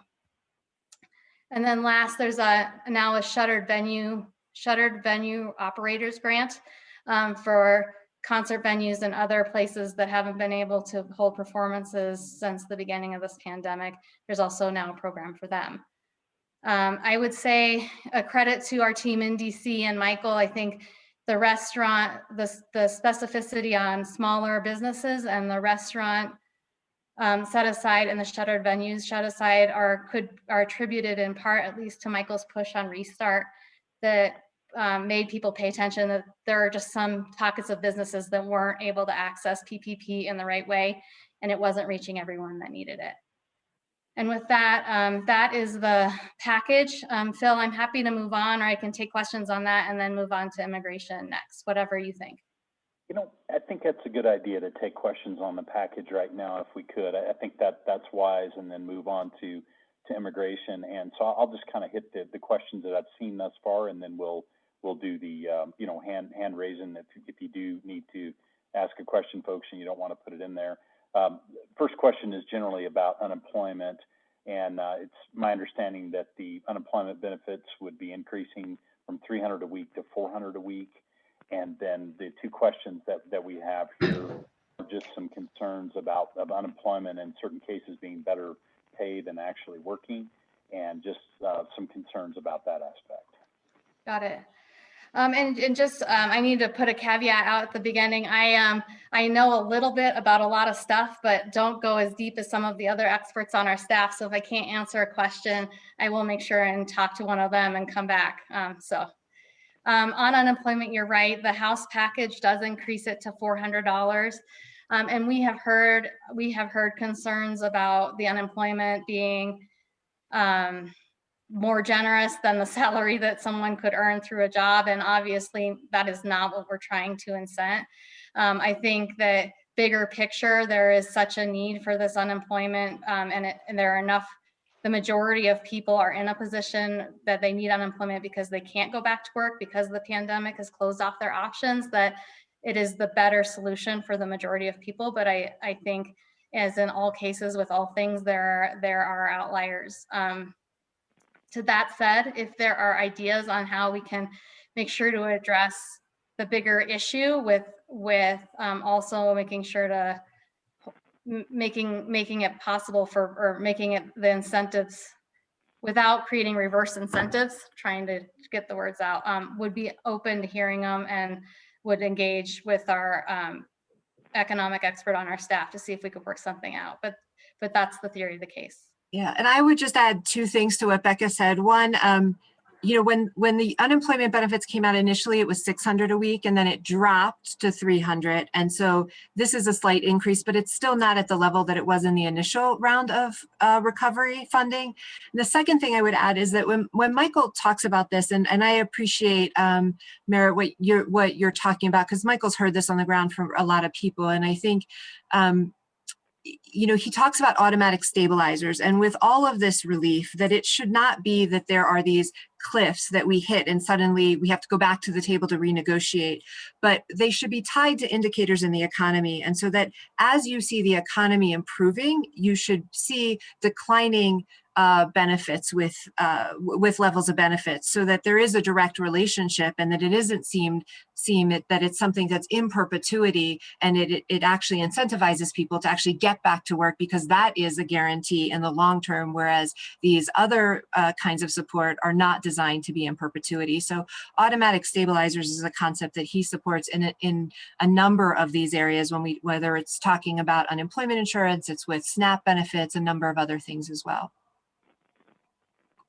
And Becca and Amy, the next question is regarding concerns about earmarks that don't seem to be COVID related in the current stimulus legislation. Well, would love to have point those out to us, and we can take a look. Like I said, I'm not as deep in some of these areas, and so maybe I'm missing something, but everything I have on my list here is related to either economic recovery or pandemic recovery. So, so yeah, happy to talk to people further about any specific provision that they feel is really just doesn't belong in here. But I guess I'd leave it at that. Okay. Becca and Amy, really quick, I have a question for you. And Becca, you're doing great. I hate speaking in public too. So Thanks. on President Biden's town hall, he had mentioned that children are still not getting the virus or passing the virus on. And then Dr. Fauci had referenced that people who are vaccinated still will be passers of the virus, almost like an asymptomatic person. Is there talk of how paying people to stay home for a virus that isn't going to go away and isn't even, I guess, you can't be protected from even if you're vaccinated, on how restarting the economy is related to people being able to work and businesses to be open at full capacity? And these stabilizers that will last until September are just, there's a cliff of food benefits and unemployment, and then going back to minimum wage, and how it's not very attractive for people that are on those benefits, and how just opening our economy up is probably the best thing for our economy to recover and people to be able to feed their families and pay their rent instead of big stimulus packages. So I think that the issue where, you listen to the public health experts and you listen to the people that are charged with making the judgment as to when it's safe to open up versus not. I just don't think we're in a place yet where we can open up broadly if we're following their guidance in a safe way. That won't always be the case. And I don't have a crystal ball either, and I don't know the exact timeline of when that will happen, but as vaccinations increase and as numbers go down, you can see it already. Things will start to loosen up. And so I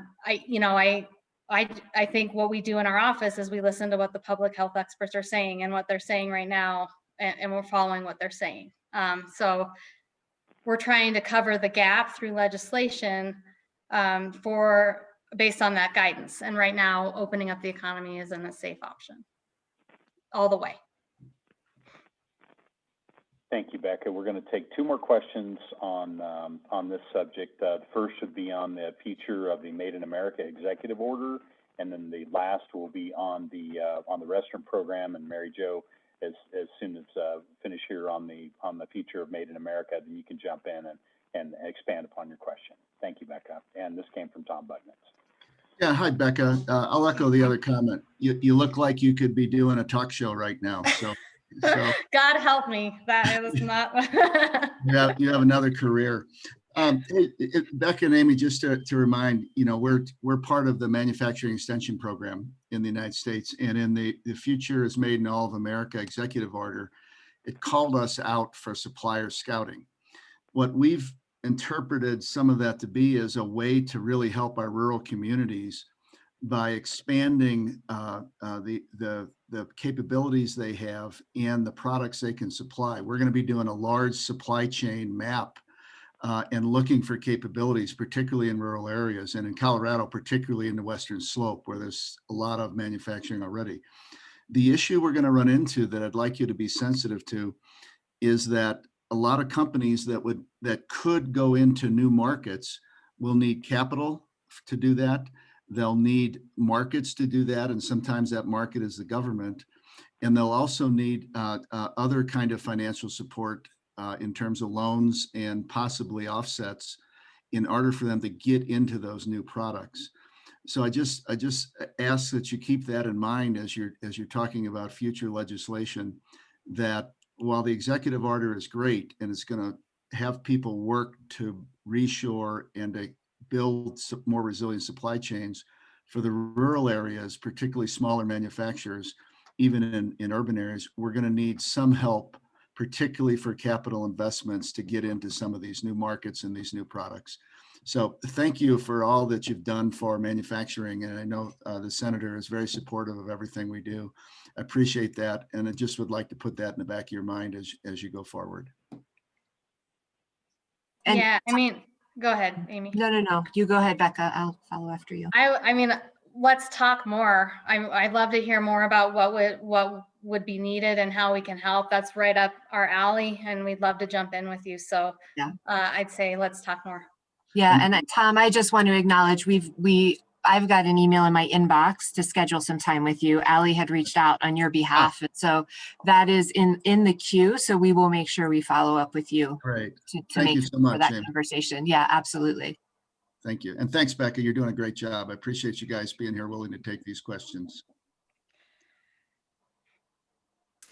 Hi, Becker, Amy, just a little clarification on the restaurant program. I've seen some of it, probably not as in-depth as I'd like to, but does that include independent caterers in the food service industry, or is it only bricks and mortar restaurants?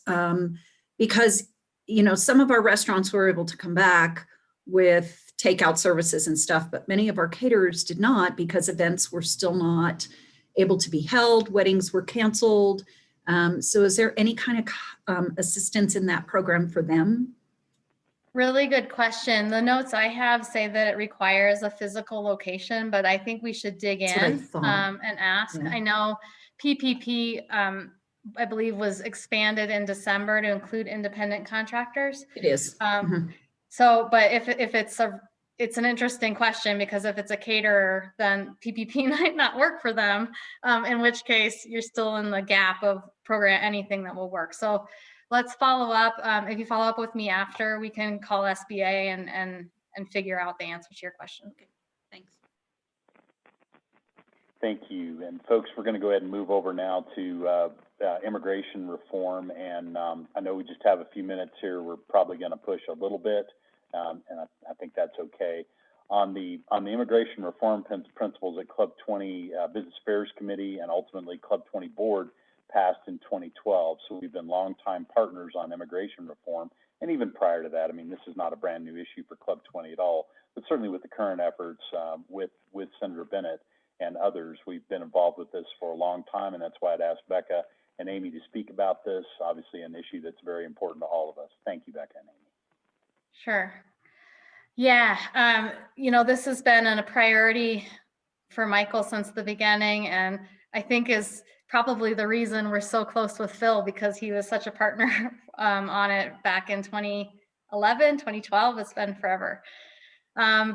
Just a quick update on the latest efforts on comprehensive immigration reform. I think there is bipartisan agreement at the national level that our immigration system is completely dysfunctional and broken and not working. But beyond that, I'm not sure how much agreement there is. So we'll have to watch and see how the politics shake out over the next year. President Biden introduced or put out a comprehensive immigration reform proposal that was the Senate actually introduced on the floor last week, or not on the floor, but just put out the legislative proposal. Michael was an original co-sponsor of that comprehensive immigration reform proposal. He believes the bill is a really good starting place for a meaningful discussion on comprehensive reform. I mean, in his mind, if we could get to talking about a comprehensive reform bill in a meaningful way again this year, it would be really good. It's just a question of if the other 99 senators are on board as well. Some highlights from that bill: it would clear employment-based visa backlogs, and reduce wait times, and eliminate country visa caps. It would make it easier for graduates of U.S. universities with advanced STEM degrees to stay.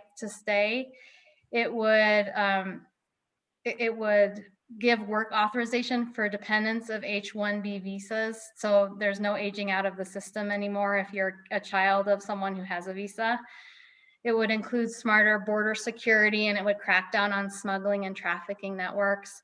It includes an earned path to citizenship, and other, I mean, it's a long bill with lots of sections, but those are the highlights that I thought you all would care about the most. If comprehensive reform doesn't move, Michael is also interested in working on pieces of potential immigration reform. The thing that he's putting the most of his time into right now is a bill for ag and farm workers, to reform that part of the system. We've heard from producers and workers throughout Colorado that we need to modernize that part of our immigration system. I mean, we need to modernize all of it, but this is something that's particularly relevant in Colorado. The bill that he's working on is bipartisan, and it would provide a long-term solution for guest workers working here, and it would, while also providing more certainty to employers and producers that they will have the labor force they need to get the crops out of the ground. The bill is still being negotiated and still being finalized, so some of this could change, but right now it streamlined the process for recruiting and hiring workers for employers. It would provide an updated approach to wages by disaggregating wages from current systems, and it will create a 5-year renewable ag worker visa that also includes a potential path to citizenship for the workers that have come back year after year and have been here for a long time. I think on immigration, those are the big pieces, and I'll open to questions on that as well, or suggestions. Thank you, Becca. And I did send out our immigration reform principles back out to Becca and Amy, as well as an updated item. Apologize, and just want to make sure we'll submit that back out to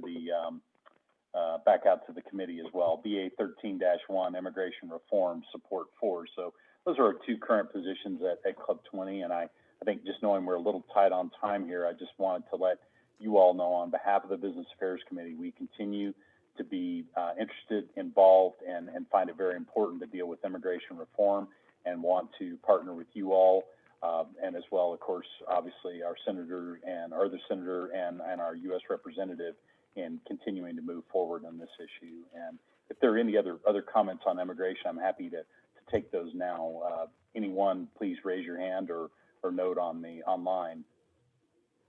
Okay. I would just also point out those resolutions can be found on the Club 20 website at club20.org. Thank you. Can you fax those to me, Christian? I will fax them and smoke signal them to you.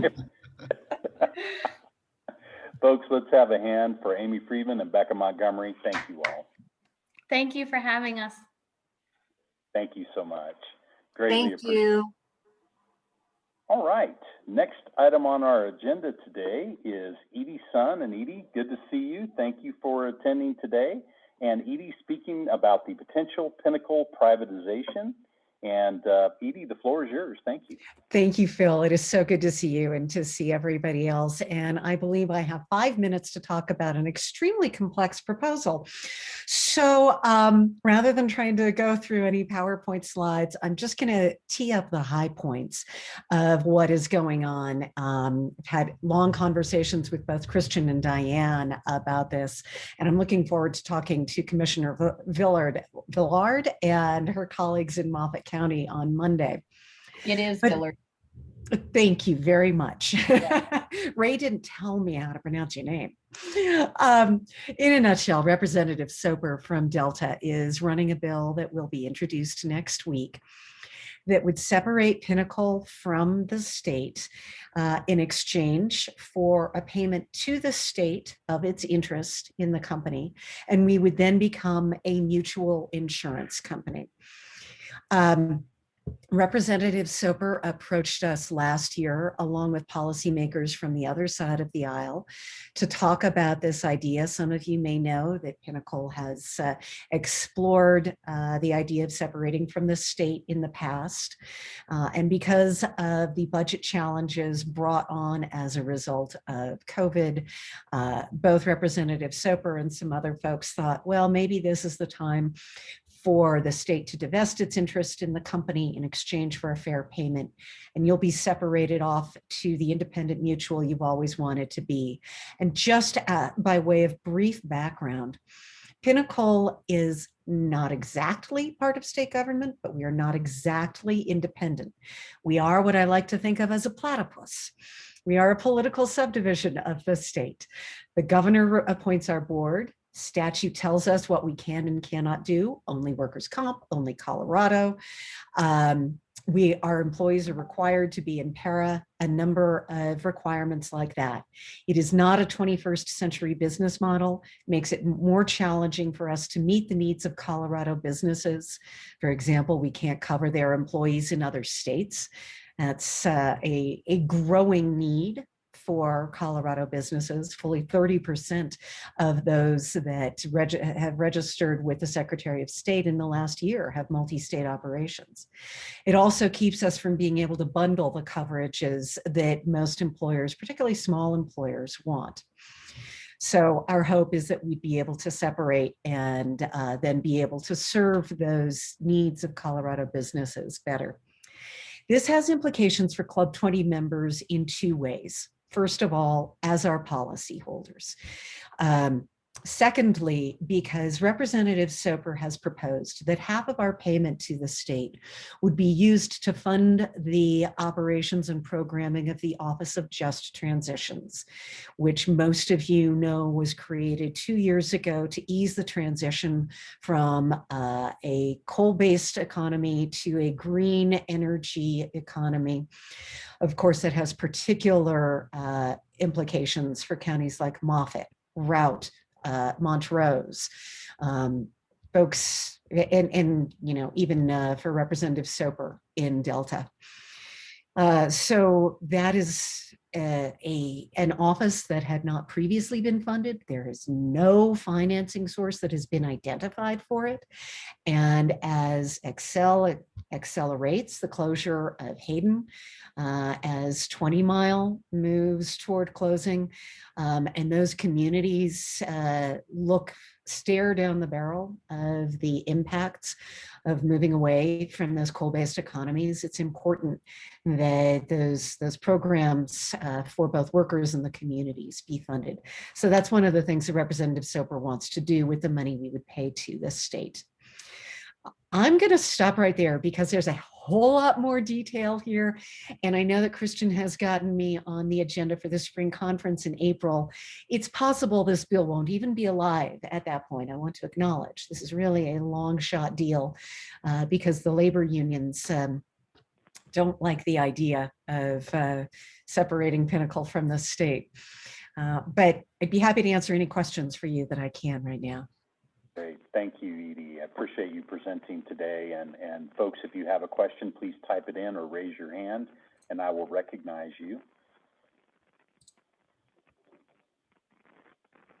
Okay. Edie, I think probably the important part of this is we just stay in contact with you on this, and which I know we will, and make sure that we understand where the legislation's going. Obviously, having you at spring conference will be helpful so that we can understand the full details behind this, both as a policyholder with you, but also as all of us as state taxpayers and as Club 20, we have great interest in this as well. So look forward to working further on this. Thank you, Phil. And I'll send a fact sheet to Christian that she can share with everyone. And one last point I want to make on this, as many of you know and rely on Pinnacle, in our characterization as the carrier of last resort. Our statute currently requires us to cover all comers.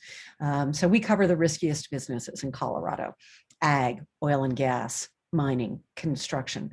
And we propose to continue doing that after we separate from the state on contract with the state for a period of time. And then we've proposed that the Division of Insurance would in future send out RFPs to interested carriers to continue acting as the carrier of last resort. And we believe we would be the most credible candidate for them to select for that. And we certainly want to continue to do that because that's an important piece of who we are. And we know that our customers, particularly in rural Colorado, really rely on us to serve those very high risk policies. Great. Thank you, Edie. Appreciate your time today. Let's have a hand for Edie Sun, please. Thank you, Edie. Folks, next item on the agenda is consideration of Business Affairs Committee resolutions. I do not have any resolutions that were brought up in the timeline, so we're going to dispense with that item and move directly to federal and state elected official agency updates. And want to welcome Sarah McCarthy. I'd seen Sarah on the line here. And Sarah, it's good to meet you via video. As you probably know, we have a long-term relationship with now Senator Hickenlooper all the way from his days as mayor and governor, and are looking forward to working with you. And I look forward to meeting and working with you personally as well, Sarah. We're ready for your update, please. All right. Thank you so much, Philip, and thank you for having me. Really glad to be here and looking forward to meeting in person at some point.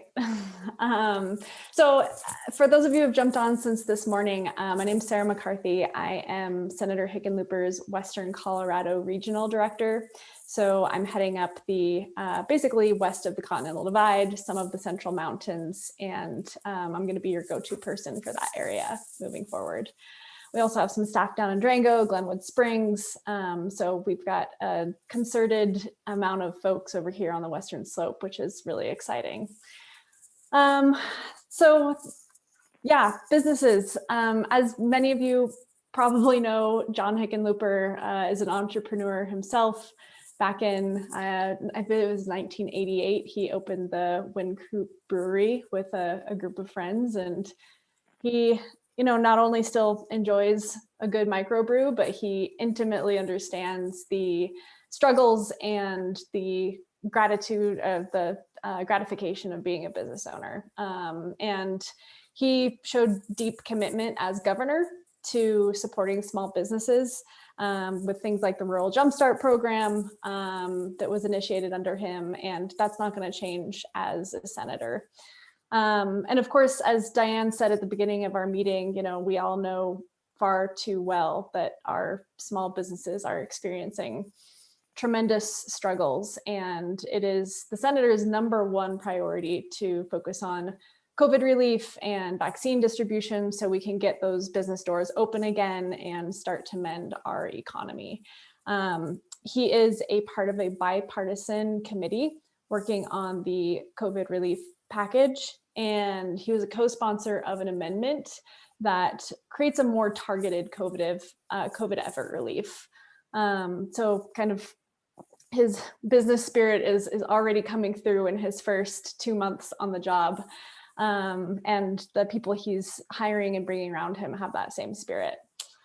So he has also been assigned to the Small Business and Entrepreneurship Committee, which is not surprising given his background. And he's really excited to prepare our workforce for the future and make it easier to start and grow a business at the national level, similar to what he did at the state level. So I imagine that we will be working really closely with this group on recommendations and suggestions of how to best do that.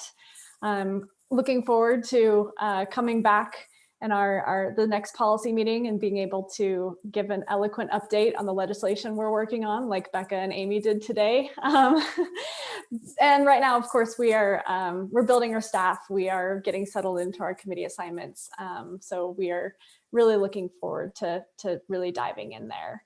A couple of small things that more are like economic focuses on the Western Slope.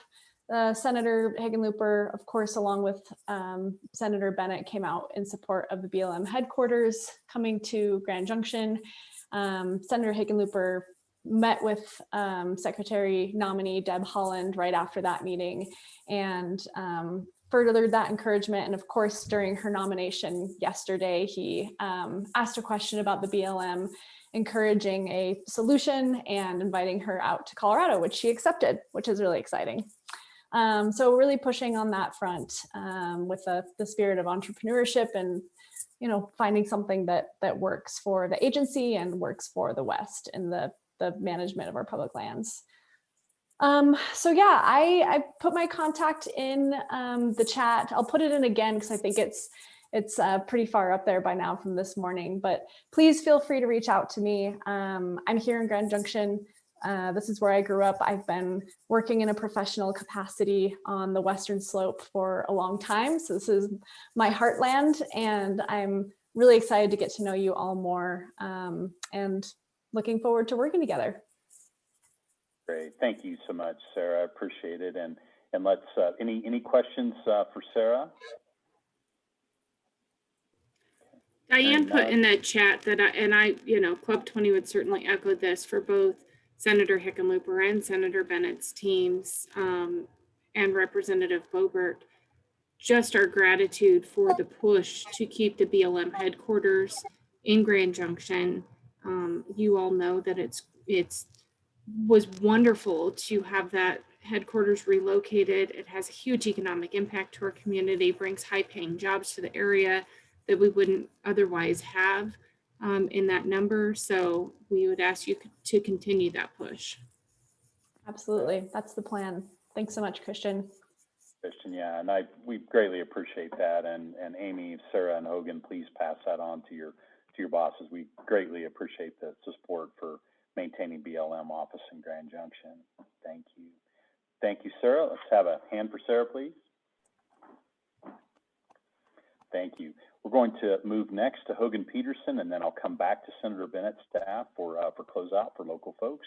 And this is Hogan Peterson. Hogan, again, my apologies for not meeting you prior to, but greatly look forward to working with you. And you're the Western Slope Regional Director for Congresswoman Lauren Boebert. And thank you for coming today, and we look forward to your presentation.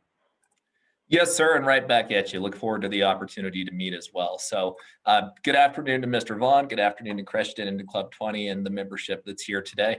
Thanks for the opportunity to be here. Even if it is on short notice, I'm happy just to have an opportunity to be here and introduce myself. I see some familiar faces today. To those of you who don't know me from my time at Senator Gardner's office or from seeing me around the Western Slope, I'm Hogan Peterson. I'm the Western Slope Regional Director for Congresswoman Boebert. And for those of you who were already heard from me on this morning's update, allow me to reintroduce myself and bear with me as I repeat my same spiel here. So thanks again for having us. I'll keep it short today as Phil requested just a brief introduction, and I'll share this message. We're here to listen. As a freshman legislator, Congresswoman Boebert doesn't necessarily have decades worth of legislative proposals to draw on, but what she does have is a fresh perspective and a deep desire to advocate and fight for the Western Slope and for small business. And honestly, as you may have noticed, fighting is something that she likes to do. So as a small business owner, this is probably the single most important issue area to the Congresswoman. Maybe it's guns, but in her case, there's a little bit of overlap there. So all kidding aside, there's a number of ways the Congresswoman is already fighting for Western Colorado's economy and for business-friendly principles. I'd also like to add, since we're sharing committee assignments, that Congresswoman Boebert has been assigned to the Committee on Natural Resources and to the Committee on the Budget, and that really reflects where her priorities are. First and foremost, Congresswoman Boebert will be visiting and already has been visiting at least one small business every time she's in a community here on the Western Slope. There's a tendency historically for elected officials to meet mostly with other elected officials when they're in the district. That hasn't always been the case, but in any case, I think it's important that we stay in touch with small businesses, that we continue to understand who pays the bills and who makes things tick. So I mentioned that because if you'd like Congresswoman Boebert to visit your business and hear about the issues facing your business and your community, please let me know and we'll find a way to make that happen. Second, Congresswoman Boebert has asked me to emphasize a few of her key principles here. Foremost, we understand that government does not create jobs. Ultimately, business creates jobs, and we're not going to forget it. As such, it'll always be Congresswoman Boebert's top priority to remove and fight against barriers to business success. And that's just a back to basics approach. Second, she empathizes strongly with businesses and economies that are hurting because of COVID and because of COVID restrictions, mandating that they not operate, facing challenges in health areas, or even potentially just operating beneath the margins they're historically used to. There's also a couple of specific legislative proposals I'd like to talk about today. Foremost, I'd be remiss if I didn't bring up the Congresswoman's legislative package pushing back against the administration's energy policies, particularly this one-size-fits-all energy leasing moratorium. And I think it's important that we send a message that this is disproportionately harmful to the Western Slope and really to any communities with a high percentage of resource-rich federal public lands. The Protecting American Energy Jobs Act sends a message that the energy moratorium is harmful to Western Colorado jobs and to Western Colorado producers. Now, I realize there's communities and Club 20 members with us here today who see a different cost benefit analysis in regards to this debate and to the debate over public lands and energy development. And I'd just like to say, if you've reached a different conclusion about what should be allowed where, I still want you to know that while we may not necessarily see multiple use and outdoor rec as economically mutually exclusive, we're certainly willing to listen to those who feel differently and work in good faith to help support really wherever our values align. So with all that in mind, I'll just leave you with a reiteration of my earlier comments, and that's that we're all ears. We're here to listen and we're here to act on legislative proposals, ideas, grant requests, and federal barriers to progress on business, the economy, or ultimately anything else. Although Congresswoman Boebert is new to the public policy space, again, we have a fresh new perspective and a fresh willingness to engage. So much like Sarah, I'll leave my contact information on the chat. I look forward to hearing from anyone and everyone here today. Thanks again for the chance to join you, and I look forward to working with you. Thank you, Hogan. Any questions for Hogan? Okay, hearing none, let's have a hand for Hogan, please. Thank you, Hogan. I greatly appreciate it. And then we will finish up with Alyssa Logan. And I don't know if John Whitney's still on the call or not, but Alyssa, the floor is yours, please, for Senator Bennett. Oh, thanks, Phil. And John actually is on. So I feel a little bit like the kid in class who's holding his hand up and keeping everyone from leaving at the end of the day. So I will be very, very brief, especially since Becca and Amy were able to give such an incredible update earlier. And I'll just kind of underscore that we look forward to working with you throughout this year and looking forward to prioritizing the economy and jobs and building back from the pandemic, and especially here on the Western Slope. Just as a reminder, I'm here out of Grand Junction as well with Sarah, and look forward to connecting in person sometime, hopefully very soon. Thanks. Thank you, Alyssa. Any questions for Alyssa? Great. Let's have a hand for Alyssa as well. Thank you. Great. Thank you, folks. Thanks, Phil. John Whitney, I am here. I'll just say hi real quick. Thanks for having us. I don't think there's too much more to say, but I'm based down here in Durango, our Western Slope Regional Director for the Senator. Maybe just touch on one topic again, the BLM headquarters. Senator Bennett has always been in support of a fully staffed, fully functional Western BLM headquarters located in Grand Junction. And, back in 2018, invited then Secretary Zinke out to Grand Junction to take a look at our community to see why it would make sense to have it here. He's, worked with Senator Hickenlooper, sending a letter to the president recently to kind of continue to advocate for that. And we'll continue to have that conversation. I had a great conversation with a lot of leaders from Grand Junction the other day with both senators and Governor Polis following up on that. And we'll keep plugging away on that. One other thing I just wanted to mention, just because I think it's such a big issue that is really a big priority for the senator is, after this last devastating fire season, he's put together a new bill, an outdoor restoration fund, to really get serious about the scope and scale of what we need to do to address our forest health challenges. So $60 billion that we get directed towards, work to, do the fire mitigation and safety work we need to do to keep our communities safe from fires. And it's really done in a much different way than a lot of traditional federal legislation. It will actually allow local government to apply for some of the funds themselves that won't actually go through a federal agency. So excited about that, looking to make a big push to get that in the big infrastructure package, and we'll keep you posted on that. And I'm sure we'll talk more about that at Public Lands in a couple of weeks as well. Okay. Thank you, John. Any questions for John? Okay. Hearing none, let's have a hand for John. Thank you, John. Appreciate it. Folks, thank you again for your attendance today for the Club 20 Business Affairs Committee meeting. Again, want to thank the CHAFA, the Colorado Housing and Finance Authority, for being our sponsor today, and for Jerry Lynn's continuing support of Club 20. Greatly appreciate that. folks as well, I just want to thank you for your continuing support of Club 20 and the Business Affairs Committee. We are looking forward to a spring meeting this year in person in Grand Junction, and of course there'll be a virtual aspect of that as well. And please be on the lookout for that information. Then of course, obviously, we will have our summer meeting for the Business Affairs Committee. And just want to thank you all for your time, and please be safe and have a wonderful afternoon. And folks, we are adjourned. Thank you all. Anything else, Christian? Okay, all right. Thank you, everyone. Have a great afternoon.